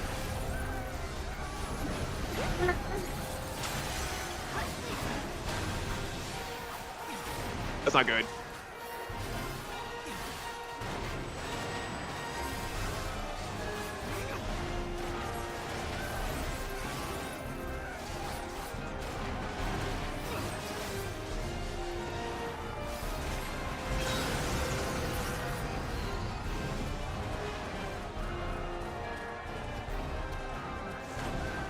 Oh my god!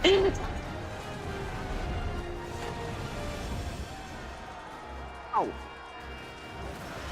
You'll see the things here early and fall back and help Oh, the great. others guard the ward. Wow.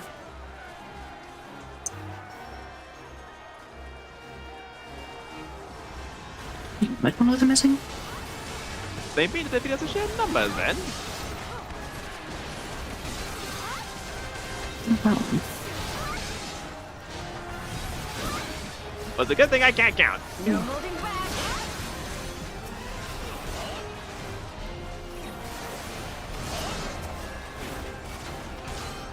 Oh my gosh, target the freaking enemies. Come on.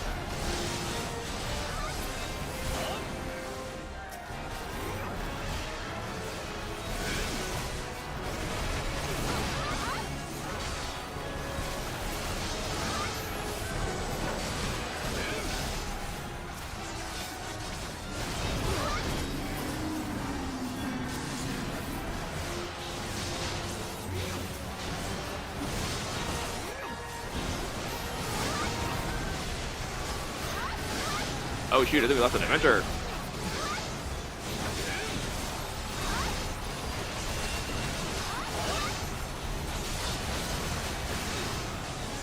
This one'll sting.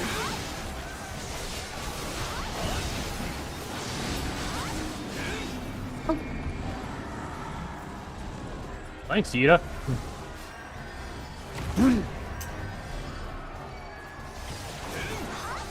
Fucking limit breaking over here. I just saw Ida use the, what is it? Limit break. Yeah.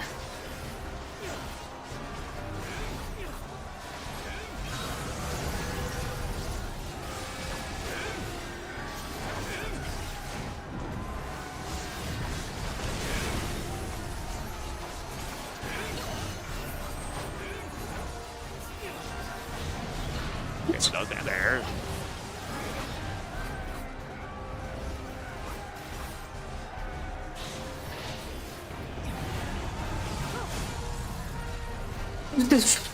Oh, I was like, I'm hearing glass shatter.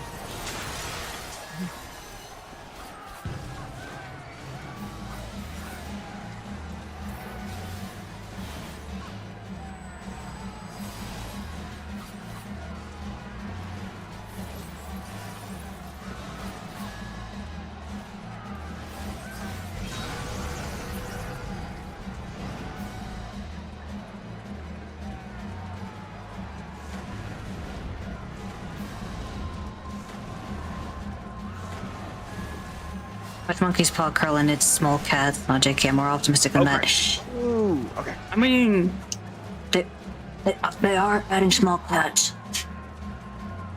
Just maybe not as a playable race, but they are adding them. Dwarf cats. Not again. Not again.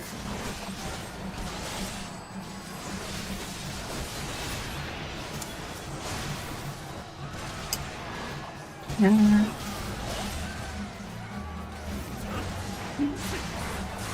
your folly. He's got a voice.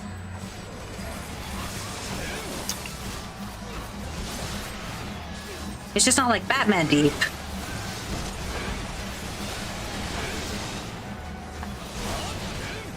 Whoa.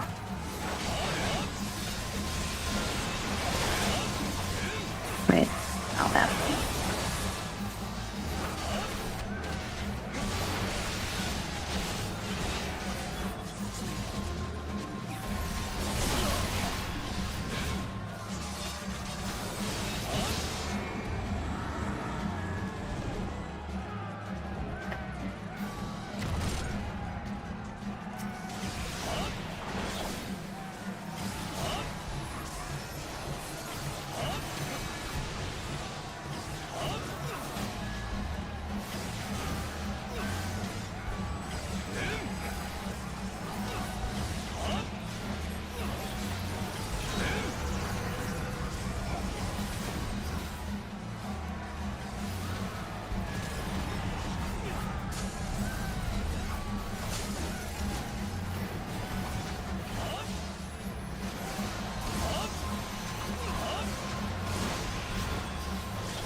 You lied to me, Dragoon.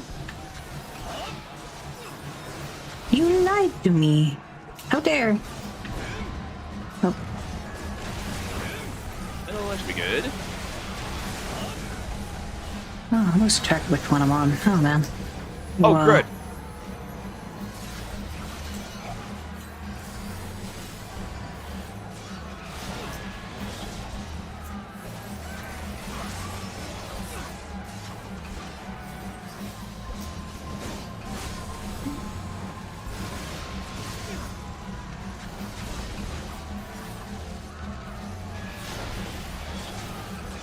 Good. Okay, right here, good. Ooh, that still hurt.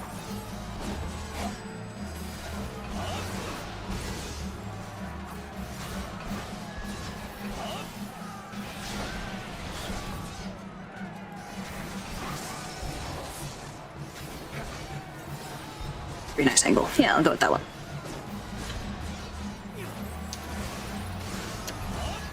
Oh, it's gassing. What the?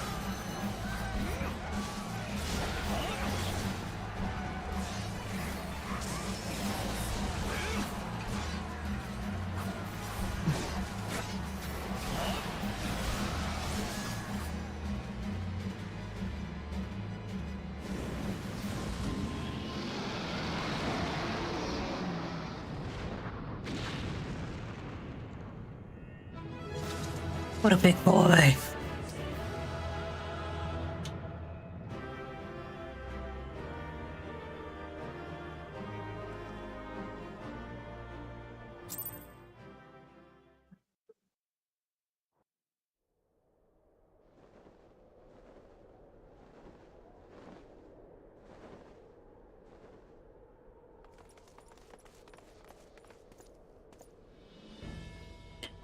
So many dragoons. Come on, you guys are good. I just finished up. Give me a second to get A little bit out of longer. the cutscene. This is why they changed the name from Beast Tribe to Allied Society, because of their dictionary, beast equals cat. They changed it because of the frickin', oh my gosh, what are they called? The tiny people. The fairies? Pelu Pelu. They changed it because of the Pelu Pelu. They did not want them to be part of the Beast Tribe quest. It would be too weird. So they're like, society quest. Yes, it's a society. And dragon steak for months. I mean, I don't know if they actually eat that or that'd be considered blasphemy. Which makes it worse, because that means they probably just throw it off the bridge afterwards. Ah, yes, the Beast Tribe, the dwarves. It wasn't even the dwarves! The dwarves were still considered Beast Tribes! It's ridiculous! The dwarves were still Beast Tribes! It was the Pelu Pelu where they're like, ah, fuck, they're too human, we can't do that.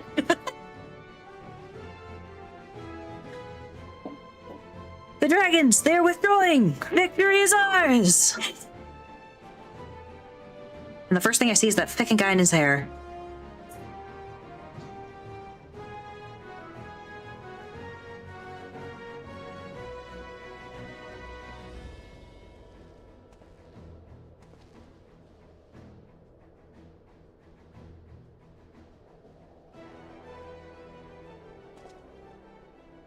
Heck! One of Nidhogg's greatest champions, slain. The Horde will not soon recover from this blow. But what of you, Nidhogg? Why did you not join your minions and make of this battle a slaughter? Have you grown so fond of the stench of your lair? Mayhap you prefer to have your allies fight your battles for you. You have a girl to do your bidding now, do you not? No matter. I shall slay Iceheart and all the rest.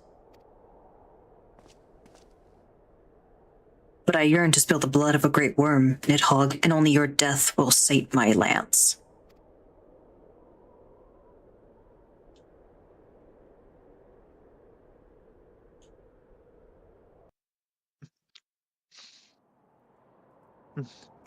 His planet needs him. His planet needs him, he's gone. Circle of friends. Circle of friendship. You're currently watching a cutscene. Okay. It was a close victory, but a victory nonetheless. I think we've earned a brief respite. The famed dragoons of Ishgard commanding the skies of battle was truly a sight to behold. Whew, that was exhausting. 'Tis a rare opportunity to find oneself confronted with so terrible a foe, rarer still to emerge victorious. I should hope we need not contend with more of Nidhogg's champions.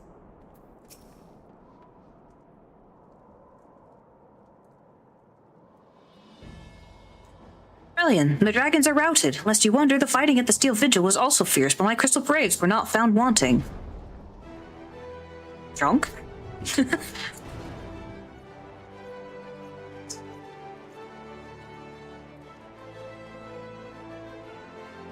Commander Levier, Aurelian, true to your word, you arrived to aid us in our hour of need. On behalf of the Holy See and the people of Ishgard, I offer you my humble thanks. Though I would stay and lavish you with well-deserved praise, I fear I must away to oversee the aftermath of the siege. Not all the dragons are fled, and there are yet wounded to be carried from the field. Pray let us meet anon, that I might express my thanks with the proper courtesy. Now realizing this might be a little bit longer than I was hoping it would be, I'm sorry. But that's the last combat we have to do. It's just story now.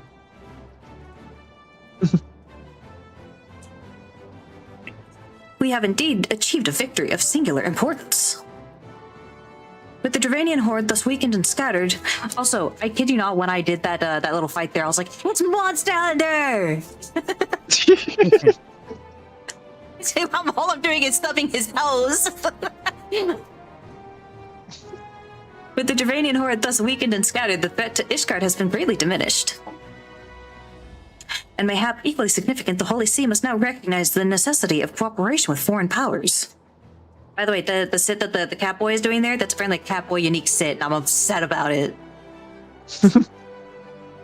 Long have they barred their gates against the outside world, but I am confident that the day will soon come when Ishgard proclaims itself a member of the Eorzean Alliance once more. Much have we sacrificed? Imagine, by the way, the entire time he's having this discussion, he's like, just his teeth are chattering. Like, look at his freaking hair. He is cold, man. Yeah. Much have we sacrificed in our struggle against dragons and primals, the Ascians, and the Empire, but step by unfaltering step, we have marched ever nearer to our goal. And as ever, the journey is made with you in the van. The victory you have won this day gives us greater hope for the morrow. 'Tis a hope that shall sustain us in the days to come and bear us past the many evils that yet seek to hinder our progress. Yes, we have done well, my friend, and I, for one, would take a moment to savor the enormity of our achievement. Because, I mean, we only had sellswords to aid us. Sellswords! The demands of duty, however, allow me little time for levity. I must accompany Captain Ilberd back to Ul'dah and reassure those braves whose squads suffered heavy losses. You, my friend, have earned a rest at the Rising Stones. Pray return to the Revenant's Toll and share your tale with Minfilia in person.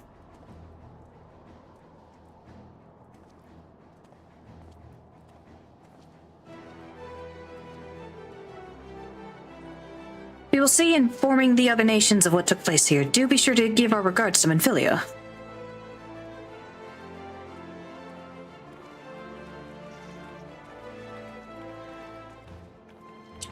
I think we're so close. Hold out longer. Just a bit. Vic. I'm sorry. I'm trying to read quickly now. Rising Stone, Mordona. I was just a little too slow. Yes, you are. Speed up. I was specifically waiting, so you got to pay. You yourself said, please let me pay. I have nothing to do with this money. You yourself said it. So rude. It's the point of it. What's the point? I'll pay for your teleports when you subscribe. For now, your money doesn't matter.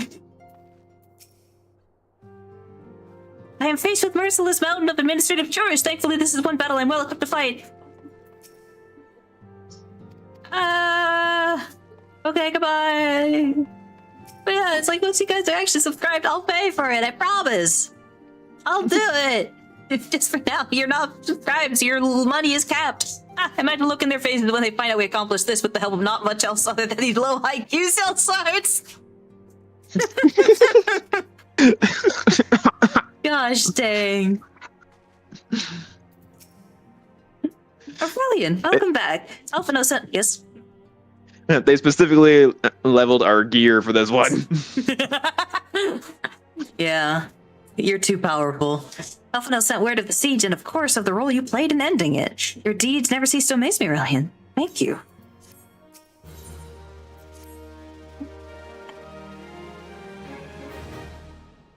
You must be weary, Aurelian, and now may very well be your only chance to... Chance gone. Antecedent! Yep. Chance walked in the door.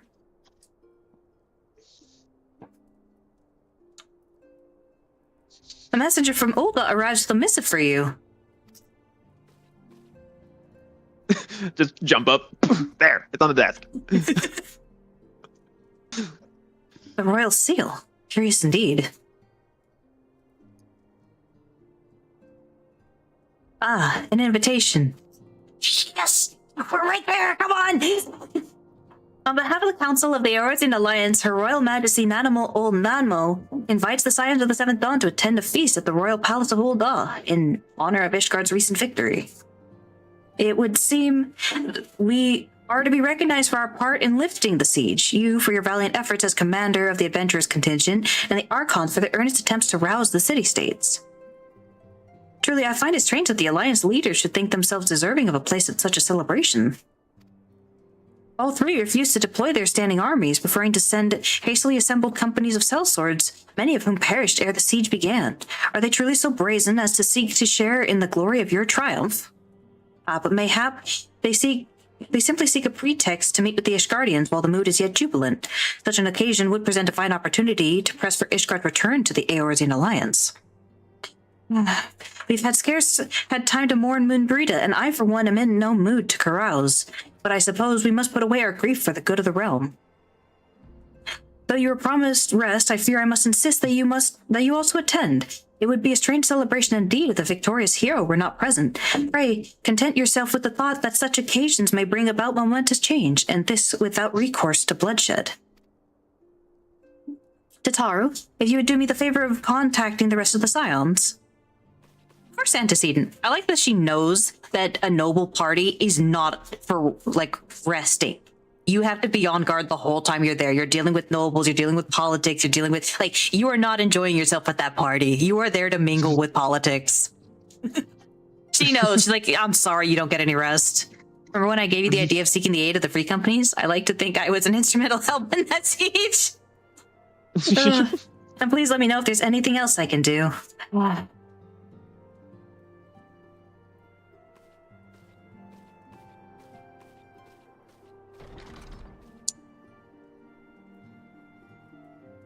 I'm curious. I've never known Tataru to sigh at such requests. Could aught be amiss?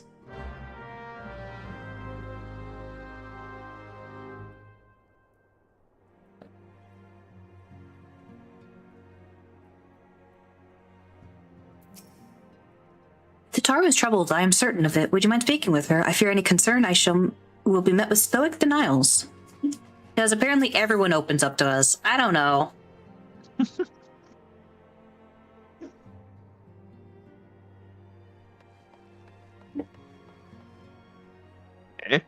Everyone moved! Heck! Have you witnessed the scene over yonder? Such is the fate of he who would toy with women's hearts. Let us see how Thancred's silver tongue wags its way out of this one. Oh no! In Doma, fidelity is a highly prized virtue. Perhaps it is a difference in culture, but this situation lies outside my comprehension. Do we not have more pressing matters to attend to? The primal shackles its faithful with the bonds of eternal devotion, but I fear the power Thancred wields over his admirers is rather more fickle. Especially when each realizes she is not the sole object of his affection. Stop saying about the birds! Why don't we leave these others to their squabbling?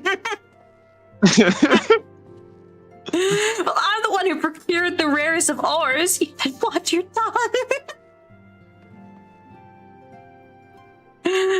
Oh my gosh. Ladies, please, this is no way to... Oh, hello, Aurelian. I was just, better some friends. Oh, God.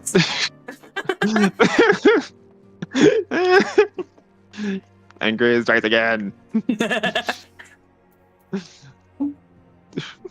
Thancred, now is not the time.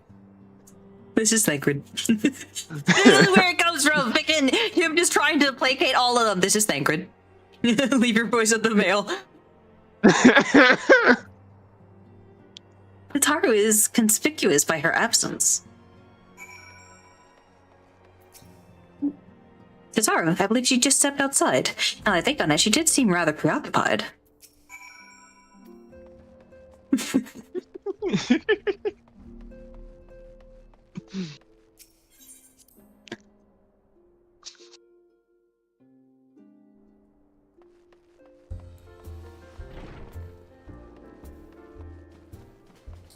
She's up on the cliff. Dang it, girl. Edgar's almost been rather quiet since the siege was broken. What's been quiet? Yeah, Edgar's summer. Oh, yeah. Oh, Aurelian, it's you. I didn't mean to worry anyone. It's nothing, really. Well, it's not nothing exactly, but it feels like nothing compared to the towering trials you and the others face every day. And that's why I should probably talk to Minfilia before things get any worse. You always know what to say, Aurelian. I'm glad we had this little chat. And she's gone. Yeah, sure. We gave her the silent protagonist treatment. Yeah, we always know exactly what to say. I have seen bits of the future, and I'm glad that there is voice choices, like text choices for us. We do add things eventually. Wait, we don't do that in ARR? No, we've been doing that. I think we've done it once. When the kids were asking about the adventurous stuff, we definitely did it then. I don't remember other times we did it.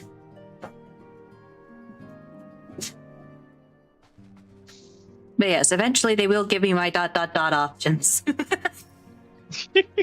My mind is made up. They also have some of the most savage lines for our Warrior of Light with those little like dialogue choices. They're beautiful. You do it in Job Quest 2 in ARR. See, I think this. You haven't seen the future. You played the game. Yes, Tataru, you have my undivided attention. I've been hesitant to broach the subject, but with all the recent excitement, but Aurelia made me realize that there's no time like the present, and time is what I'm here to ask you for. I'm not sure I understand. If you wish to be excused from your duties for a time, then you have certainly earned the rest. But I suspect that lying abed is far from your intent. You know me too well, Antecedent. There is, in fact, something I've been wanting to try my hand at. Along with the adventurers and the Crystal Braves, the Scions are constantly being thrown into dangerous battles and deadly predicaments. Even Hoary Boulder and Golden have been promoted from guard duty to fill our need for competent warriors. And so it seems only right that I, too, should acquire the power to defend myself, and others more importantly. When I return, I shall be both your receptionist and your bodyguard.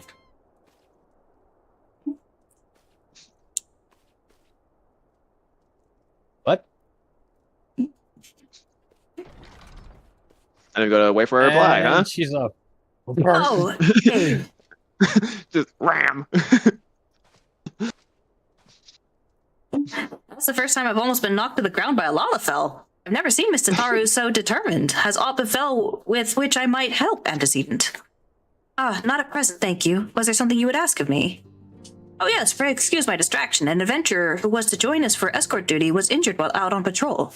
And I fear we cannot properly defend the scholars entrusted to our protection without the aid of at least one more guard. Therefore, I humbly request that another adventurer, or of the capable kind, of course, be assigned to our party. Very well. I shall consider the potential candidates and provide you with a replacement as soon as I am able.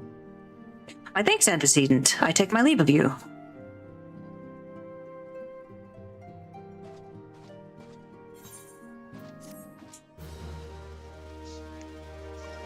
Okay. I'm just picturing Tataru coming back with a fucking knife. I've become a rogue. Oh yeah? What level are you? Oh god, there's choices. What the fuck? Okay. Okay, choices up to you guys. Which one? I think you could pick up both, but just in case. I'm just gonna go with the first one, I guess. Unexpected ambition, yeah. You'll come back with a gun. You're like, Tataru, you haven't even been to Ishgard. Where'd you get the gun? And Philly's at a loss for words.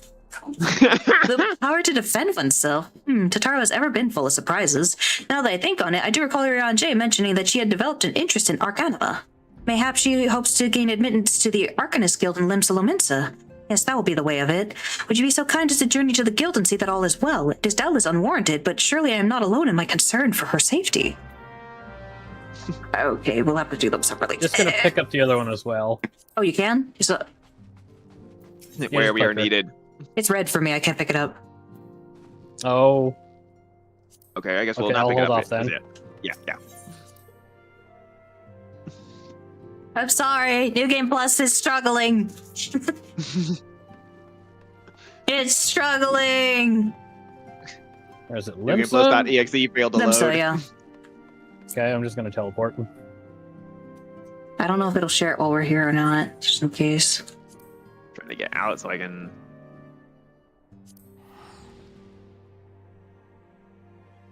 There's an adventurer named Rose.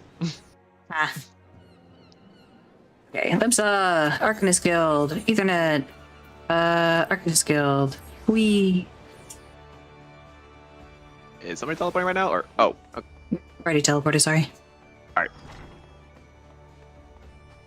Yeah, for some reason teleport doesn't carry over to the rising stones. Oh, she's down below. Arcanist Guild, over there. Go down the stairs. You didn't.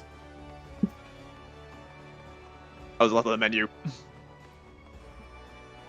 I was just about to make a comment about how Tataru never changes her attire. Which is kind of crazy. To be fair, yeah, I've never seen her without her beret. Aurelian, what are you doing here? I didn't mean for her to worry. That's the last thing I wanted. Putting an end to such worries is precisely the reason I'm here, don't you see? I, Tataru Taru, shall become a great and powerful arcanist.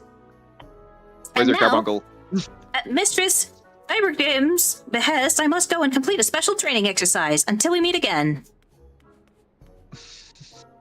And this is the beginning of how we learn she's the most powerful being in the universe. Oh boy. She's terrifying.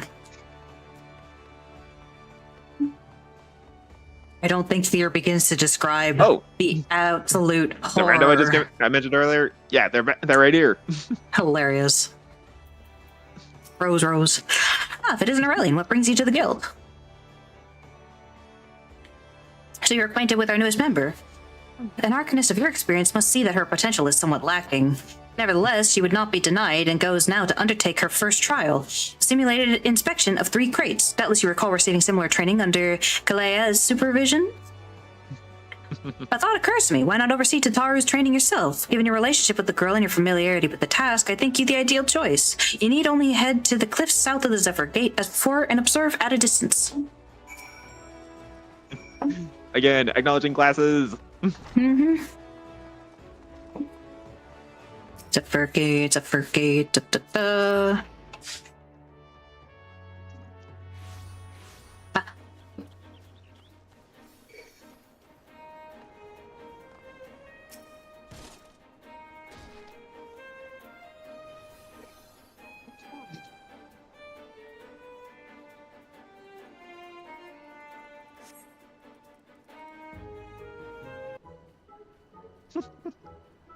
Over Azure seas, Sapphire reports where she met her shining jewel.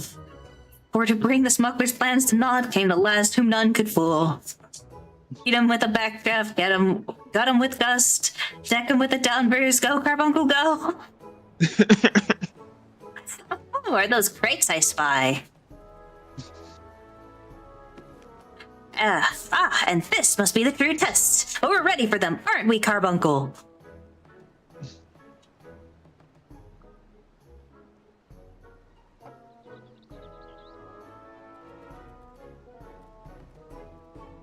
Carbuncle? It's like, you're on your own, Chief.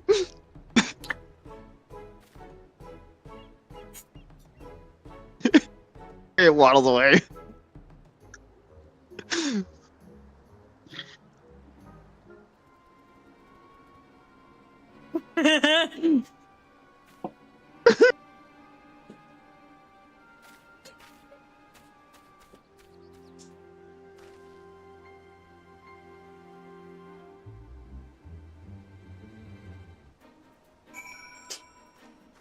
Meeting her ball spot. That's rude. Don't you talk about Tataru like that. Aw, and they're still the craziest. Actually, the enemies that showed up are still there. Some of the jellies.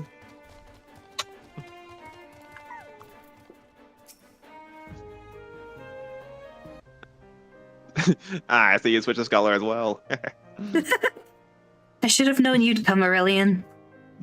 You needn't say a word. Your face says it all. I know you bore witness to my shame. Betrayed by my own carbuncle and left at the mercy of wild beasts. I must accept the truth. I'll never be a warrior like you or the others. I will inform Mistress Ibergrim of my intention to withdraw from the guild. Arcanima, like so much else, is beyond me.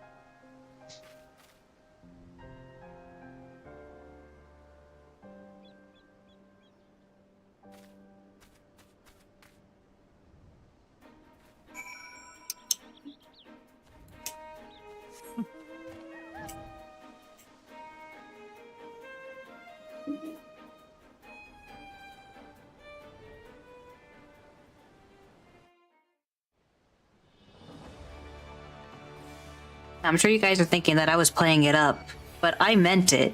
That scene is showcasing how she is, in fact, the most powerful being in the universe, because I want to explain how carbuncles work.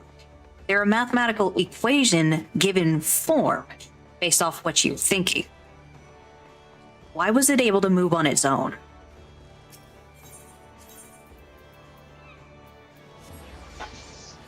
to give it the ability to think for itself. Even the most powerful Arcanists don't have that. Why the frick was it moving on its own?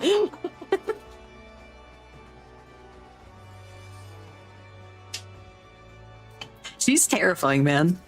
She saw it as failure, but carbuncles can't do that.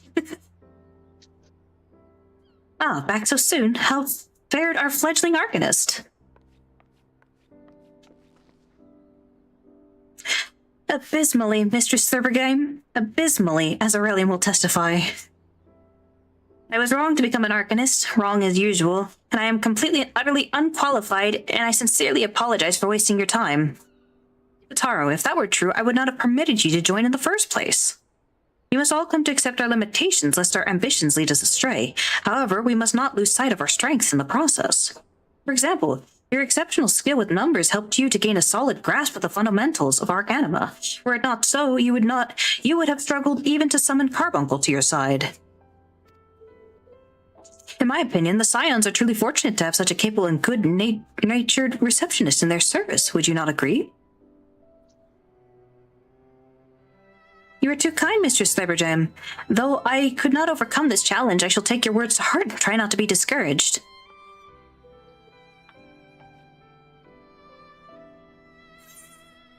This is for the best. If she was aware, she'd unwillingly cause the 8 Umbral Calamity one day. Truly. Because I will also point out, we never get to mention her carbuncle ran away. So she doesn't get to acknowledge the fact of like, hey, wait a second, what?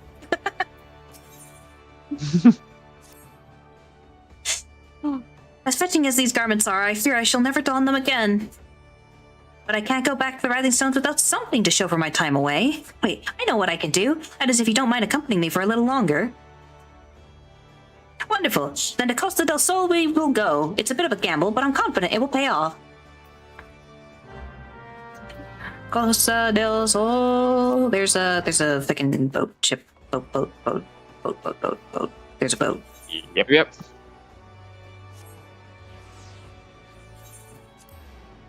We have no time for a boat.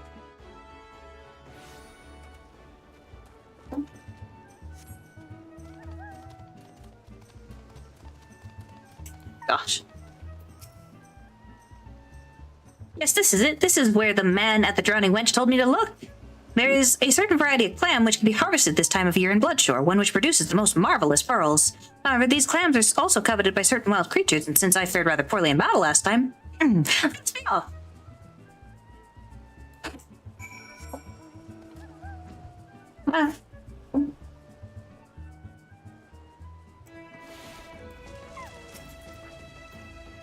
Fortune, I've already found one. Would you be so kind as to keep watch while I work? This should only take a moment.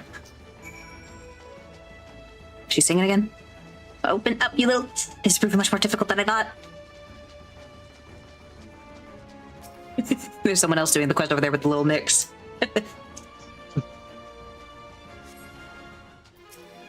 Morgar!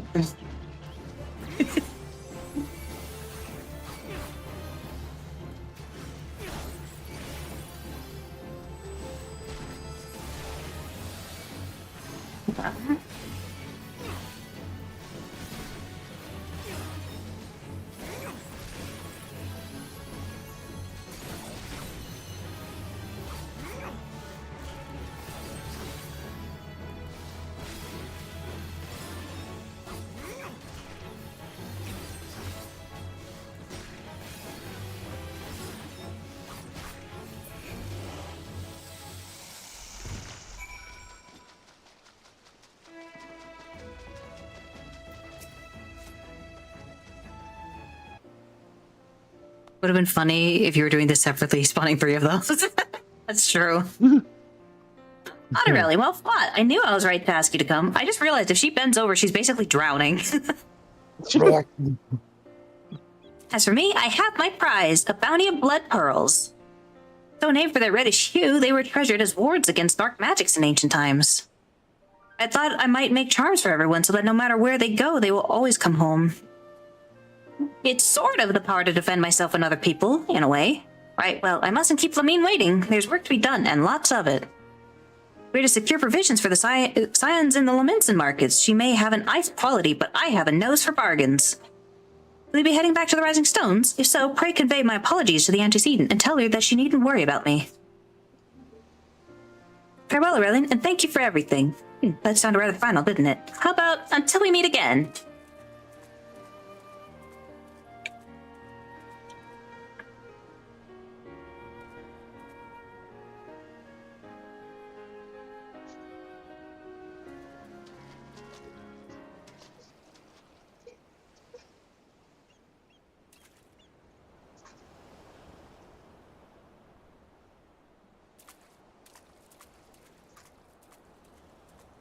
Big Bird.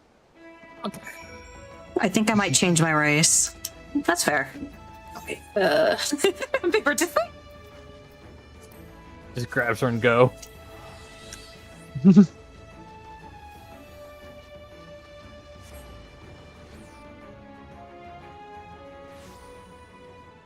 It's orange. Oh my gosh.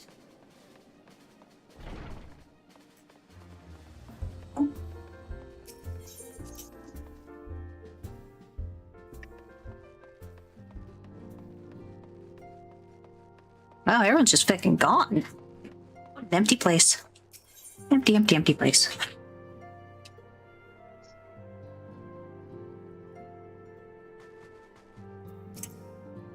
Welcome home, Aurelian. I gather you found Tataru and Limsa Lominsa. Why? It sounds as though she had quite an adventure, and while it did not end as she had hoped, I suspect it'll prove to be a valuable experience. I dare say she could have managed without our intervention. Even so, I appreciate you indulging my request. Right, now give me the next one. I wonder, do you perchance recall the commitment I made to furnish Hoary Boulder with a capable adventurer? Well, I am sorry to say that I have as yet been unable to do so. Now, I realize that you are rather more than a capable adventurer, and that escort duty is frankly beneath a man of your talents, but I have no one else to turn to at present. Might you be willing to forego rest and assist us in this matter? Generous to a fault. I thank you, Aurelian. Now, it seems only fair that I explain the import of the task in question. For some time, our orders has employed a handful of scholars to travel around Eorzea to take etheric readings that we might better understand the impact of primal summonings. Naturally, it behooves us to ensure our employees' safety, and so we ask the adventurers in our services serve as escorts. Hoary Boulder and Fultonet were to act as two such escorts, as was a third adventurer. Alas, due to injury, said adventurer is not presently fit for duty, hence my need to impose upon your goodwill. You truly are a pillar of strength, Aurelian. Hoary Boulder will share with you the details of your task. He should be waiting for you outside. Be safe. Okay, bye. Again, are there no healers around? No conjurers? There's apparently only so much healings can do, or something like that. I don't know. Man has ultra diarrhea. I had no idea that you would be assisting us personally, Aurelian. My sincerest apologies for dragging you into our affairs.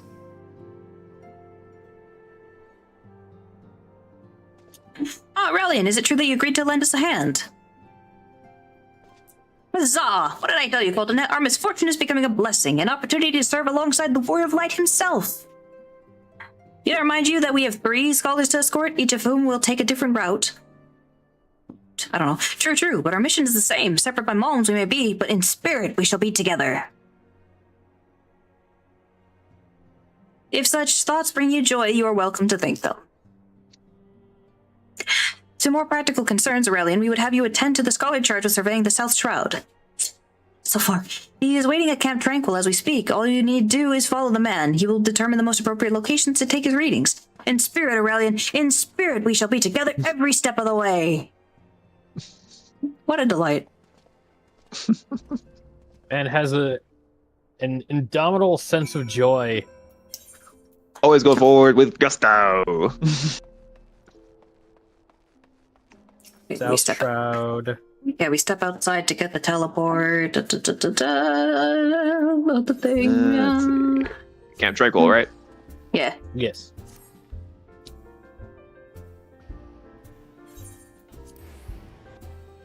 Did you get that? Oh, you're already here. Yeah, I'm already here. He's already here. I'm very proud, y'all.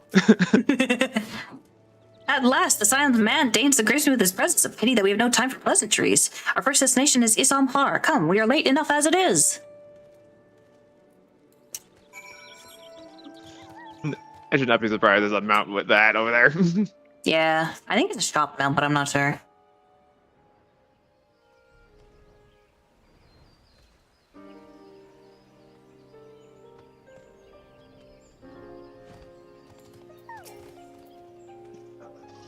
Yes, this location should suffice. Once I finish calibrating my instruments, I will require but a moment to take the necessary measurements. I trust I need not explain that my work can suffer no interruptions. Then please stand at an appropriate distance and keep watch for wild beasts.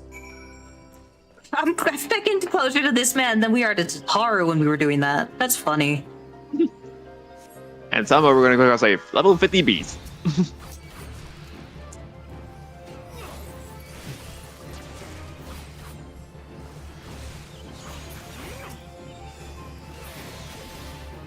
Everything else here is level 23, but we just happen to come across the level 50s here. Wait till they start doing quest level sync. That's a treat. I see, we have both completed our respective tasks, a satisfactory outcome. Though, if I could make one suggestion, you might try to dispatch your foes more quietly in the future. I do not like to pick fault, but I really must be allowed to concentrate. Now then, Snake, pull the weights, shall we? The ninja, I take insult to this.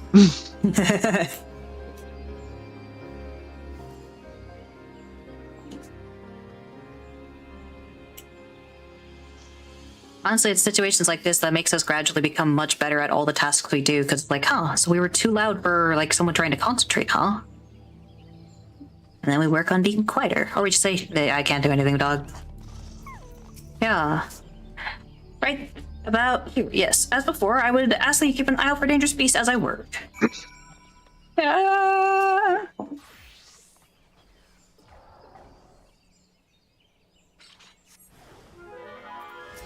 Come here, tree. Right next for you.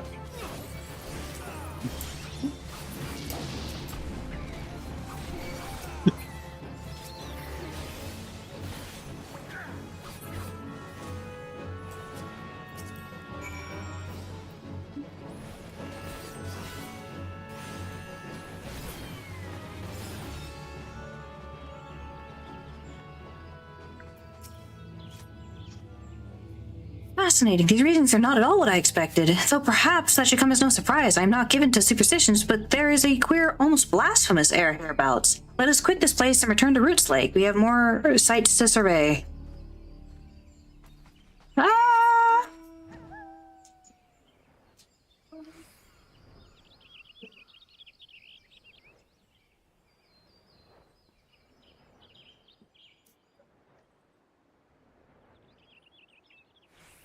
Oh, that's a big, thickened tree.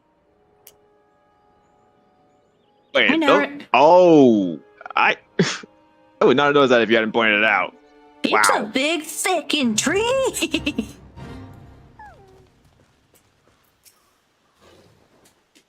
As before, my guardian, pray leave me to my task and ensure our safety.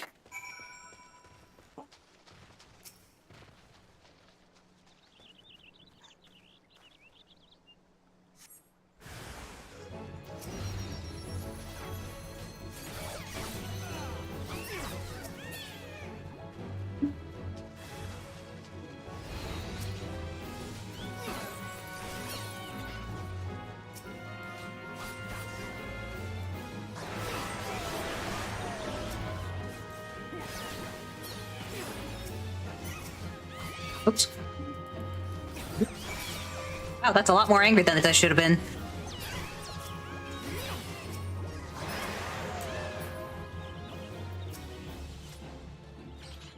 Status should prove invaluable to... Gee gods, what is that stench? Did you slaughter a creep of adamantoises while my back was turned? Quickly now, to clamp tranquil. I will not have my clothing reek of blood and offal.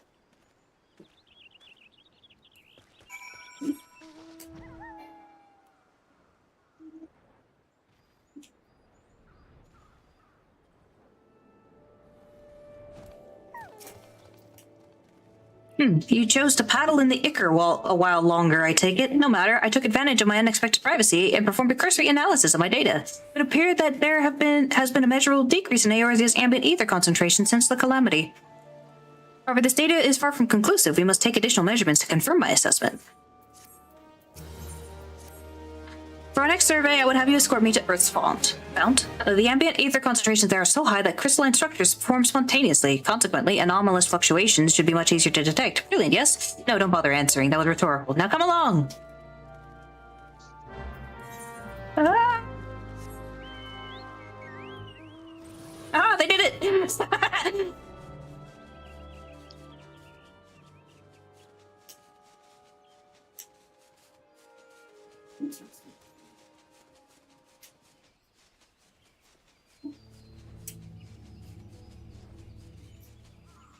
I think that's where the lost city of Amdapor is located. It is.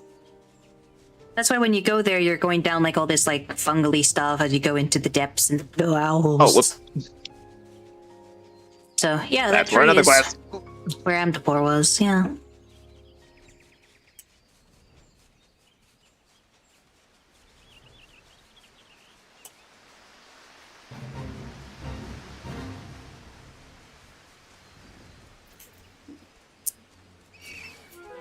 Oh.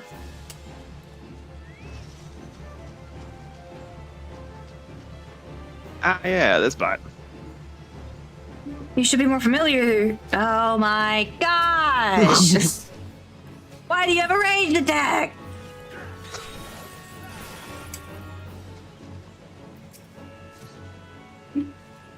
You should be more than familiar with the procedure by now. Pray find a suitable position from which to keep on take measurements. Whatever, because I can't click it. Y'all are so tall. Someone's Odin by accident. Like, oh, heck. Yes, quite high. Still markedly lower than the historical measurements taken near the end of the Sixth Astral Era. But the presence of a primal account for the indifferent, or is there something else? Something else.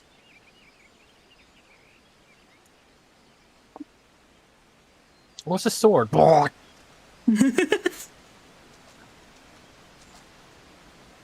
Something else. Come here, I need you. Oh.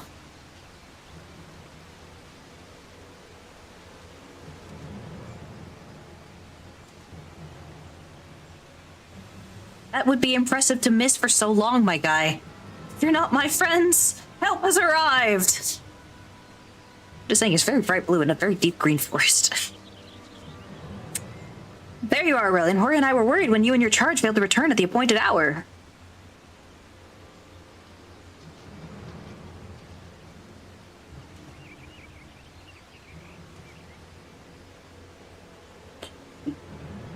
Gutted like a hog, but not by one, no. These wounds were made with a blade. Doesn't look like he put up much of a fight either. Nary a mark on his sword or his shield.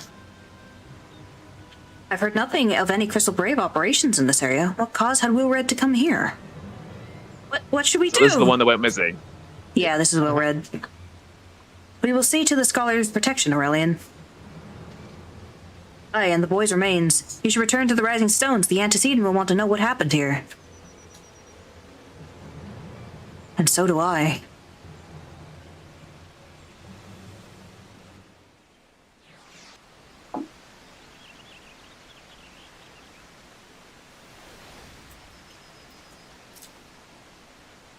We spoke a few times in the Rising Stones. He wasn't as experienced as some of the other Braves, but gods, he had passion.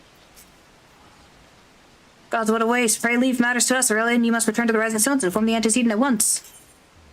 I've never been so close to... oh, gods. But he can sure nitpick and talk about the rank stank of bodies. Midgard Summer. I suppose like the difference of I suppose like the difference of dealing with like a butcher shop as opposed to like a crime scene, you know? Yeah, it is the difference of like, oh yeah, some creatures got slain, whatever. But the difference of like seeing something so similar to you causes that kind of fear. Yeah, Midgard Summer, weirdly enough, he very specifically gets in the way more than most other like flying creatures, and I don't know why. Aurelian, you returned, and you seem troubled. Did the role of escort chafe so?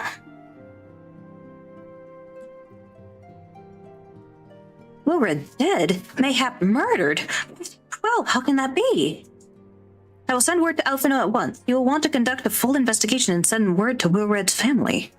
Gods, he was just a boy. Who would do this? And why?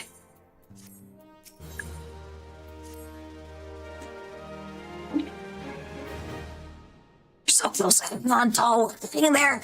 I'm trying.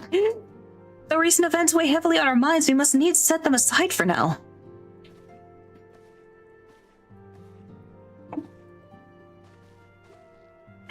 We are come to a defining moment in Eorzean history.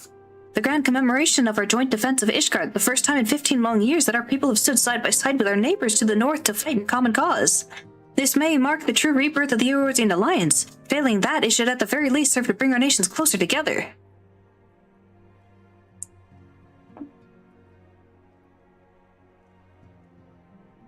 We have every reason to raise our voices in celebration, do we not? We have bested Dravanians and Ascians both. Against desperate odds, we have fought and won. But the primals still plague us, and the Empire still plots our subjugation, and our triumphs, remarkable though they are, were bought at a terrible price. Brave adventurers and allies broken on the steps of faith, and before our eyes in this very room, our dear friend Moonbrita. This is the victory we have wrought, and it is as bitter ashes in my mouth. I would sooner stay here and invite those with more appetite to enjoy the feast in my stead. Alas, it is a royal banquet, and all our allies will be in attendance. It is our duty to present a united front, that we might serve as beacon of hope to all.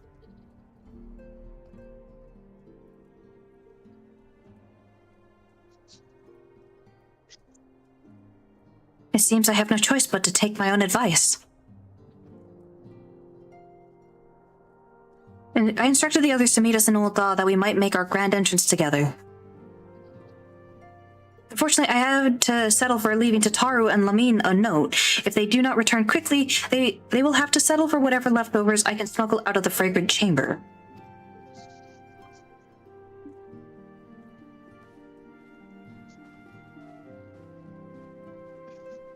Turned out, we always have the reassuring nod. Midlander, Highlander, Aura, Fanticide. I'm biased. Off to the big soiree, Aurelian. Raise a glass for me, eh? Or not. You don't look best pleased, lad. Something on your mind. Soiree, soiree. And Navigator, Wilred's dead? Damn it, they must know. They've been rumbled. I'm sorry! I mean, Sonnet, exactly real! I apologize. Tis past time we had this talk. After our last conversation, I got to thinking about where certain funds were coming from, so I had to dig around on the Quiet Light, and sure enough, I found it. Seems a fair bit of coins made its way into the Braves' coffers courtesy of Dodo Consortium, a daft name for a business if ever I heard one, which is what first gave me an inkling that something weren't right. So I went through the ledgers again and found another half-dozen donations from organizations with stupid bloody names. Didn't take long to find the common thread. All were owned by the Mirage Trust. I'll give the guy credit. He showed us up for the amateurs we are. Short of calling one of his business the bloody bribery consortium, I don't know what more he could have done to mock our rules on financial contributions. The gods only know how many men the first and third are taken to Legi's coin, but now we know as some of them are. I'd wager me right eye they're the ones what did for Wilred. The earnest young fool had taken to asking the wrong kind of questions, bound to attract attention he was. Should have seen it all at the time, but I didn't. God darn me. Still, I don't see what Teleji hopes to accomplish. He hid his scheme with all the care of a drunk peeing in the wind. No, he's cleverer than this, so we need to be clever too. That's the only way we'll ever repay this debt of blood. We'll purge every one of them traitors, jerks from our ranks, so that you have me word. Now, Aurelian, mind yourself when you're in Ul'dah, eh? We're heading into a storm. I can smell it. The kind what'll sweep a man overboard and drag him under for he knows it.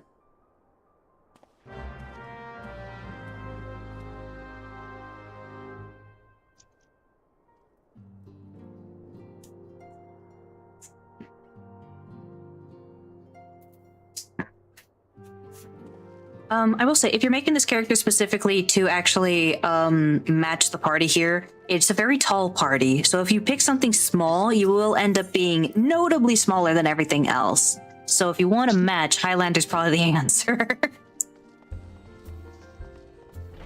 Assuming you're playing a female character with this one. All right. Put on your best studs. Well, I'm gonna teleport us to Uld. There it is. Wait, Wait, no. this or scholar for me. Hmm. Yeah,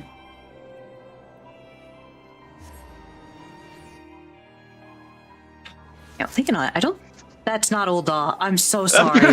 It's close enough. You are topographically correct. We are in Ul'dah.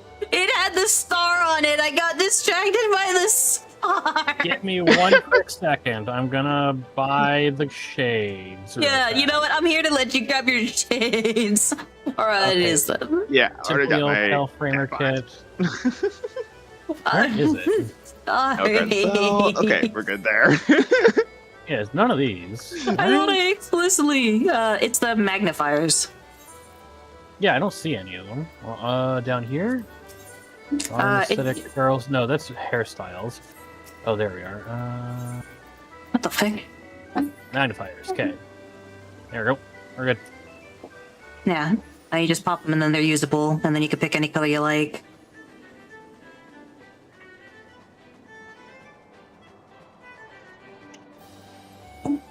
But also, my elegance set because that's a little more together than my gunbreaker set at the moment. I think what? Oh my gosh! Wait, that's right. When I did this, I was wearing my stupid can't turn my neck headpiece chest piece thing, the big tin can. I was wearing that. It was so good. It was so good. Well, my best is probably this. Here you go. Okay. Husting strip.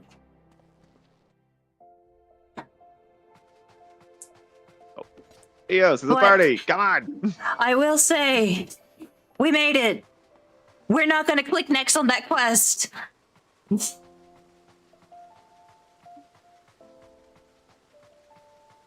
We promised this would be the end of ARR.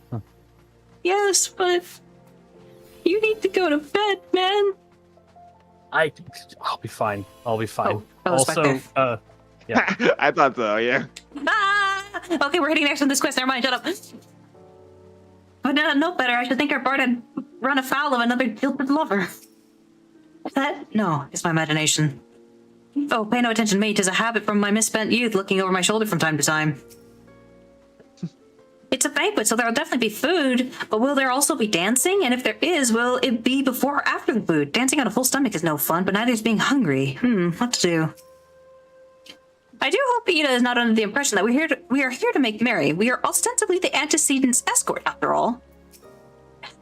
We have been waiting for you, Aurelian. The celebration is due to begin shortly. I had hoped that we might make our introductions together, but Mistress Momodi just sent word that you are needed at the quicksand. Oh, are we taking the next quest? Nope, we're taking the next quest. There's a little bit more. Vic, we're right here! We'll go on ahead, Aurelian. Pray, join us once the matters of the quicksand are resolved.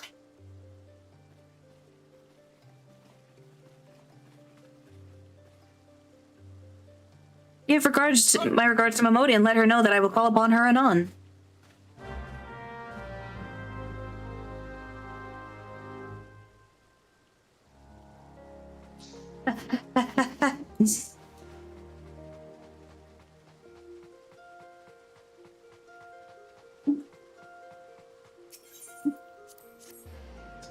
Adventurers Guild.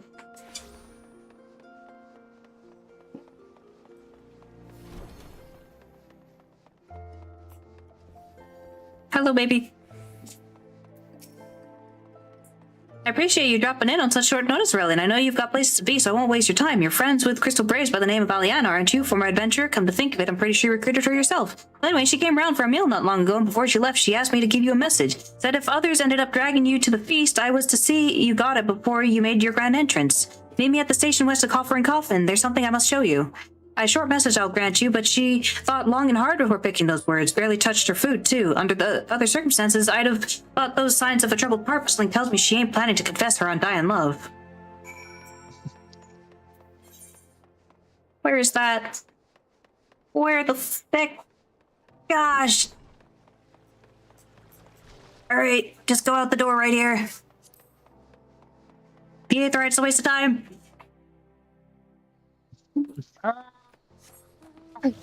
That's what you get for running ahead.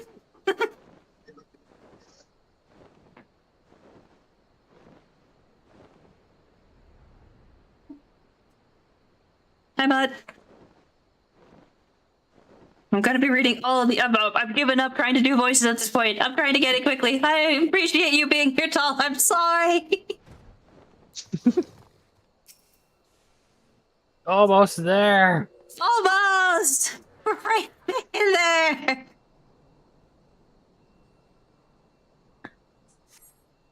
As you stand upon the platform, your thoughts begin to wander, and all too soon the ghosts of comrades lost and enemies slain begin to file by your mind's eye in solemn procession. Clearing your head, you scan the horizon, but you see no sign of Alianne.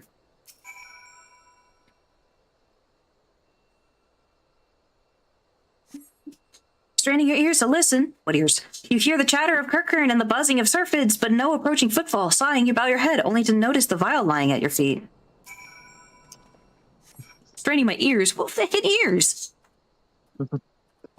So actually, I heard they had another 32 hours of content AR on a patch yesterday. No, they didn't! Rellin, is that you? What brings you out this way? Moogle inside. Murder. Murder, murder, murder, murder.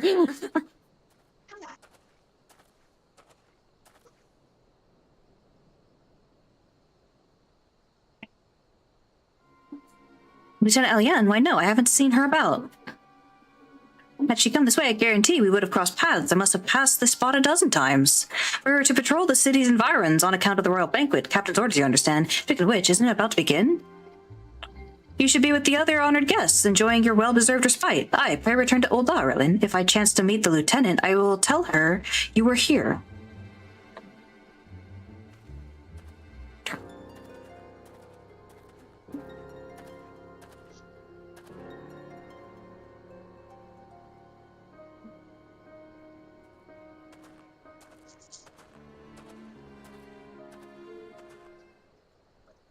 You just feel tall hearing that in blue screen.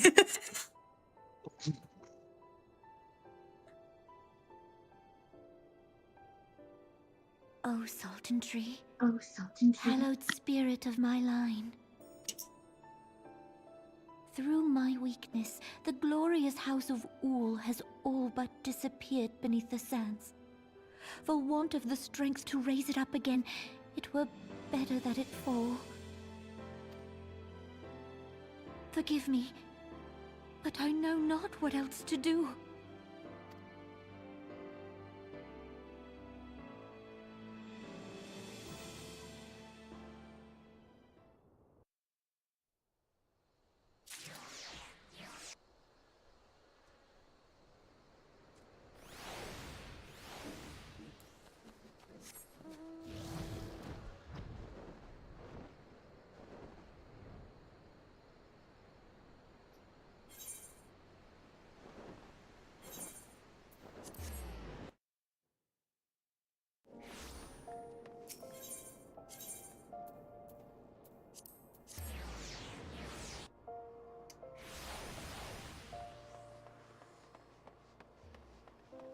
Teleport because you're impatient and then you take the inefficient route. I like walking through the city. Yeah. It's lovely, and I'd take more time flying around and enjoying things, but alas, it's like, I reckoned you'd head straight for the feast after meeting with Alianne. What's the matter, no appetite? This tiny glass container appears to have been used before, but to contain what, pray tell? So she wasn't there, but this was, eh? Let's see. Looks to me like an alchemist vial, but beyond that I can't say. It might be best if you hold on to it for safekeeping, though. Any road, no use worrying about Alianne. I'm sure she'll turn up before too long, and when she does, we'll soon find out what this was all in aid of. Besides, you've got more important things to think about. The party glass. Would you believe that while you were away, another messenger arrived for you? Well, one did. One delivered by the Sultana's handmaiden, no less. Seems her grace desires a private audience. Her handmaiden will meet you on the royal promenade and escort you to the Sultana's chambers. What are you waiting for? Go on then, go! Ooh, I forgot about that. Ooh.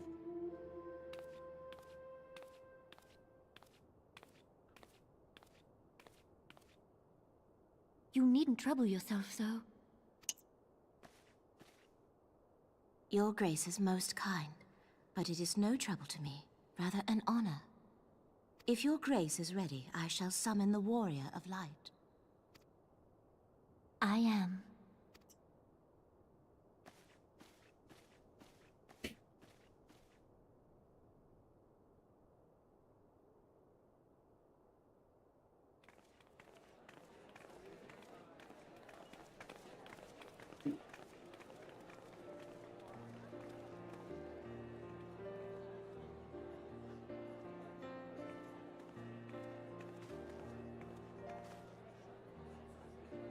Wait, wasn't that guy tempered?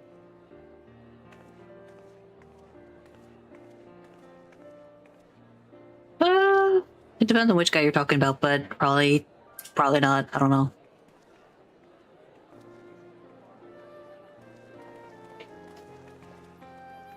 Everyone looks to be in high spirits.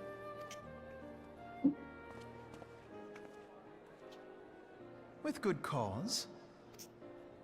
A common victory may serve to unite even the most unlikely of allies. You've brought us one step closer to a united Eorzea. Your modesty knows no bounds, Antecedent. Were it not for your efforts, Sir Emeric would never have become such a steadfast ally. When he convinces his countrymen to rejoin the Alliance, we shall all reap the benefits, military and economic. I tell you, we are on the cusp of a new era of unity and prosperity. Territorial disputes are all that divide us now. But I have faith that we will find an amicable solution in time. And failing that, I'll have my trusty Warrior of Light box the ears of all concerned. Speaking of whom... He will be joining us shortly. A matter at the quicksand required his attention, but it did not sound serious.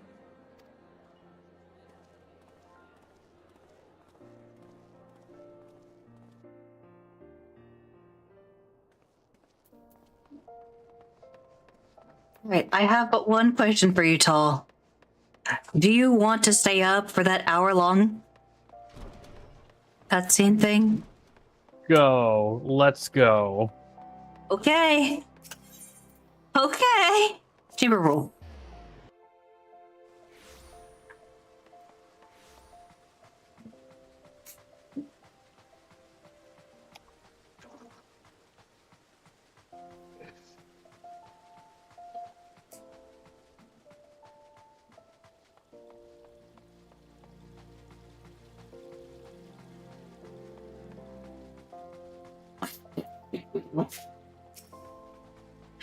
Thank you for coming, sir. Her Grace is most eager to speak with you. If you require a moment to compose yourself before your audience, you may have it, or if you are ready, it would be my honor to escort you to Her Grace's chamber forthwith. Upon proceeding to the Sultana's bedchamber, several cutscenes will play in sequence. It is recommended that you set aside sufficient time to view these scenes in their entirety. This is the only time that warning is actually a major thing. Afterwards, they will give you that warning. It's never as long as this. This is the longest one. Can't wait to see how tall I stand next to you three. It's gonna be great. Not as bad as when we had Skorgan, who was a Lalafell, though. He was teeny. I never could find him. He was so small. All right, are we gonna try and synchronize this? I already hit go. Oh, I already pressed the button. Oh, okay, okay.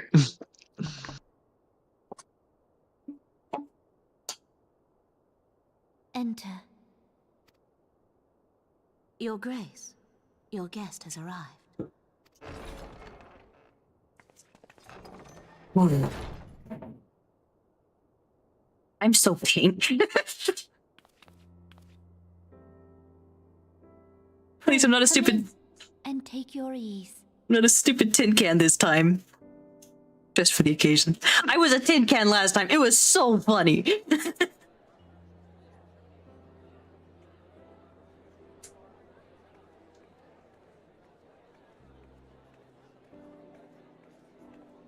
Tis well that the steps of faith held against the Horde. And what of the city proper? We sustained some few losses, but the heart of our nation yet beats with vigor. I am not certain I could say the same had we not received your most generous aid. An attack on Ishgard is an attack on the realm. We stand together or fall divided.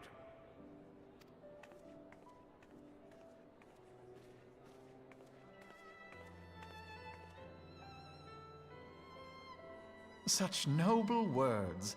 Hey, Horsefant back there is just doing his job.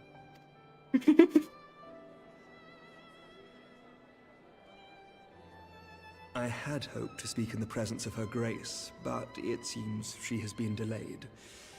That being the case, Now would seem as good a time as any. Honored friends, pray allow me to convey Ishgard's warmest gratitude for your part in the defense of our lands.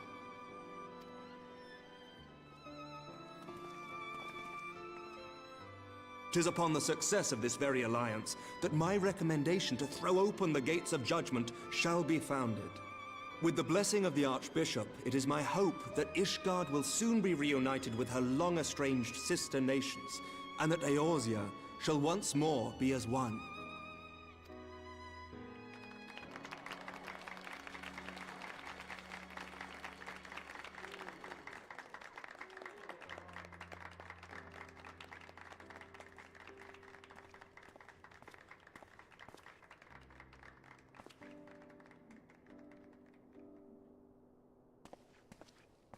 Very well.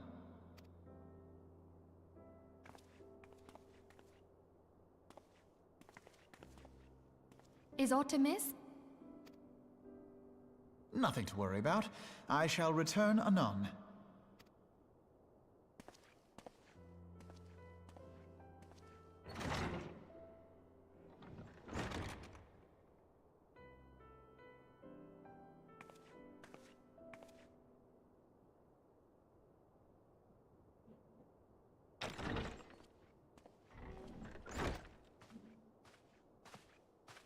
You wished a word, Yu Yu Hase?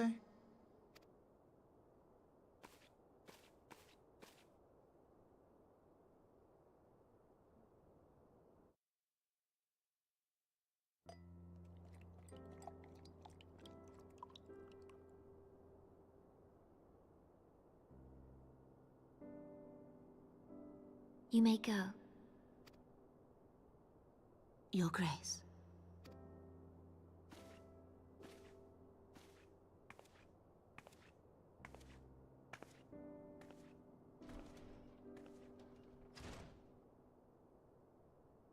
You must be curious as to the reason for this private audience. The matter I would discuss, however, will soon make apparent the need for discretion.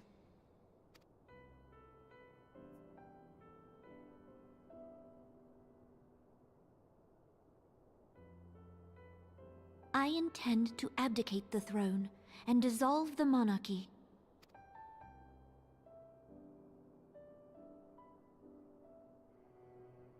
You have seen for yourself the storm of turmoil that howls through our streets. The government fails in its responsibilities, and my subjects suffer the consequences of our incompetence. But I will see them suffer no longer. The victory feast shall provide the stage on which I declare the dissolution of the Sultanate. 'Tis mine intent that the ruling class of our golden city should take its place beside the common man in a fair and equitable republic. No more shall this nation bow to the whims of a privileged few. Yet, that which I propose will entail the tearing up of this city's very foundations. And even Roban, with all his strength and influence, will be hard-pressed to keep his footing on such treacherous ground. Thus would I ask you to lend him a steadying hand. You who have endured the wrath of innumerable foes are the one hero in whom I can place my trust.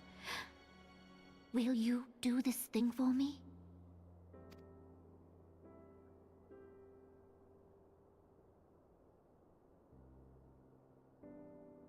I am truly grateful. More grateful than I can well express. Much of my dread for the coming days has been quieted.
Your Grace!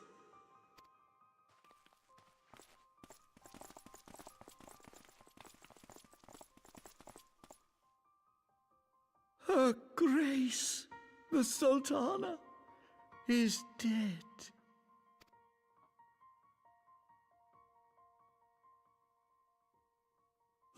Poison in her wine?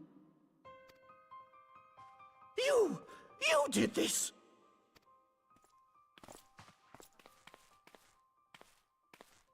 Spare us your denials! I see no other suspects, and the room has but the one entrance. Hey, that class hasn't been invented yet. I hereby accuse you of regicide.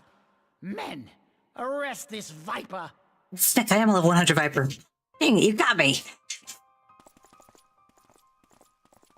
Also, her room doesn't have a window.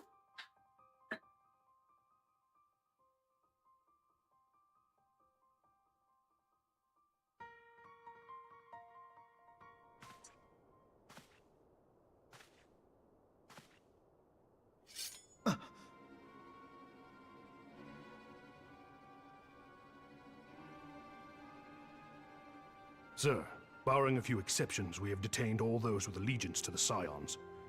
The Rising Stones is also under our control.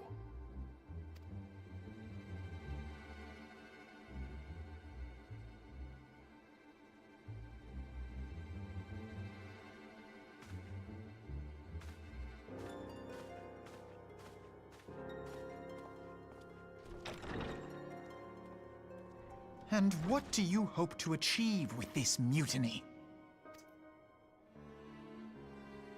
Why, that which we have striven for all along, Commander. The salvation of Eorzea. Why are there hooks on your swords?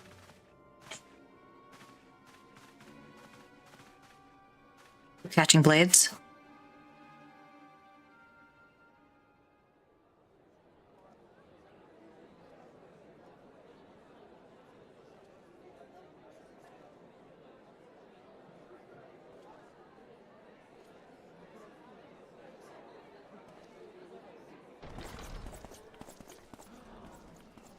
What is the meaning of this?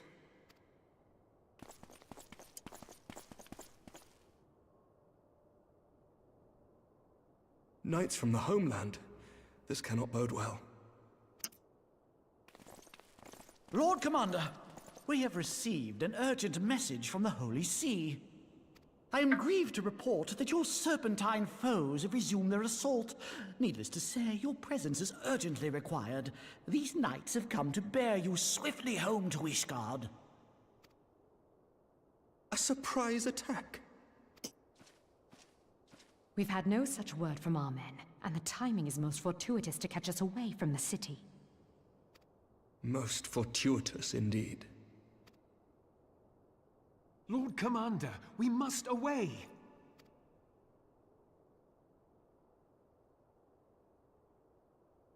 You have been a most gracious host. I hope that I might one day return the favor. Come, Lucia.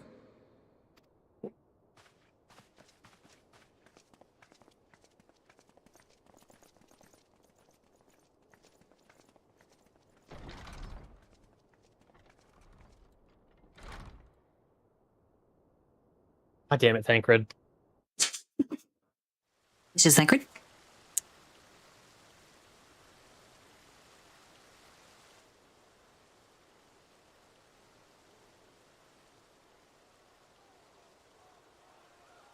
Whatever is going on in there?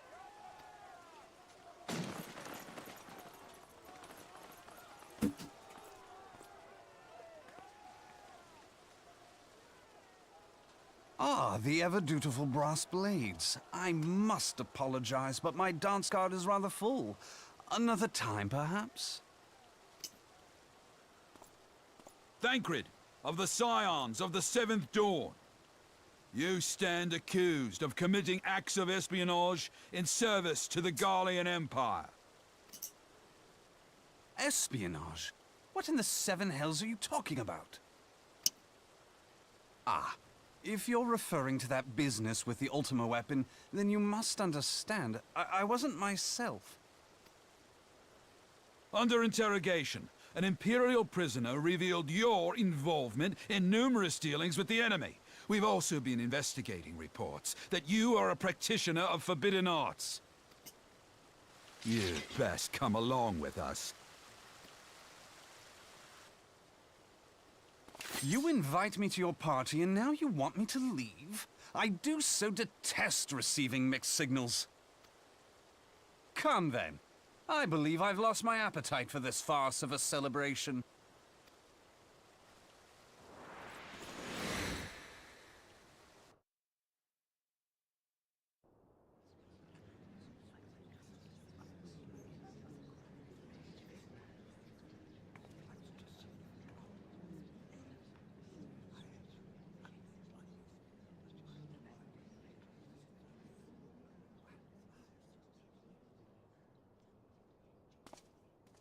You go too far, Lord Adeleji. By what right do you march armed soldiers into a royal banquet and eject state visitors without Her Grace's consent? You treat the brass blades as your personal army and show contempt for the throne with your every act. Leave us, now. Is that an order, General? Mayhap you have mistaken me for one of your flames. You will find I am not so slavishly obedient. As you lecture me on personal armies. As for your outrageous claim that I have shown contempt for the throne, let all here observe that it was not I who feasted while an assassin removed its occupant.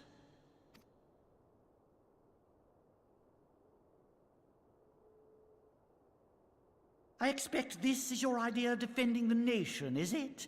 This and diluting our forces through these distractions in Carteneau and Kurthus. I do begin to see how the ranks of the Immortal Flames came to be riddled with Garlean sympathizers. You are plainly unfit for command. Wait, goddamn you. Your words make no sense. What assassin?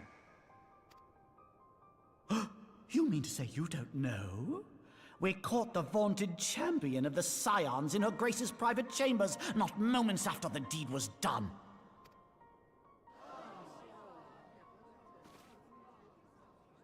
No! No, this cannot be! Save your breath. You will need it to plead your case. You and your entire order are to be tried for this atrocity. It's gonna be really awkward next time a primal shows up, you little shithead.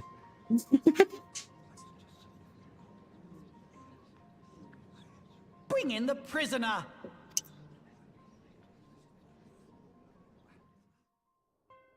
Are you a prisoner the moment you're shackled? I mean, I guess. Ow.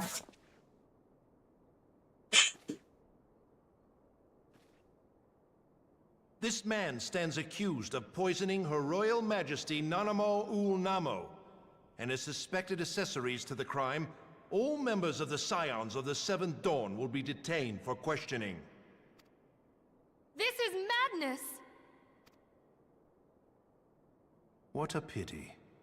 Who'd have thought your tale would end like this? Okay, basically AFK channel.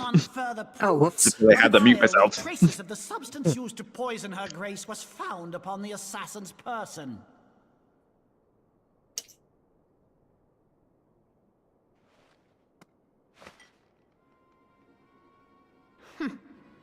How very convenient.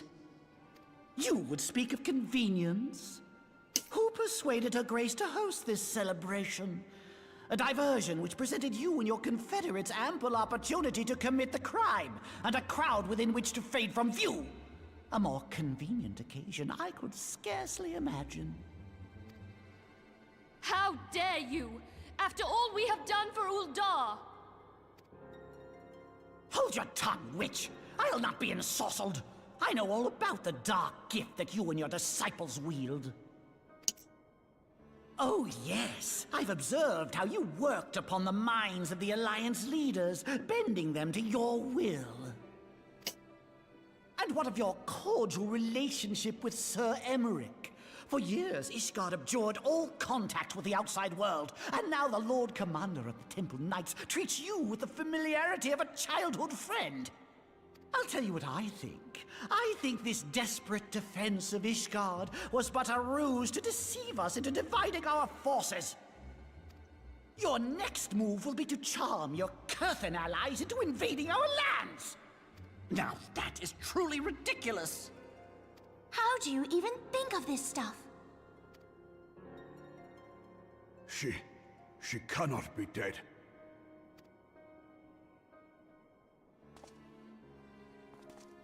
Stand aside, Ilbert. I want to see the Sultana. Spare yourself the pain, brother. I saw her with my own eyes. For a mercy, the poison took her swiftly. Her handmaiden can attest to that.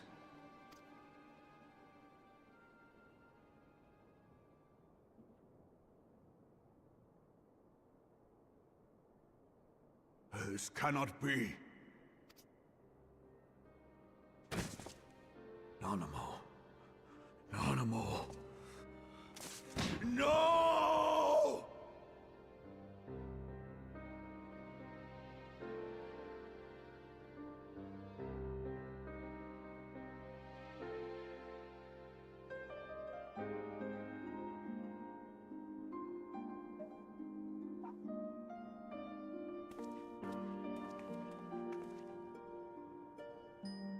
Plainly, the Royalists can no longer be relied upon to keep our nation safe. And so it falls to the monitorists of the Syndicate to govern Uldar. But should you wish to help us, General, we would be more than happy to entrust the task of planning her Grace's Little funeral shit. to you. It seems only right that you should bury your precious Sultana, and we will be glad to be rid of that burden.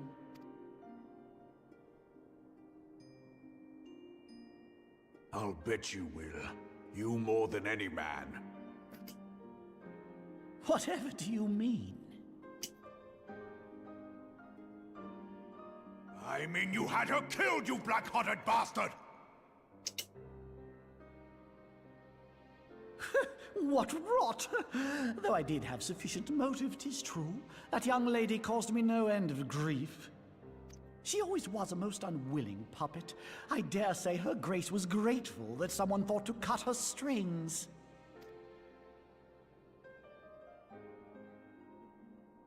You would mock her, then mock her from hell!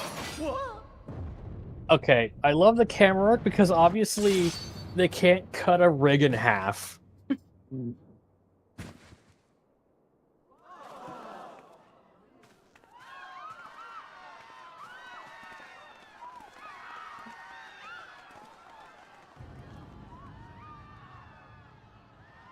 Very clever angling.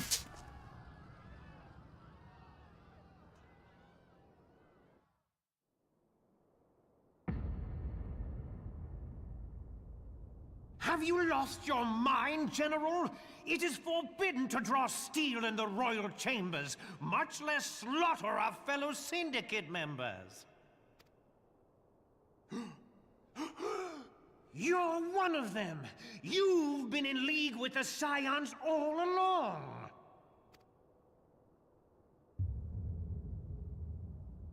You're next, you scheming bastard!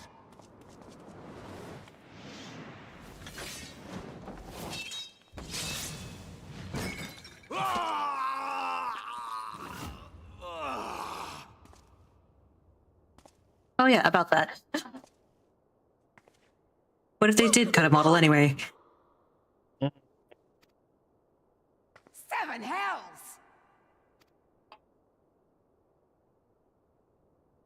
Admiral, we must leave.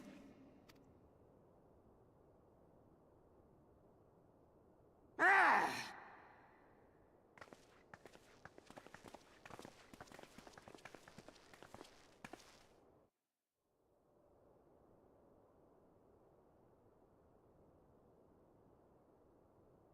How unlike you, old friend. I did not expect to take your arm so easily.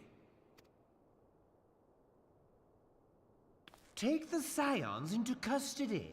They have conspired to commit regicide.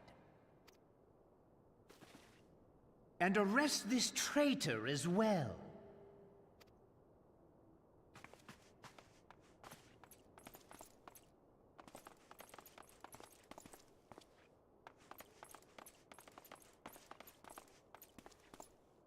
Ilbert, I hope you choke on their coin.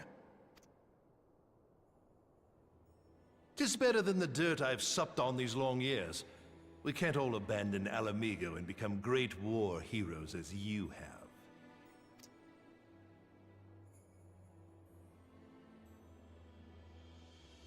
You are not the man you once were, Raban. Since that girl strapped the yoke around your neck, you've become docile.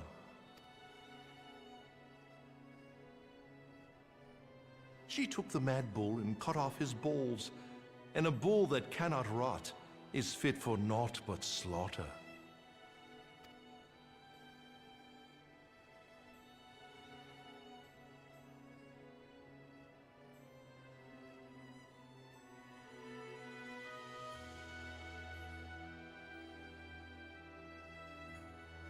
Shall I tell you who really killed your precious Sultana?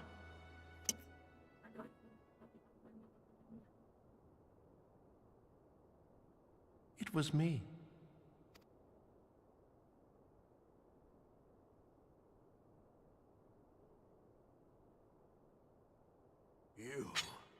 You die!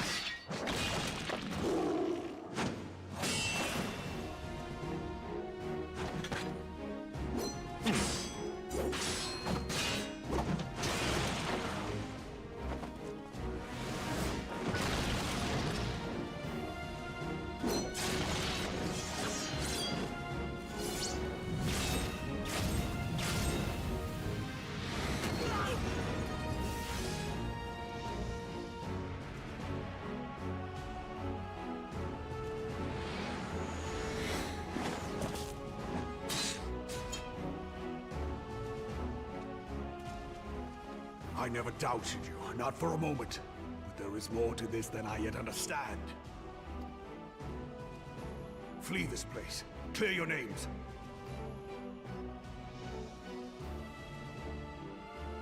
Find out who is behind this plot. It is the only way. Now go!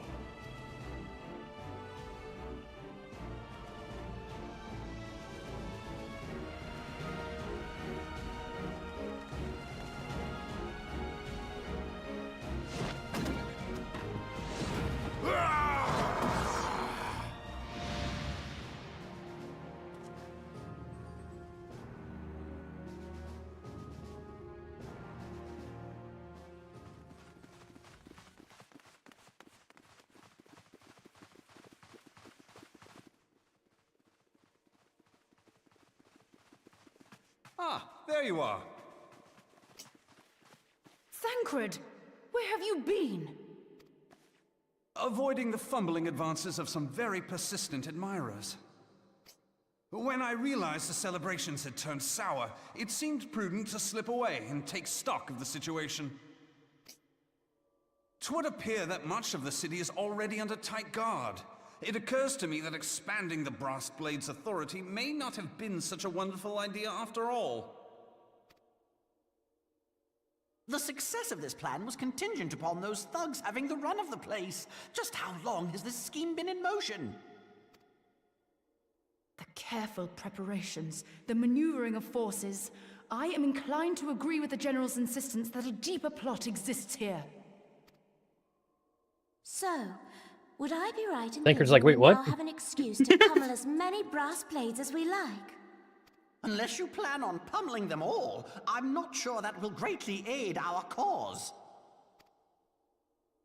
The Sultana's assassination was but one part of the scheme. We too were its targets.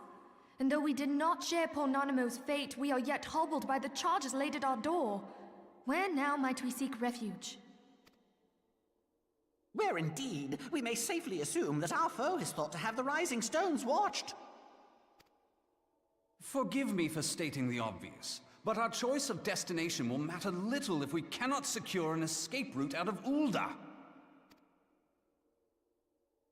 Happily, I believe I can provide one. Papashan once told me about the passages hidden in the walls of the palace. If I recall correctly, the fireplace in Animo's chambers conceals the entrance to a tunnel. It should lead outside the city and allow us to avoid any messy confrontations.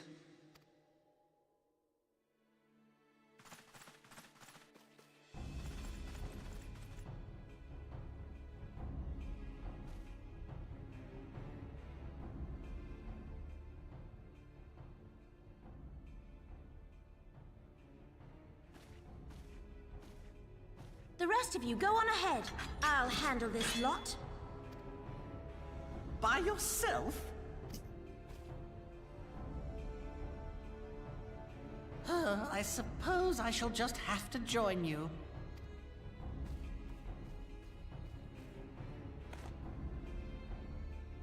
Crystal Braves too, huh? Now this should be interesting. Ida! Papalymo!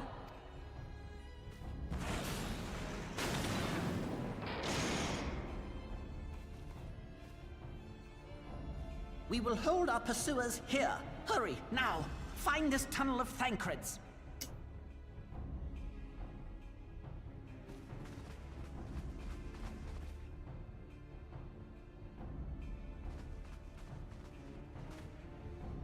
Minfilia, we cannot linger.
Now look what you've done.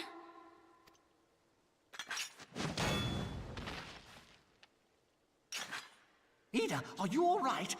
There are just too many of them. I'm fine. I could do this all day. How about you? Nearing the end of my tether.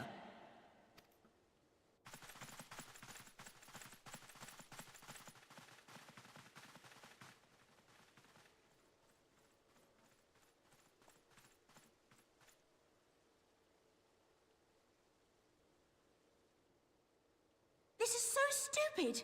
We're the Scions of the Seventh Dawn. The ones who stand between this realm and the evil that's trying to destroy it. And if you think we'll leave the stewardship of Eorzea to the likes of your masters, then you're sorely mistaken.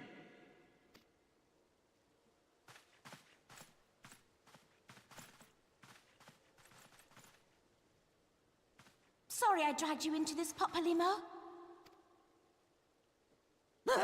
'Tis hardly the first time, and I'll be damned if it will be the last.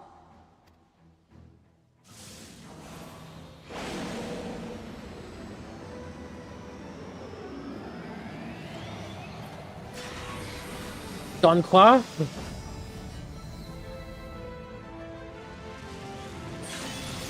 Cast limit break buff.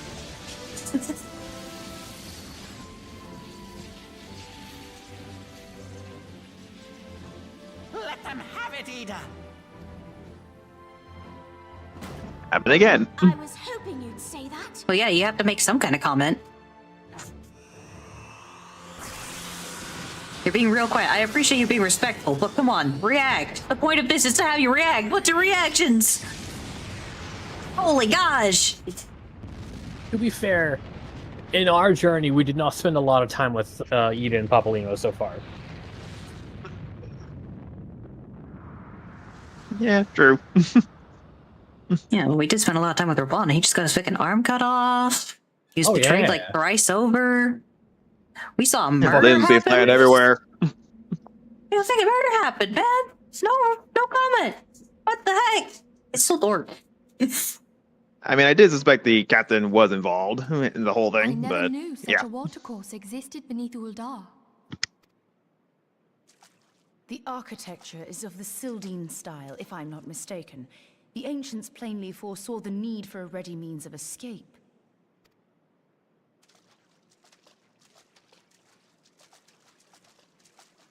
Well, there goes a whole part of the Chamber of Rule.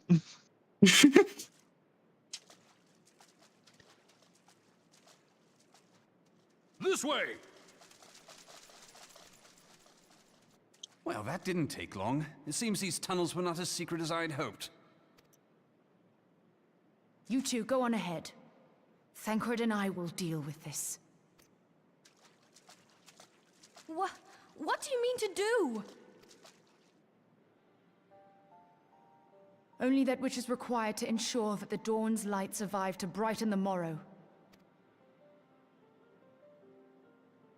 We have the lantern? Felt You haven't seen if the last of Minfilia's these fair voice features? actor didn't chew the words so goddamn much. My friend. Like this entire time, she's the one who's just like, "What the fuck? You are." Look, Heaven's just a Word little replaces off. all the actors. They're fantastic, okay? It gets better. I'm sorry. Allison Leave us. Jaffe and oh god, Sam Riegel? yeah, Sam are very good. Yeah. Like, no shade to these actors. But they What get is the permanent plan, ones with milady? Heaven's Ward. Shall I take the dozen on the left and you the dozen on the right? The odds are not exactly stacked in our favor. Numbers will count for little when I bring the tunnel down upon their heads. Though I cannot say I relish the thought of being entombed with you for all eternity. You wound me. I will have you know that many a maid would kill for the chance to spend forever at my side. Now, may I have the last dance? Yeah. Do Mikote have a heightened sense of hearing? They're cats. I figured. Boot to the face. I prefer this Thancred, to be honest. Look, Taliesin Jaffe, I don't know which one it is. He is a great actor. And I, too, am very saddened when he gets replaced. Truly.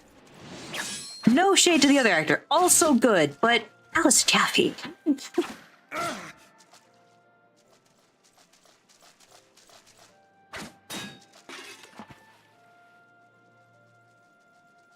Well, this is going splendidly. Now would be a good time, milady! 'Tis done.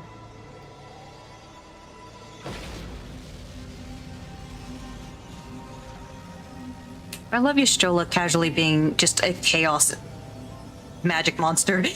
Forgive me, Mitra. Just blow up the city. Fuck it.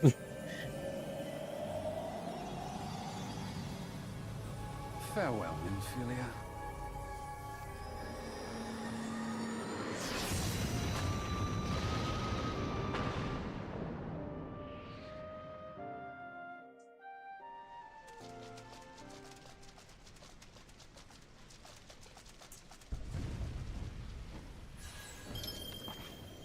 Hydaelyn, she speaks to me.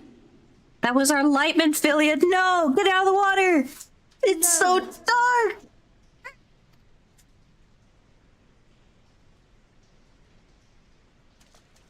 I must remain behind, but you cannot. It's funny stay that the with me. Conjurer wants to like just cause destruction and bring the whole tunnel down. Oh, she's always been a black mage. She's just lying to herself. You must go on. You are the warrior of light. You are hope for the Scions and for all the realm.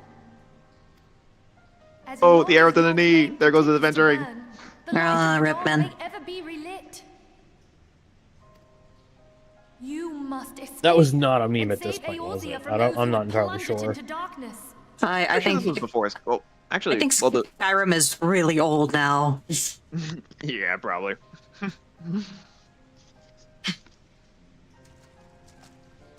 Tis the only way. This game's like 13 years oldest at best. I'm pretty sure Skyrim's way older.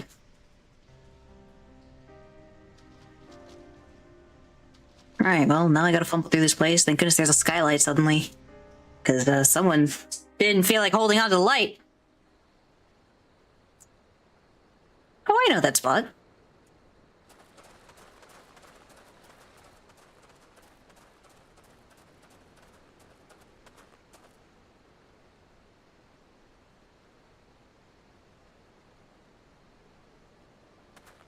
You finally used the hood.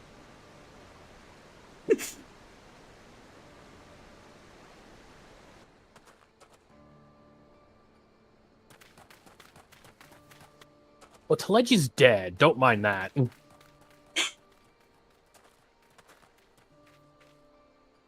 I mean, the hood really does things when you have a unique look like that. I am glad to see you safe, my friend. What of the others? Damn that man! Telegi played me for a fool! I thought the Crystal Brave's mine till the very moment I felt the blade at my back. There will be ample time for soul-searching later. For now, we must put some arms between us and Ul'dah.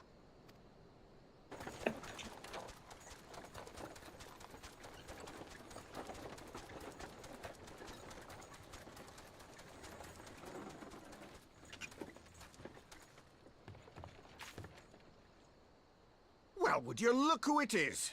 Need a ride? I doubt it'll be half Who's as that exciting voice as the actor? last trip we took. Not if I have anything to say about it anyway.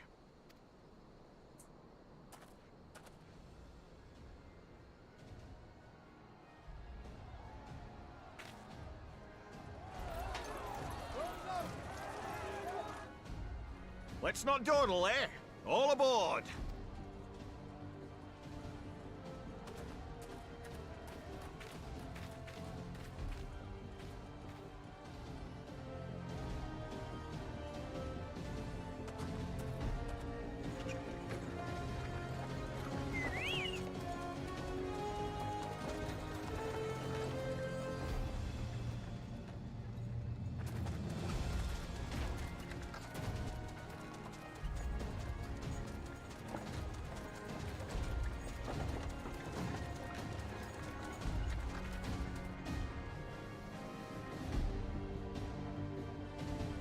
It took them over 10 years to add torches to player characters, and they've had them since ARR?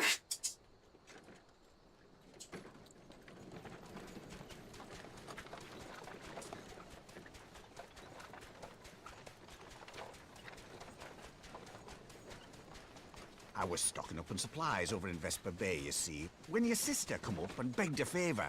Said her brother was having some trouble down in Ul'dah, and likely needed a helping hand getting away.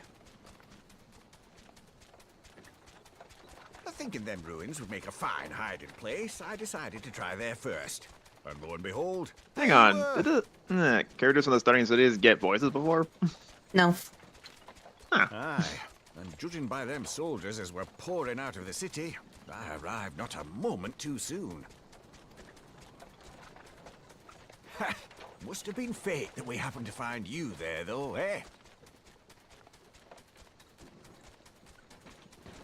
I had thought to look out for Alize, but would appear she was the one watching over me. I got unique voices for each of them, or is it the same voice? No idea. I can't check without making a character in a different city state.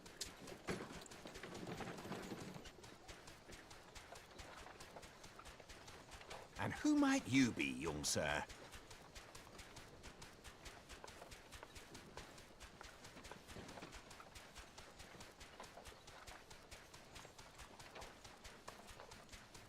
Pippin Taropin, Vice Marshal of the Immortal Flames. I had been on the Alamegan front these past few moons, but an urgent communication called me back to Ul'dah. Scarce had my boots touched the cobbles, though, when the streets erupted with cries of assassination. I immediately went in search of answers, and came across Master Alphino here. Needless to say, I did not think his imprisonment justified. The blame plainly lies with the Monitarists. Their greed and corruption are well known to me, but for them to take advantage of the situation with such alacrity... Was that Pippin, you said? Ain't that the name of General Aldin's lad? Yes, I am his son. Adopted, of course. 'Twas only as we were leaving Uldar that I learned of father's fate. Once I have seen Wait a him a minute. safe distance away, I could be I'm going wrong, to but he return to sounds the a lot city like and extricate him from this oh madness. fudge, Mimir from God of War. Exactly. I don't know who that is, but it's the same voice actor. Yeah. Then you needn't travel no further than Blackbrush. Our fugitives have a friend waiting for them there.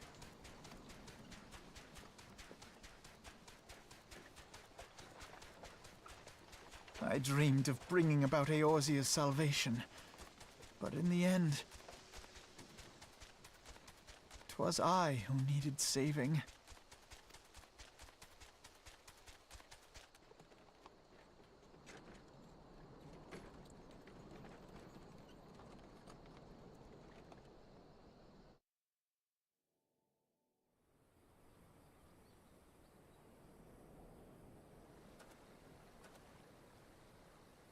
Oh, now you stop? Alright, tell me when you're caught up. I'm out of the cutscene. I think Darth was like a couple seconds behind, so. Yeah, I'm a few scenes behind. Beans. Good gosh.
It does amuse me that the name Pippin is a completely valid Lalafell name.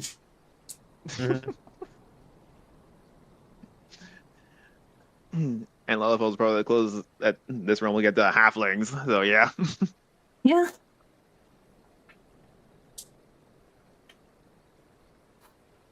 Okay, are we at the quiet part where they don't dialogue anymore? I might be getting there. Hang on. Just started the envoy quest. Daybreak. No.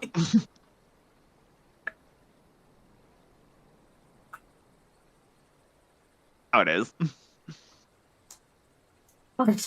Them soldiers will keep searching for a while yet. Reckon we'll take the carriage back towards Old Dawn, get the lay of the land, maybe provide a distraction if need be.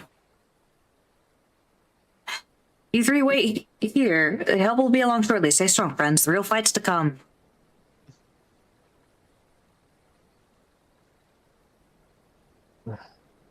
All right, let's go. Now, we could just imagine this is my carriage.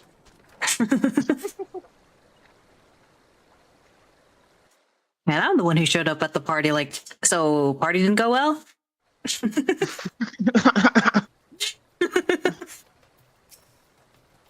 I have been so blind. Yeah, that's crazy how I spotted the voice there. He stole At your least I'm mount. pretty sure that's the same voice. Yeah. Yeah, he did steal my mount, but it was for a good cause. He also has a 2-bird version of it. I only get a 1-bird. Man. The most unassuming folk can prove to be our greatest allies. That fellow was but a passing merchant, yet he lent us aid without a moment's hesitation or any hint of concern for his own safety. Though I can well imagine how a man could feel inspired to risk all in your presence. Father spoke often of you, Aurelian, and long have I looked forward to our first meeting. Needless to say, this is not at all how I envisioned it.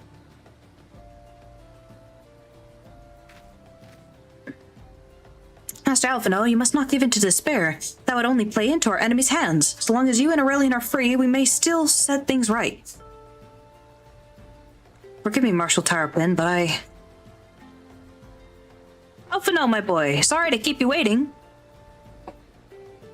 Oh my gosh, you exist!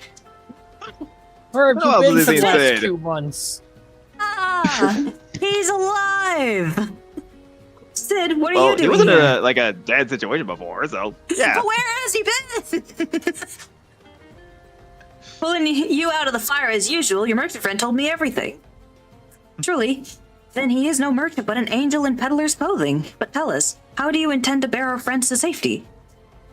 I hid the Enterprise but a short distance away. All I need is a destination. After all, it's only the Guardians who can shoot us out of the sky. These guys? Ruffians. Dirtmongers, really. You won't die anytime soon, come on.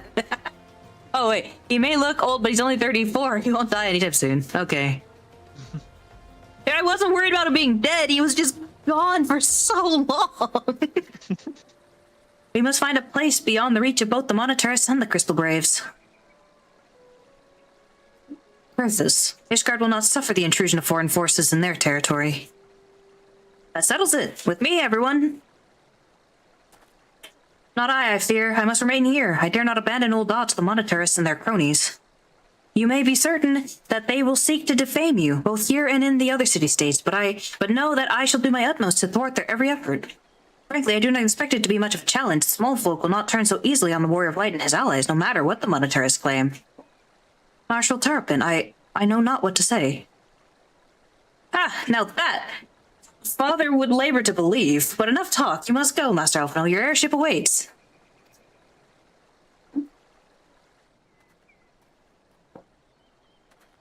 They should make a band with that name.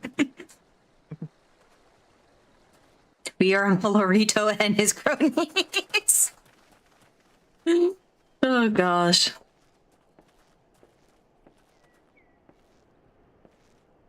Up, up. There's no rest for the righteous. And no seats for my airship.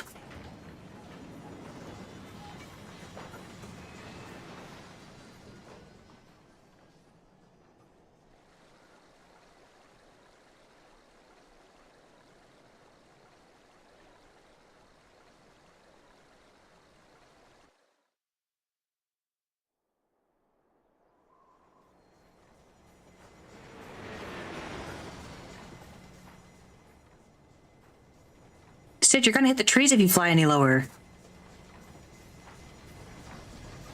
Don't worry, the snow cushions the fall.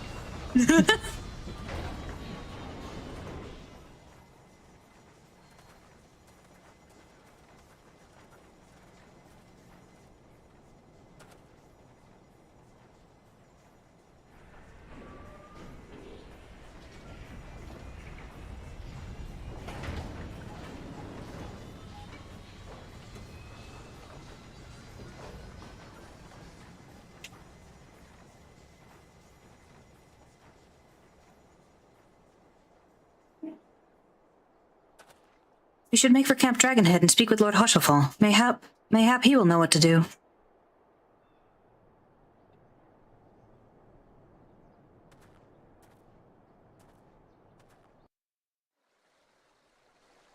We sort of been in this situation before, and yeah, it still hurts. What situation? Oh, hey, it's a fate. Hey, nice. Yeah, pretty much like the Scions and all our allies, like darn, or well, okay, I don't know if our allies turned us last time, but the Scions basically just went kaput last time. So Yeah, the Scions were we had dead. nowhere to go. And then Alphino opened the door with a light shining behind him. I am your savior. My name is Alphino. You may bow. Oh, there he is. But Hushafall has agreed to grant us succor. He says that we will be safe here. Master Alphino told me your tale, Aurelian. It warms my heart that you should turn to me before all others, and I shall endeavor to deserve your trust. Alas, the situation here has grown more complicated in your absence. Would be best if explained in full. Okay, so we can stop here. I just clicked go. Okay. I think this is the last cutscene of AR. There has been word from the capital. Ishgard has weathered another assault, and 'tis said several wyverns broke through into the city proper. The Temple Knights succeeded in slaying the beasts, but the intrusion prompted orders to further strengthen the guard, and to place the city under a perpetual state of alert. How keenly we feel the loss of our wards at the gates of judgment. Yet we must not bemoan our misfortune. Sir Emmerich is safely returned from Ul'dah, and once more leads the defense of Ishgard. As for the matter of your asylum, I am afraid no progress will be made until the threat to our nation is diminished. But do not despair. You are not without allies. You are more than welcome to shelter here for as long as you wish. Pray, think of it as a new headquarters. You usually of sorts. grab catchy The Falling names. Snows, or some such. You have to give him credit for trying. All frivolity aside, any who come here in search of you will receive no aid from House Forton. For once, the Ishgardian reputation for inhospitality shall work in our favor. Agents of Ul'dah will find their every inquiry dismissed, and their every request for entry rebuffed, until such time as their masters have acknowledged your innocence.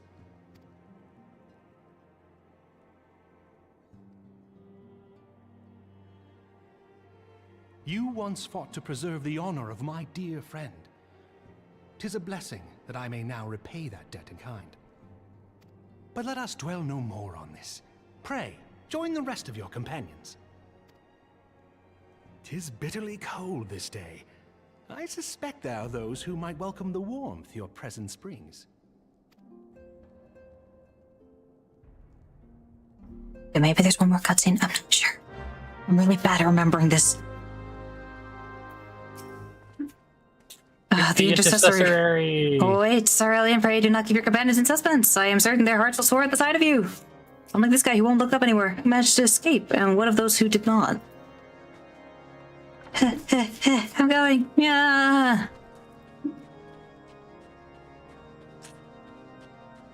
Melwin. Upon proceeding to the intercessory, several cutscenes will play in sequences. Recommend you set aside sufficient time. Yeah, it's not nearly as bad as last time.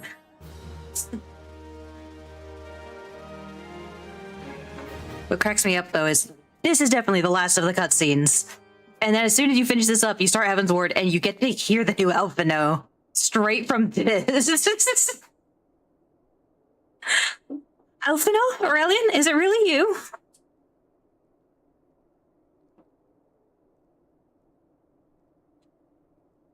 I'm so happy that you are.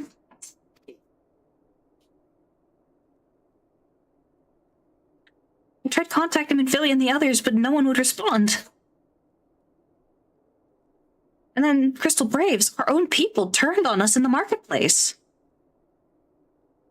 Flamine told me to run, and so I did. I ran and ran till my lungs burned and my feet ached, but I lost my way, and then...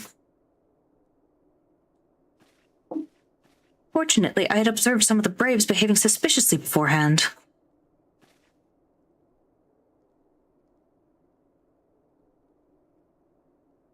Yuri's taking her hood off.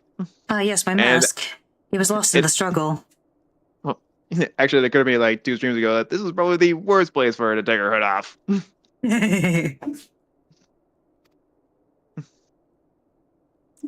Pretty, isn't she? Anyway, after Yugiri found me, we traveled to Vesper Bay and met up with Urianger. When we told him what had happened, he used his magic to weave a glamour around the Waking Sands. From the outside, our old headquarters now looks like an abandoned storehouse. The transformation didn't take long either. Apparently Urianger started making preparations after the Imperial attack, just in case the Empire ever chose to pay us another visit. Good thinking, yeah? Sorry, where was I? Oh yes, so we waited there at the Waking Sands, hoping others would come, but no one else did. Yeah, they can officially reveal Yugiri because, like, aha, the race is ready! Long. Right. People are searching for other scions even as we speak, but we have met with no success as yet. I had hoped that you might be able to suggest further places to look. But you should know, the Rising Stones did not share the Waking Sands' good fortune. Only the Crystal Braves await you there. Be that as it may, we yet have cause for hope, do we not? If the two of you escaped, it is not impossible that the others could have done so as well. You may have been forsaken by men and women believed true, but rest assured that the people of Doma yet stand with you. We welcome this opportunity to repay our debts and shall continue our efforts to locate the others and see the Scions restored to their rightful place of honor.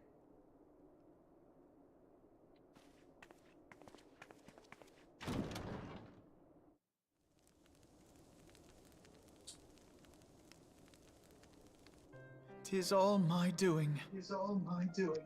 I believed myself the only one who truly understood Eorzea's woes. And look what that arrogance has wrought. I gave commands, influenced governments with my certainty. I treated the Crystal Braves and even the Scions themselves as pawns in my great scheme to save the realm. By the way, here's your punch in the face. But in my headlong rush into imagined glory, I paid no heed to the ground upon which I trod. The salvation of Eorzea. What was it that I hoped to achieve? Did I believe that I could rid the realm of every danger and difficulty?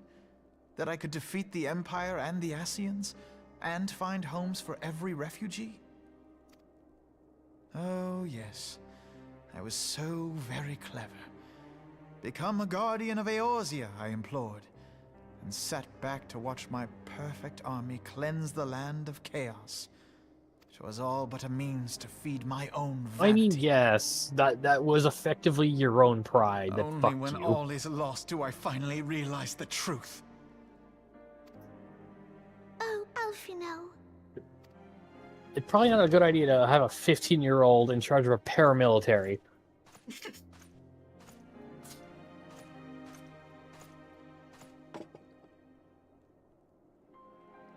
So, Master Alphino, are you content to remain a broken blade? Is there no flame hot enough to reforge you? What of the fine companions who yet stand at your side? I dare say the fires of their determination will soon have you slicing the air again with your customary wit. I hardly deserve such friendship. And besides, where are we to go?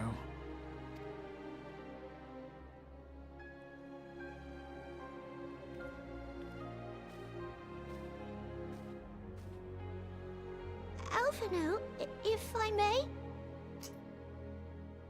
Should this place not serve our purpose, then we shall go to Ishgard.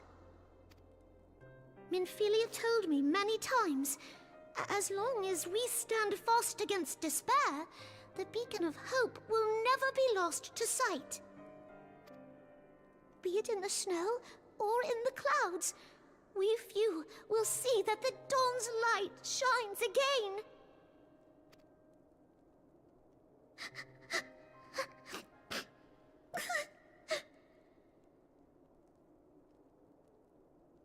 You are right, Tataru. Thank you. And thank you for your kind That words, was Lord Orshfon. someone's passion project right there. 'Tis true that Eorzea yet has her guardians.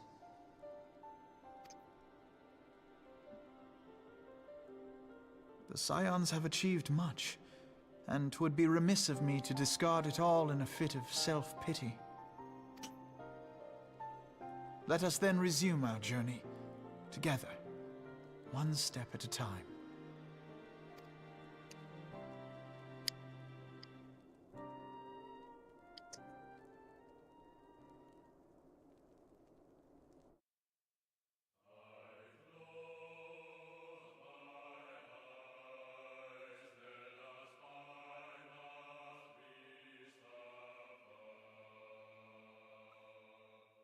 Oh my god. Is it just gonna play this, or is there anything after this? Okay. I think you can hit skip, it's okay. Or skip. Yeah. So the credits themselves count as a cutscene, so hitting skip just skips that cutscene in particular.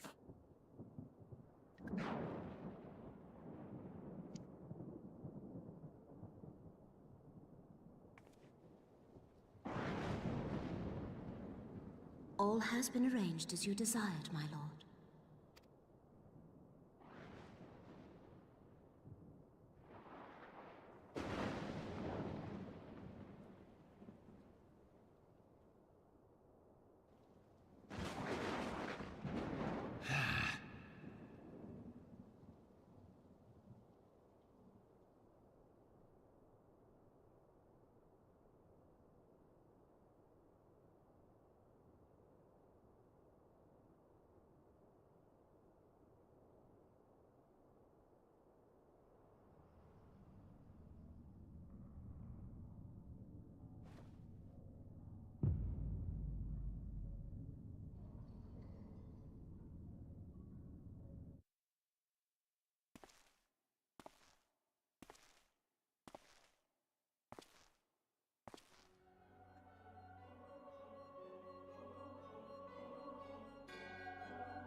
fucking late to the party, my guy. Nabrialis is no more.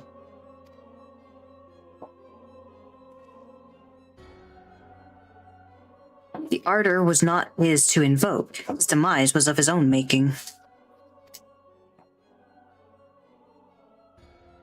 Nevertheless, it concerns me. They have extinguished that which should rightly be eternal.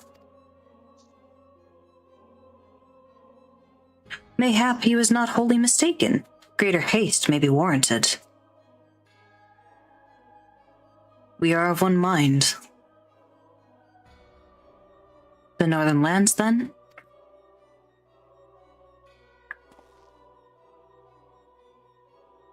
The earth is fertile and the seas well sown. By my will, they shall reap salvation unlike any the world has known. By his will. By his will.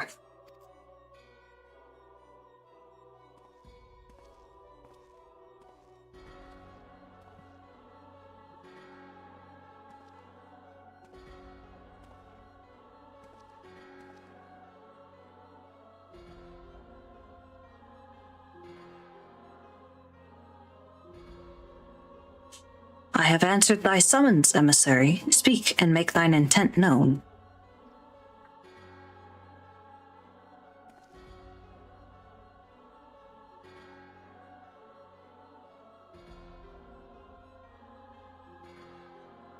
I would speak of fate, Archon.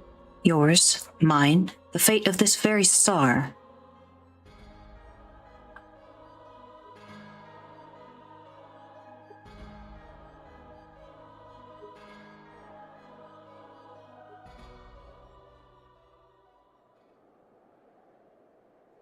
Okay.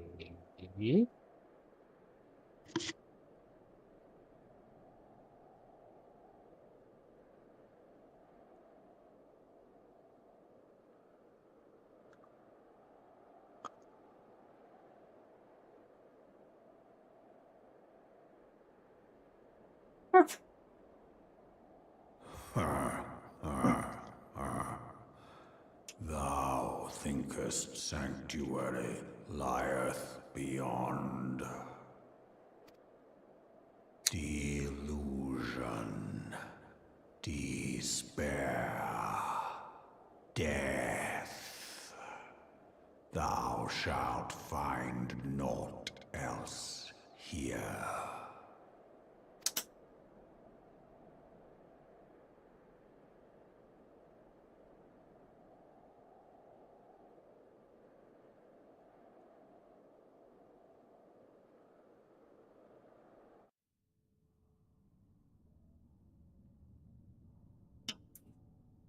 Preserve the dawn's light, the heroes journeyed north. Their hearts filled with hope and eyes fixed heavensward. That's how they roll into the next update. Yep. Part 6 is done. I'm now just in an empty room. Well, that's kind of sad. So is that where that one like ended, or is it like starting the next one? That is the end of ARR. There is no further story MSQ-wise in ARR. The next quest you pick up is Heavensward. Just made just a Sasha. Nice. Now, I know you're signing off. I was going to offer that we do the quest to just get inside Ishgard so you could pick up the 3 classes, but you know what? That's fine. We could do that next week. I thank you so much for being up the whole 2 hours later than you needed to be. We have beaten ARR. Let that sink in. Yeah. But on free trial. But I was going to suggest that next time, what you want to do is you want to change your main login screen to be Heavensward and watch that cutscene. But I don't think you can do that on free trial. That's what I was literally going to do. I was going to do that as I go to bed. Also, because I had it open in a tab. I talked about this earlier. The Warcraft Rewritten. I'm going to send that to you. Yeah. Because this is fascinating. I love this. Very good. I'll send it in the server if people want it as well. But I'm going to grab my phone, go into my bed. I'm going to watch the opening cinematic for Heavensward, and then I'm going to go to bed. Yeah, gonna head off as well. All right. Thank you so much for being Yep. here, Discamera. Thank you to both of you as well. We are done with ARR. Oh my god. It's crazy. I'm surprised how quickly we actually got through that, all things considered. Kind of crazy. But we did it. That is the longest series of cutscenes you're ever going to have to deal with. Ever. All right. Good night. Good night. Good night.